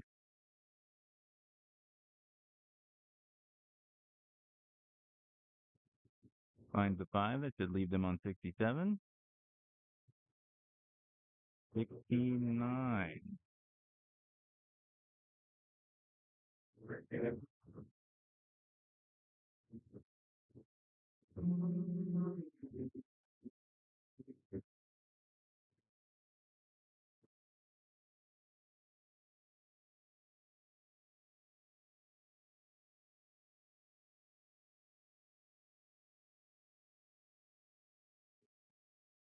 Johnny only finds 19. Both teams struggling to get to an out towards the end of the second leg.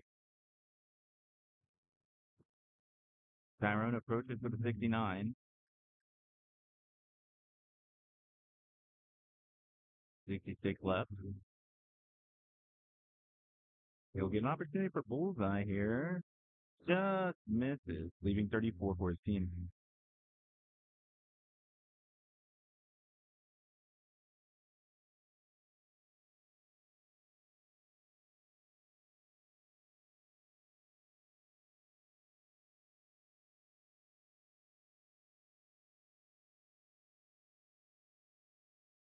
And Haley's dropped her dart low. She had an opportunity to get a dart and an out.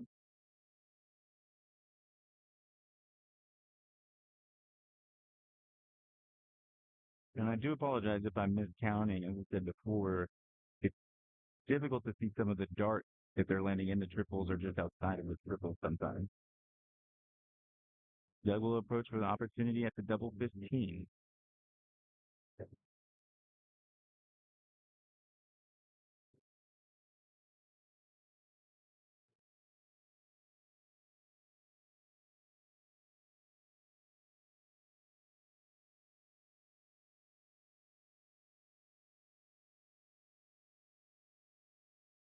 First dart goes a little low. He'll hit the single 2. He's going to want to find the double 14 now.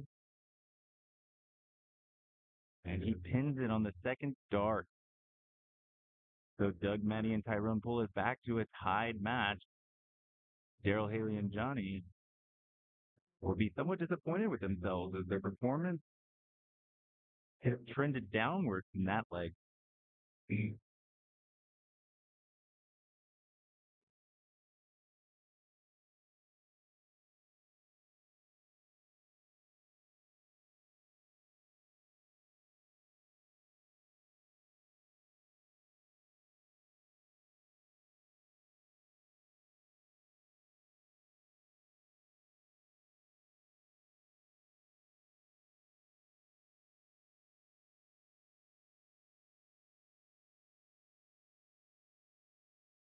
And it looks like Daryl, Haley, and Johnny will have the advantage of the dart in this match.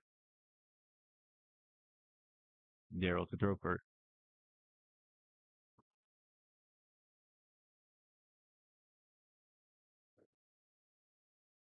Daryl manages to find a triple 20 and 2 singles to start off with a 100. Strong start to this leg.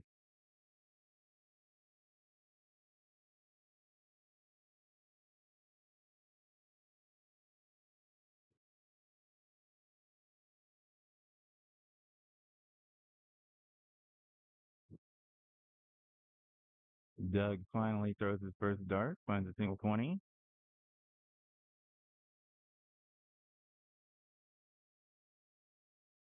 And finds one triple 20 and one triple 5 for a first throw of 85.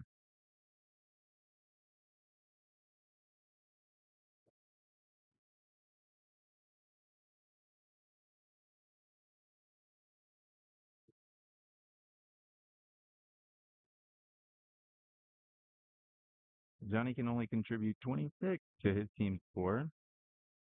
Matty will be hoping to take advantage of that throw here.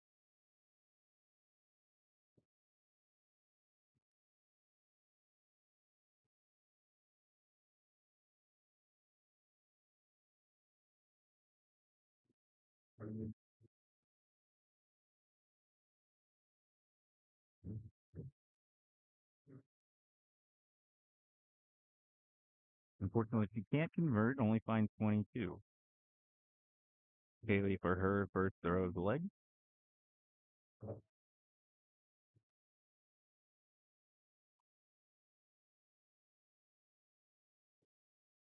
And she's able to fire in a 75.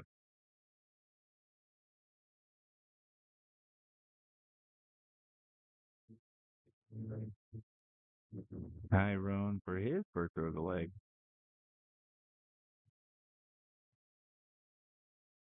Will find 33. So at this point, Daryl, Haley, and Johnny have solidified their advantage, carrying a 61-point lead as the players get ready for their second throw of this leg.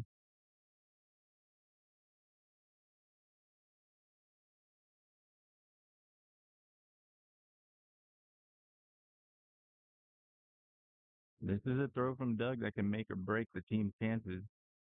Keeping his dart straight will keep the game close. But errant darts like that may see their chances slip away here.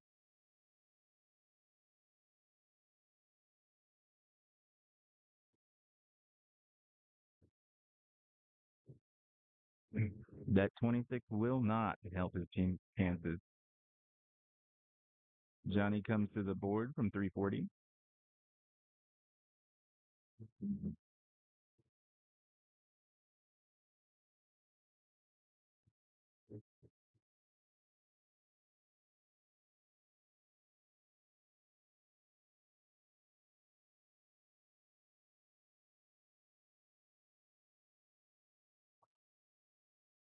Oddly enough, a 47 from Johnny is able to increase his team's lead.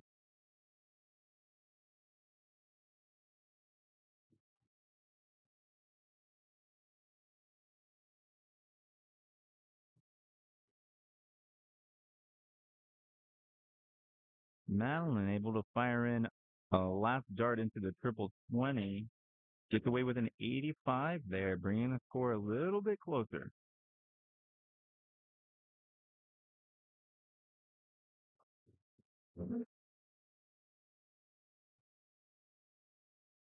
It appears that Haley may have found a triple 20 of her own to answer back. Not quite. Looks like the final score of that throw was 34. A good throw here from Tyrone could give his team an opportunity to come back in this match, but it won't quite go that way. And he only finds 30.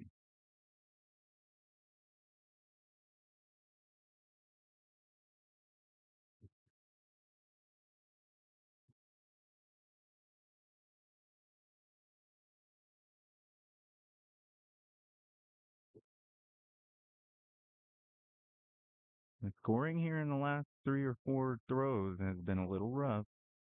Doug hoping to break that streak.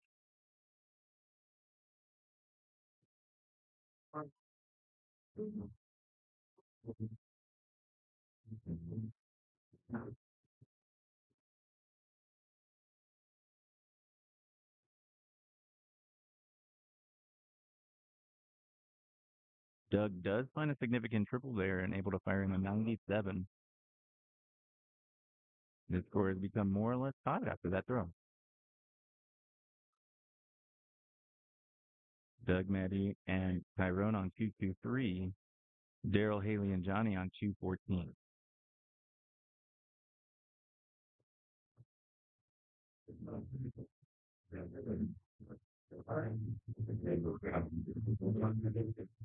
As we sit now, no one still has given their team an opportunity for an out. Maddie has a very real opportunity to provide that for her team.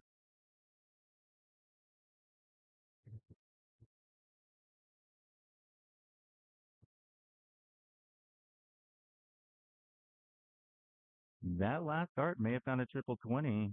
If that's the case,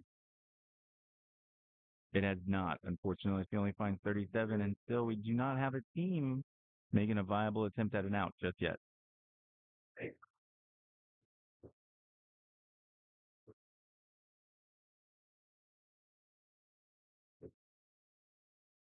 Haley finds enough to give her team the first look at an out. They're sitting on 146. Tyrone comes to the board with 186 left. He'll be wanting to apply significant pressure. Even 3 straight darts at the 20 will bring his score lower than the other team, which may be enough pressure to change the momentum of this match.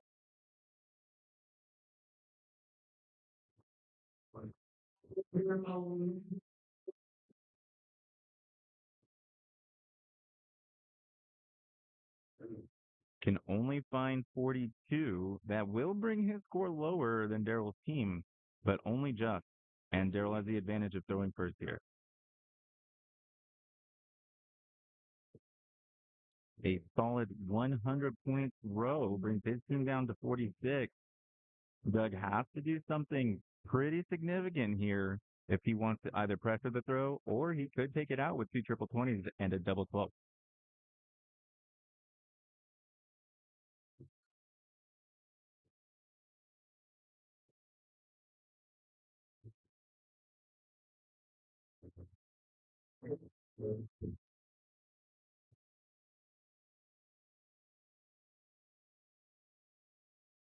And we have liftoff. First started in a single 20.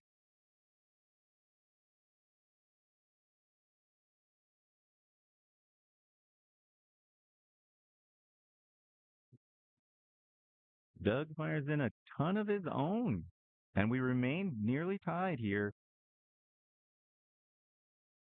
Johnny will make an attempt at the 46. Looks like he finds the 6. High on the first dart for double 20, high on the last dart. So he'll leave his team 40 on the board. Maddie has an opportunity to check out 44. Now, for me, I usually like to aim for the triple four. If I hit the single four, I'm left with tops. If I hit the triple four, I'm down to 32.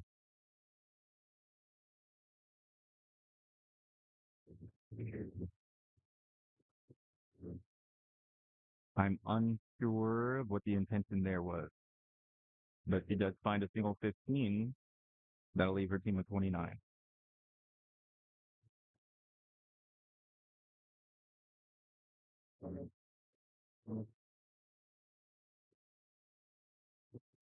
Twenty-one scored. Should be 23 left on the board. May want to find the three to leave her team double 10.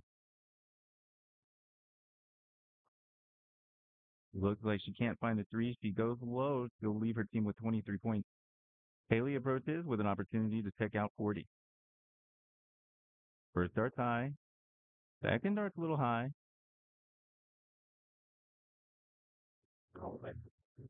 Oh, never mind. It looks like you may have found. Do apologize. I cannot really tell. So for a final score of 21, Haley leaves her team on 19.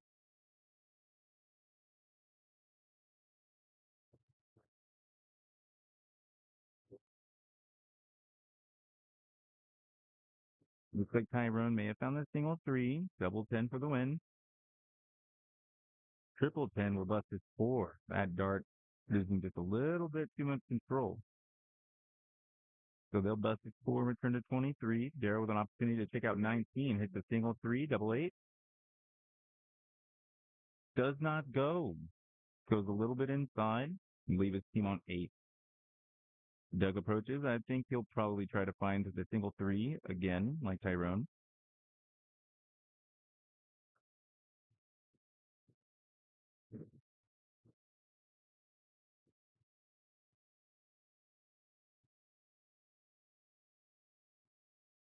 Doug comes set.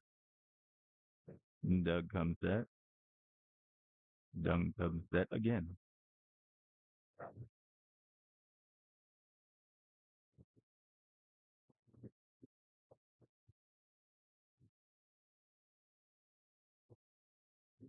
It does appear he found the single three. He'll be shooting for double 10 to win the match.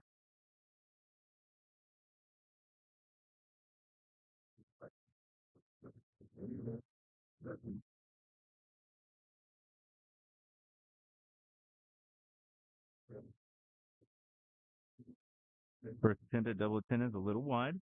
We'll have one last dart to attempt the double 10 checkout.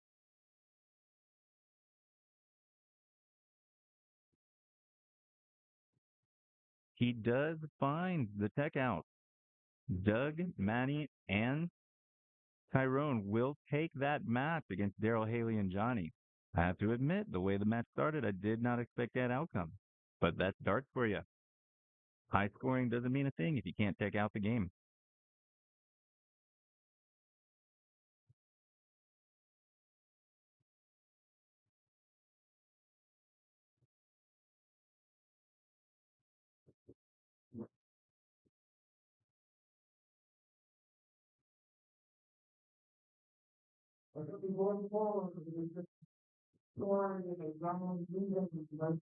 So an update on the rest of the triples matches.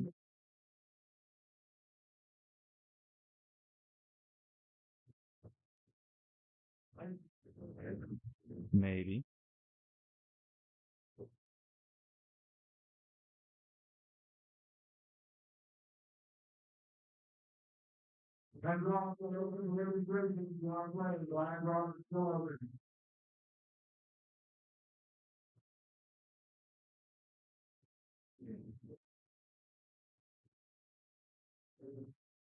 So unfortunately, I can't see everybody's names on these triples matches. But it looks like Ross Huff's team defeated Brian Anthony's team 2-0. They'll move on to the semifinal. Dominic Punt's team defeated Chris Block's team 2-0, and they'll move on to the semifinal. As we discussed, Doug Doug's team defeated. Oh no, I apologize. That's the next match for the quarterfinal. So we're still waiting on that match to begin, and it looks like Irene, Rick, and Hunter are warming up now to take on Lane, Trevor, and Glenn. Since we don't have a live stream of that match, I'm going to go ahead and take a break, and we'll be back for the next live streamed match.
All right, we're about to get back underway.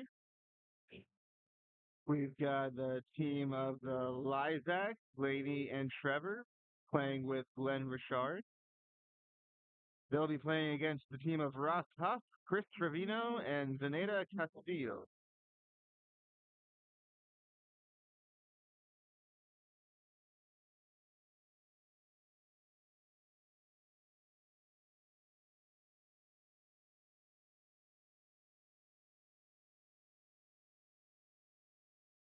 This is the semifinals match.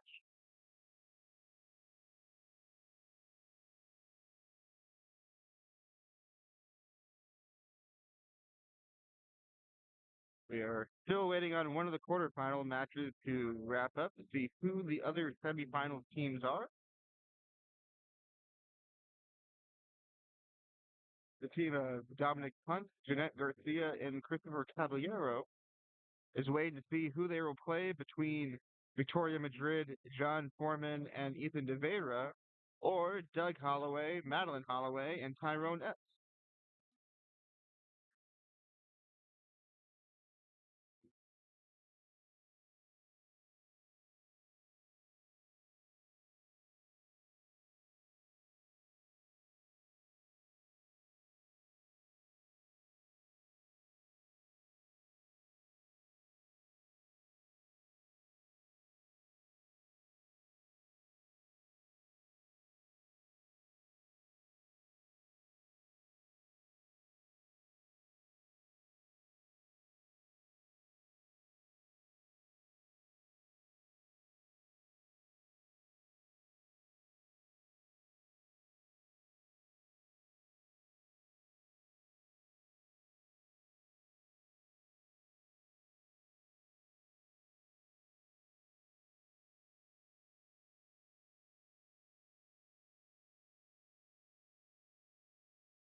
It does look like we have a winner in that other quarterfinals game. The team of Ethan De Vera, John Foreman, and Victoria Madrid has won 2-0, and they will be the ones playing Dominic Hunt, Jeanette Garcia, and Christopher Caballero.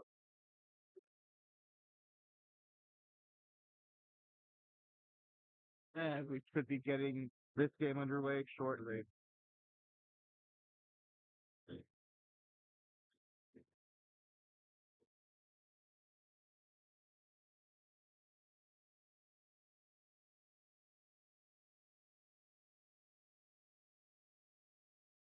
It looks like Chris Trevino has won the throw, and his team will go first.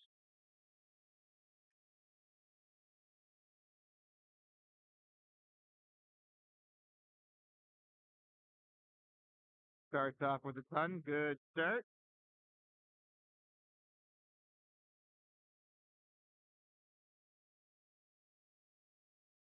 Glenn Richard, who's a native of Louisiana, frequents many of our tournaments over here in Houston, wins a lot of them. Starts us off with a 60.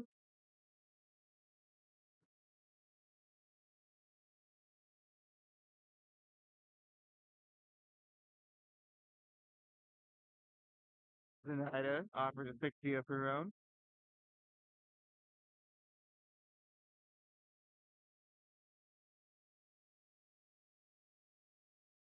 Trevor trying to will that last dart into the triple. Comes up just short. It'll be another 60.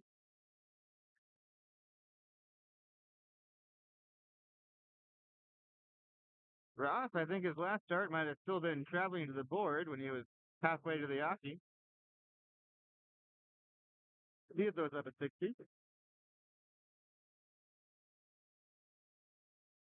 Ooh, Lane, some of her darts are drifting to the left and right.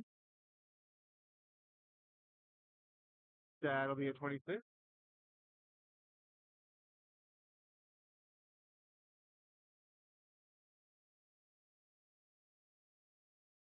So Chris might have held on to that last dart a little too long.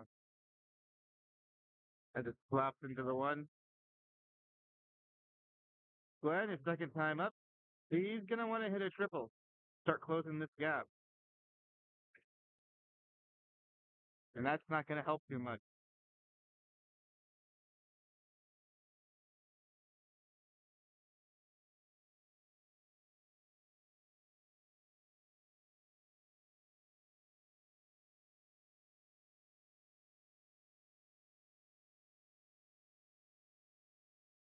Snyder with a 45.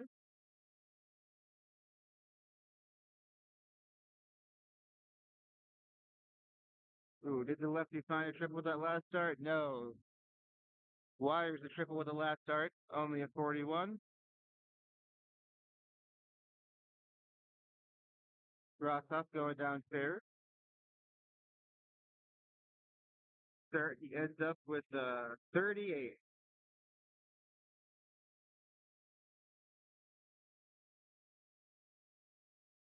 Laney's got some ground to make up. Looking for at least one triple.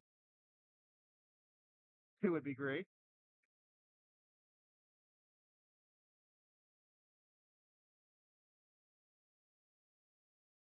But she'll have to be happy with straight dart.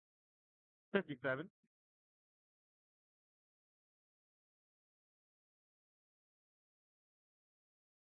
Chris is going to need a triple if he wants to set up an out. And he doesn't. Not too much pressure on that, though, as Glenn is 120 points behind. He's going to need two triples and some creative counting if he wants to set up an out of his own. And a 43 is not going to do that.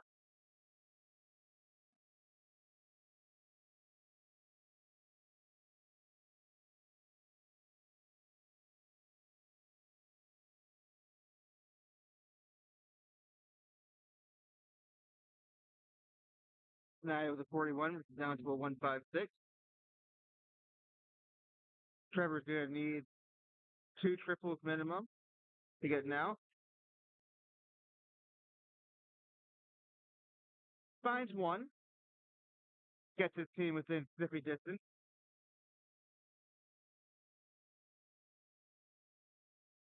Interesting choice to start on the 19s there. If Ross had hit the triple 19, he'd be left with 99, which you cannot take out in two darts. 156 could always be started on the 20.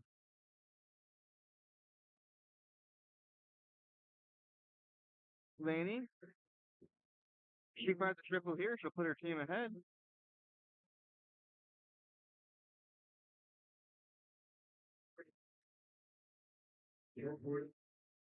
Looks like a loose last start though. 131, not great. 131 is the smallest out that still requires two triples.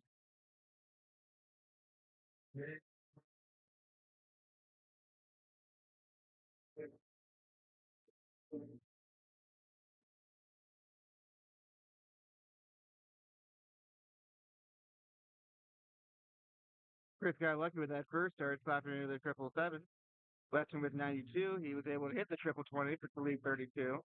Those last start was outside. No worries though. His team will have 32 and three clean darts at it when they return. As Glenn can't find a triple, either of the two triples he would need for the 131.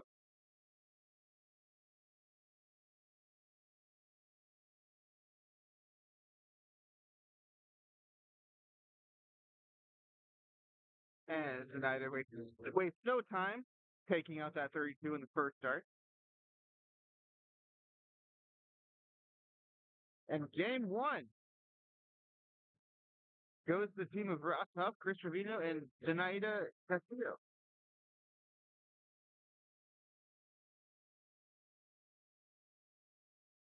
And as mixed triples, they do court for every leg. The Glenn starts off, it looks like, with at least an outer pull. Certainly enough to win against Chris's offering. So Glenn will start leg two. Glenn did not have a great game last round. And mixed triples is tough. You're only going once every 6 turns. And you have a bad round, you got a lot of time to think about it. And Glenn will have a lot of time to think about that 27 he just put up.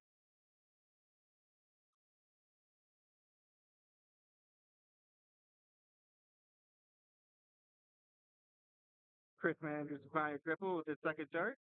Starts off with a ton, same as last game.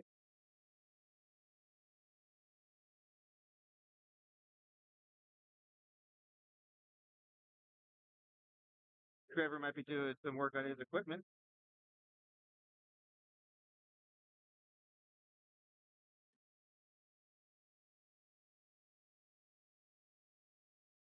There he is. He's all over that triple 20. Surely he finds one. Does find a triple, but slept his last start into the single. Single one.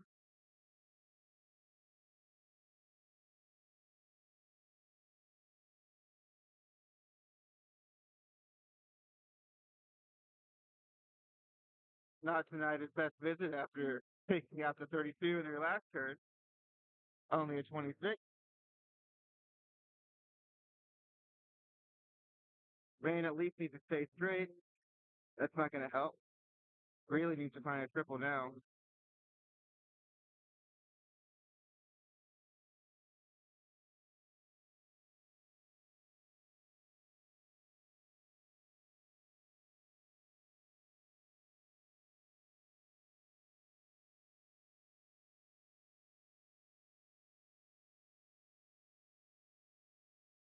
No, those were good looking darts from Russ. I was expecting a higher score than 55. He was all around that triple 20. Which is exactly where Glenn's looking.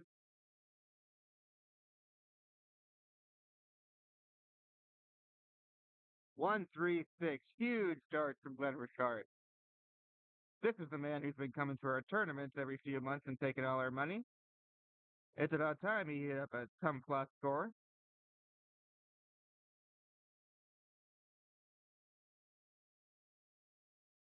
And Chris is down to the 41, so all the momentum now, Team Lysak and Glenn Richard.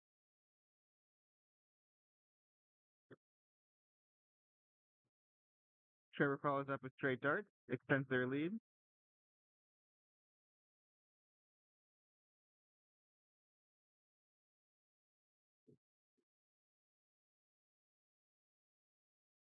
Oh, Snyder with another 26.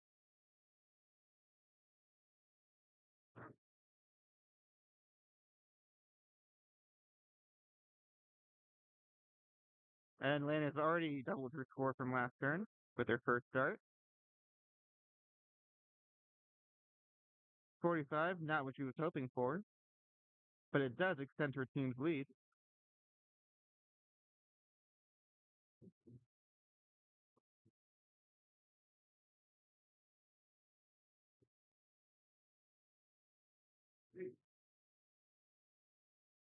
To the 43.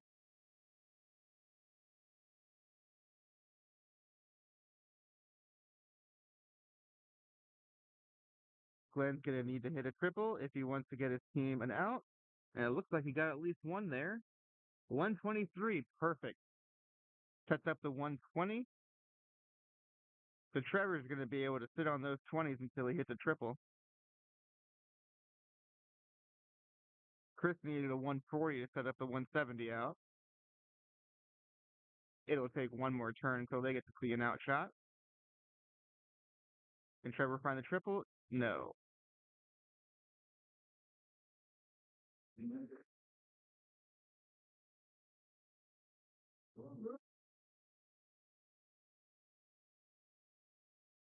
Snyder will also need to find a triple if he wants to get her team down to an out shot.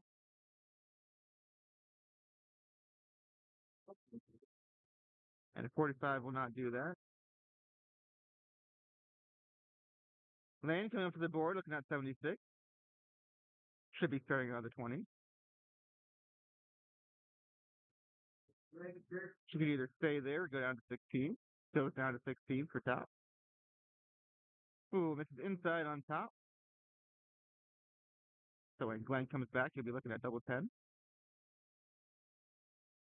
Ross, as long as he stays straight, should get his team down to an out. And he does.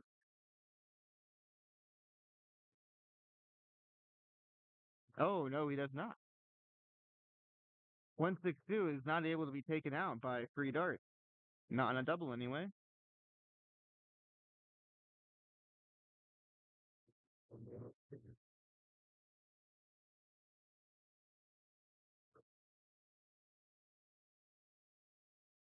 Missing inside.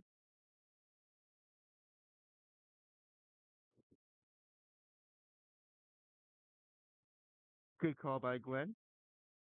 Choosing to split the 10 he had left instead of going for the double five when his opponent is not on an out. Could have also busted.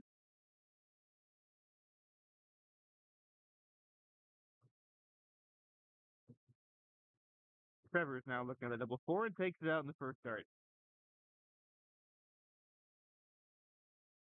And with that, our match is tied 1-1.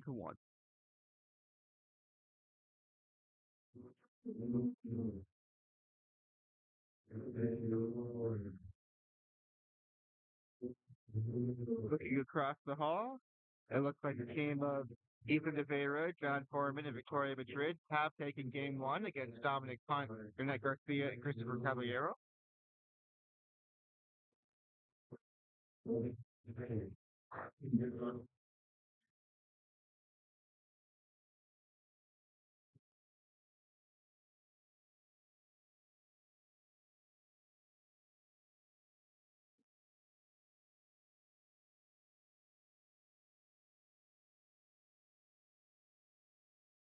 Glenn won the court, and he'll get us started. Glenn's scoring really came alive at the end of the last leg. We'll hope to continue that in this deciding leg.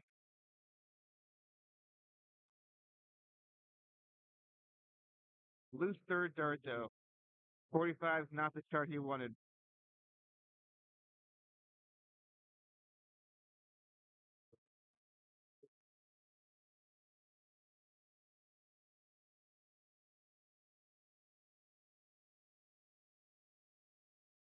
Chris Trevino finds two in the five and scores only 30. Trevor opens up first start in the triple 20, but the last one finds the triple one. The 83 does put his team in the lead.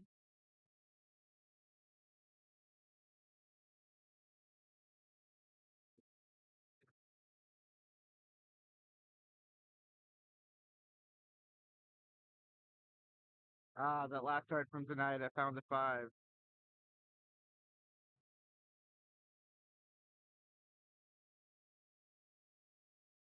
Lady right there in the triple 20 with her first start. But it was in the triple one.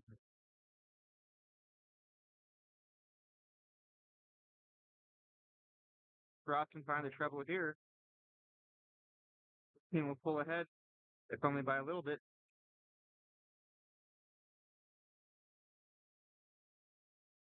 There's another 45.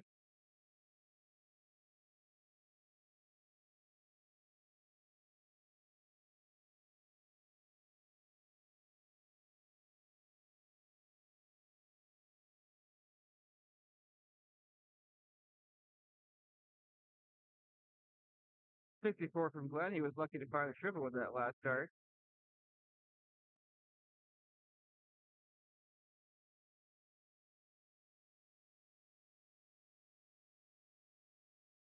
I think Chris was lucky enough there to have missed far enough to the right that he found the 18 instead of the one.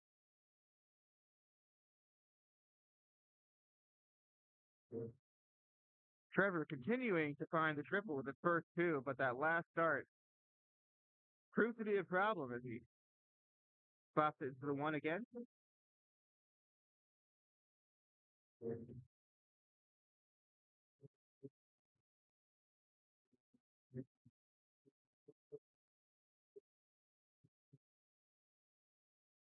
Laney will need two triples to give her team an out.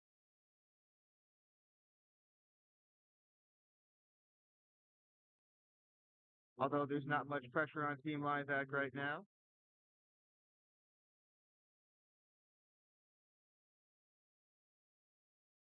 There's nothing Rossoff can do to get his team in a position to win, besides score as much as he can. It'll take at least 2 turns until they see an out.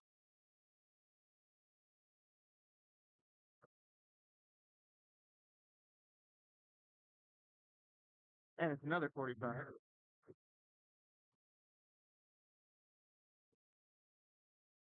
Glenn's going to need to find a triple to get down to an out.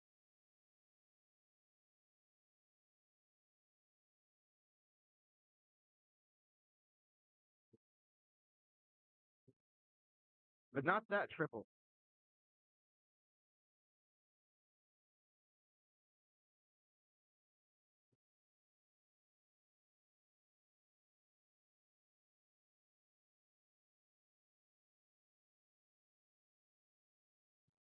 Chris continues the 45 trade.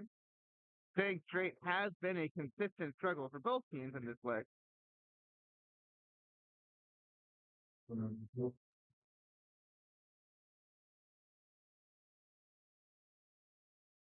Trevor just gets his team down to an out.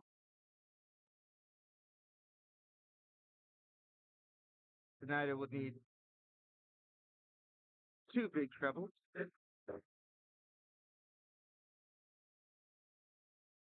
Doesn't find one. 158. Lanny will be looking on the 20s. She needs 2 triple 20s for the double 19. Although at this point I wouldn't fault her for hitting 2 triple 20s and then splitting that.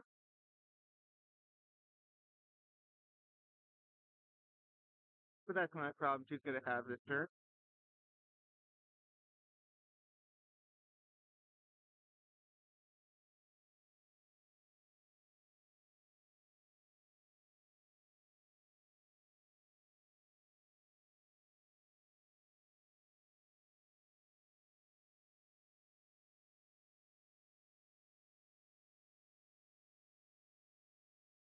And as Ross collects his dart, Dominic Punt, Jeanette Garcia, and Christopher Caballero have tied up their match against John Foreman, Ethan De Vera, and Victoria Madrid.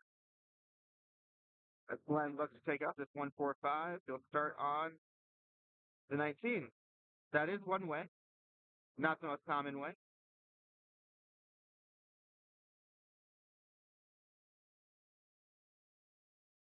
But with his opponents not on a finish, the goal there was just to score. He leaves 97, a 2-dart combination for Trevor.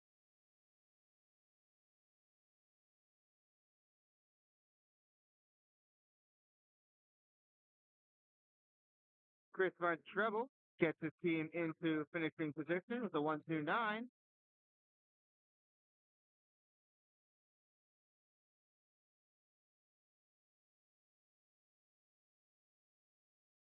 Trevor misses the triple 19 with his first start.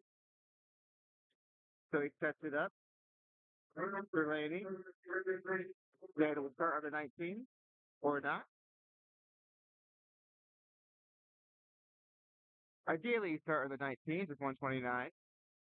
In the case of a single 19, you still have 60 to double bull combination to finish out that shot. I think Taneda has hit the triple 20 with her first start, which would leave 69.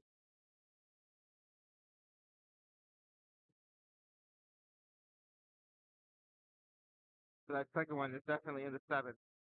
It should have 62 left. Should be triple 10. No? And for the 20 again.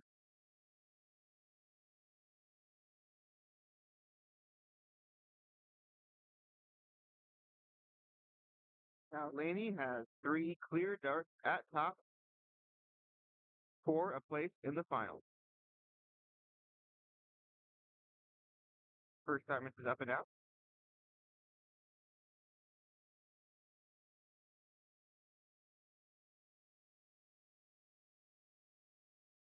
Oh no, that third dart looked close. Must have just been on the wire. Passes 42. Should start on the 10. Think that found the 15 though. Okay. It does, and he cleans up with a 5, which leaves double 11. Not most dart players' favorite double, but maybe it is Ross's. Or maybe he's miscounted.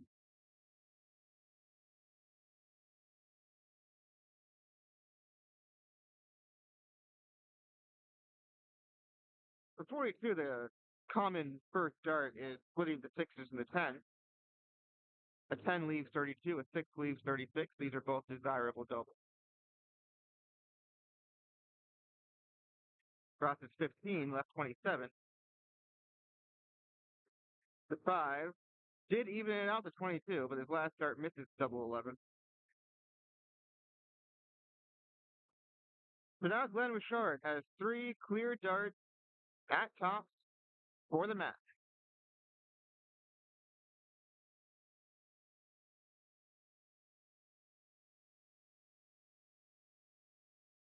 Ross taking some time to score. Not sure what the holdup was.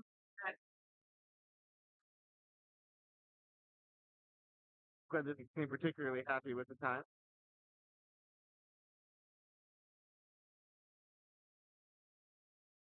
But he wastes none in hitting that dart, sending Glenn Richard, Lady Lysak, and Trevor Lysak to the finals of Mixed Trip 601.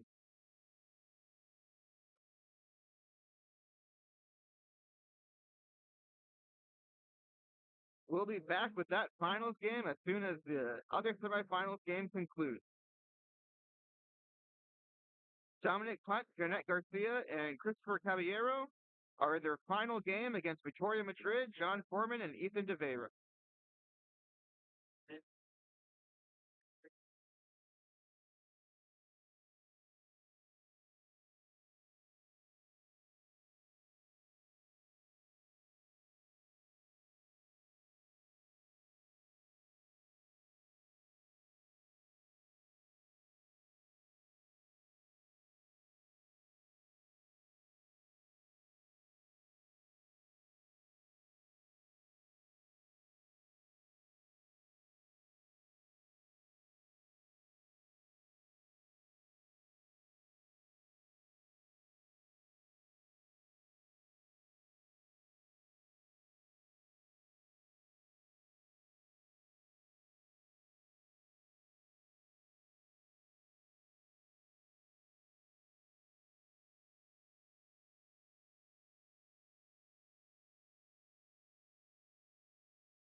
Victoria, John, and Ethan have beat out Dominic's team,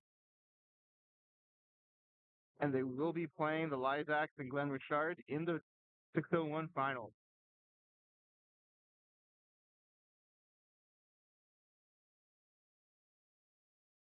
We'll be getting that match underway in just a few moments.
So unfortunately, no one will be available to cast the final of the mixed triples. Both myself, Gabriel Briones, and Jordan have been called up to play in the blind draw tournament. So you may be watching this one in silence. However, it will be remain up for your viewing pleasure.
All right, this is Gabriel Briones coming back at you. Unfortunately, I have been knocked out of the blind draw tournament, so I'll be able to cast the final leg decider match of our mixed triples. Looks like we're looking at Victoria, John, and Ethan facing off against Lane, Trevor, and Glenn. With his teammate starting with a solid 100 first throw, John fires in a 40,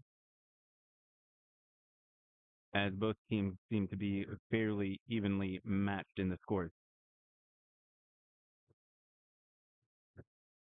Now, I would like you all to notice that that is not Trevor Lysak throwing. That is Lane Lysak for her first throw.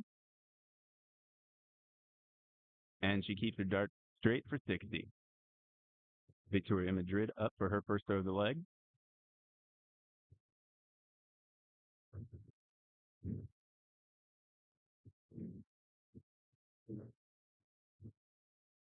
Is only able to put up 33 points, as Trevor will come to the board for his second throw of the match.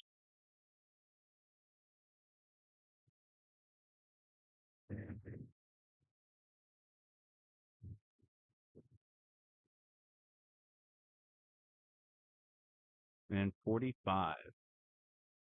Lane, Trevor, and Glenn are enjoying a slight lead, but Ethan seems to have put a quick end to that with a solid 1-3-9,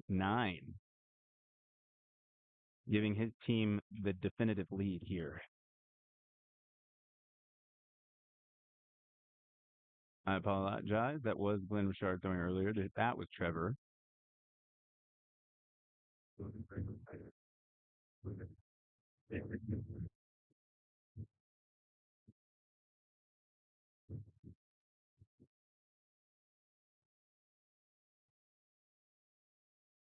John manages to find a 98, putting him just outside of contention for a 3-dart out combination.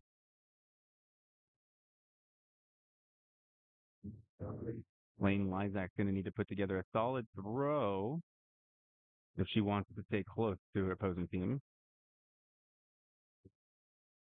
And she finds 85, keeping the score relatively close. Victoria can only set up a shot, but could be looking for 1 or 2 triples if she can find them.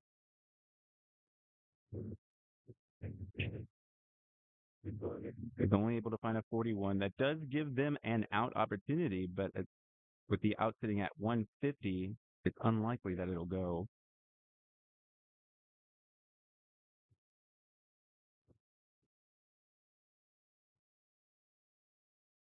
And Glenn fires in a 43, giving his team an opportunity for an out at 170. Ethan, missing his first start at a triple, won't be able to take out the 150, but he does find 60 and get the team down to a 2-dart out combination possibility.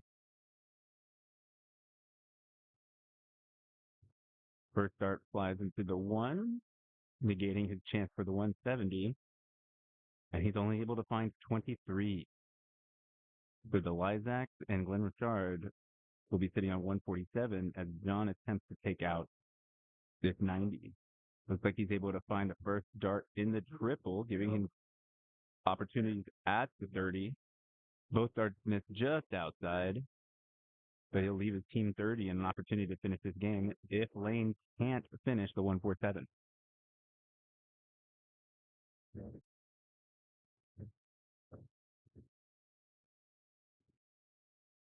And Lane manages to accidentally find the 1 instead of the trip 20.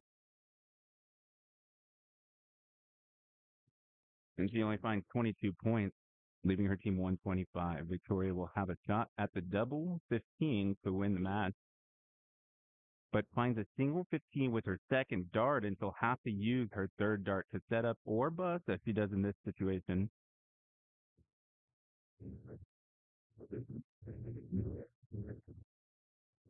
Sometimes it is advantageous to bust your score intentionally if you feel like the resulting double won't be advantageous for your team.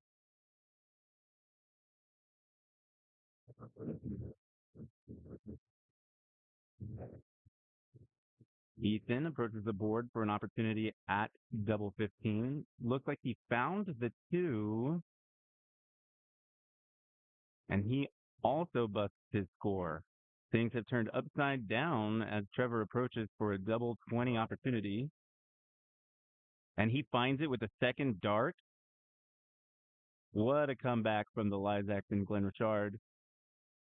They were nowhere close to that match there in the end, in that last leg, but they keep it together and finally find the double 20 to finish the game. So your victors for the mixed triples are going to be Lane, Trevor, and Glenn. Victoria, John, and Ethan will be our runners-up.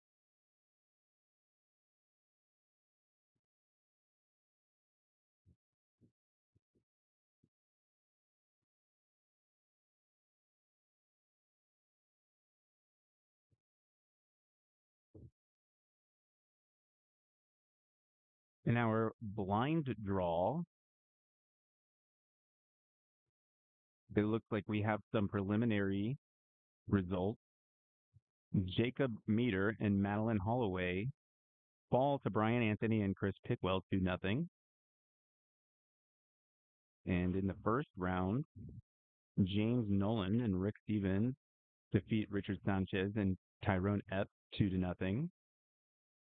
Jordan Yost and Thomas Mueller take out Allison Eng and Gabriel Briones 2-0. Hunter Rideborn and Paolo Javoloso defeat Irene Medina and Doug Holloway 2-0. Nicholas Leclerc and Matt M defeat Ronnie Pedroso and Matt Taylor 2-0. And Lane Vogel and Chris Bueller defeat George Patterson and Richard Coronado 2-0.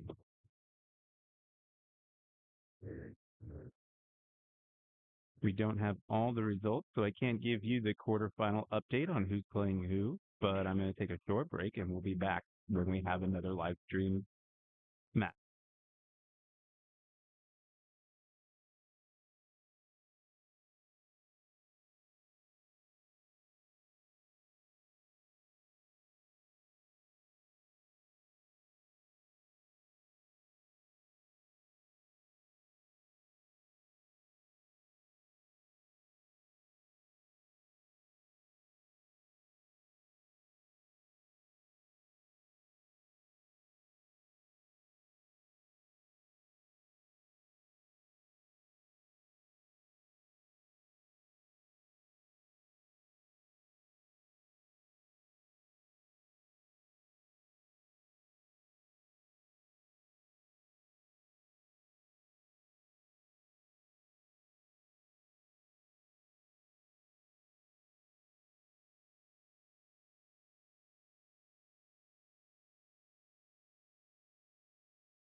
it looks like we have a warm-up game going on against Thomas Mueller and Jordan Yost.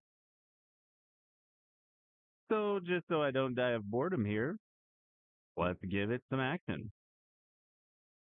It looks like Thomas Mueller was able to fire in a 98 on his first approach to the board. Here he's found two single 20s and will follow it with another. That'll keep his average in the range of 80. Jordan found a 77 on his second throw, but his first throw was a 26. So he's a little bit behind Thomas for now. Looks like he also found 60. Jordan Yost did have the dark start. That's why you see him with a slight point lead right now. But Thomas should be able to negate that here, but unfortunately is able to find three single ones. And he will actually allow Jordan to retain that small lead.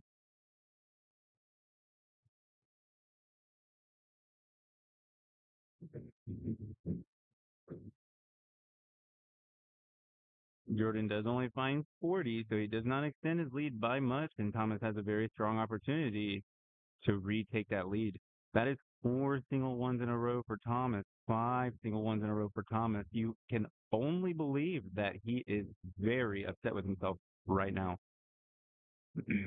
He does break the streak with a single 20, but it may not be enough to catch Jordan if Jordan's able to keep his dart straight here.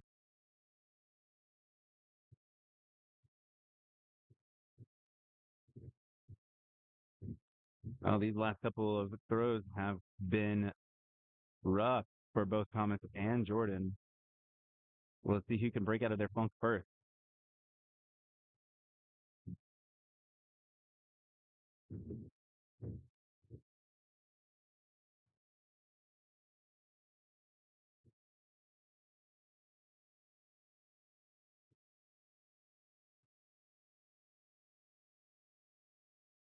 One of the last two throws were line improvement, both players firing in a 45. Jordan is entertaining a slight lead of 236 to Thomas's 273.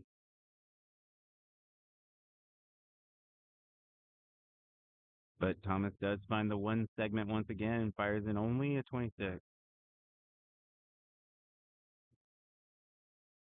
Jordan retains a small lead. Looks like he was able to find a triple 19, maybe. He does, and he finishes that throw with an 87. So Jordan will have the first opportunity to look at an out of 149. Thomas Mueller will have to find a triple here if he wants to pressure Jordan's throw. He does find a triple 20, but he finds a bogey number sitting on 166. For those of you who don't know, 166 is not a number that can be taken out with three darts. Jordan misses first triple and will have to only set up his next throw.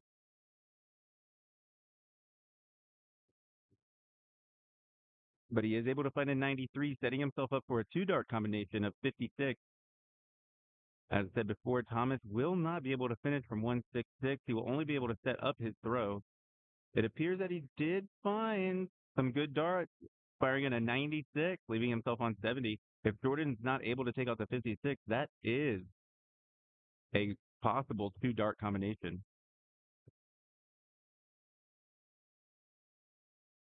Jordan gets an opportunity for an out, but misses low.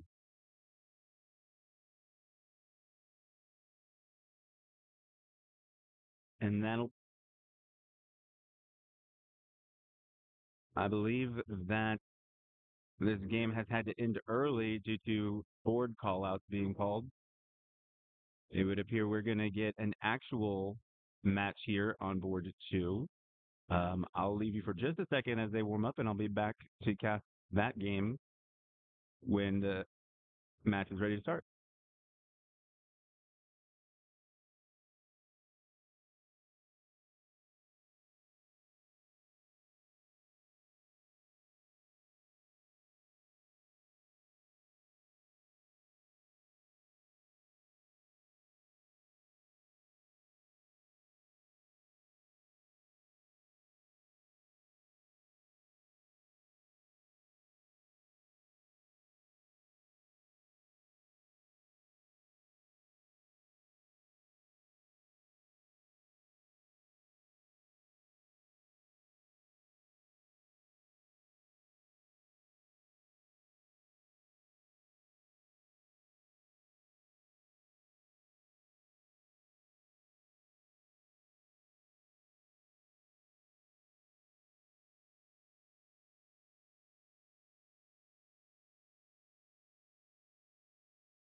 It does look like we're bowling up to get ready to start this match of Brian Anthony and Chris Pickwell facing off against Lane Volkel and Chris Bueller. I believe Brian and Chris got the bowl, and Chris Pickwell will start us off here.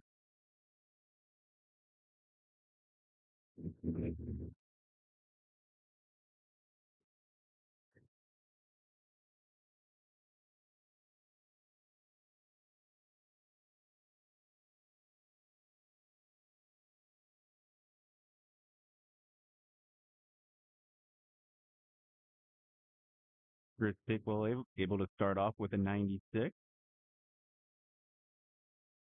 Lane Volkel will need to put together some solid darts to make sure they don't fall to an early deficit. He does find 81, keeping it together, and we're still pretty even here through the first row.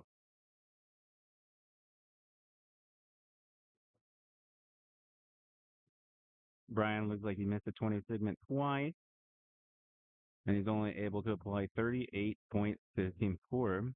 Chris Bueller has an opportunity here that he could take advantage of.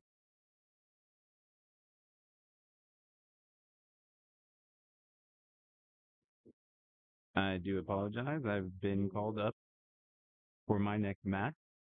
I'll leave you now, but I'll be back if possible soon.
All right, guys, that's going to be it for our Saturday stream. Thanks for tuning in. We'll see you tomorrow, opening up with ladies doubles cricket tomorrow at 11:30 a.m. We'll see you then.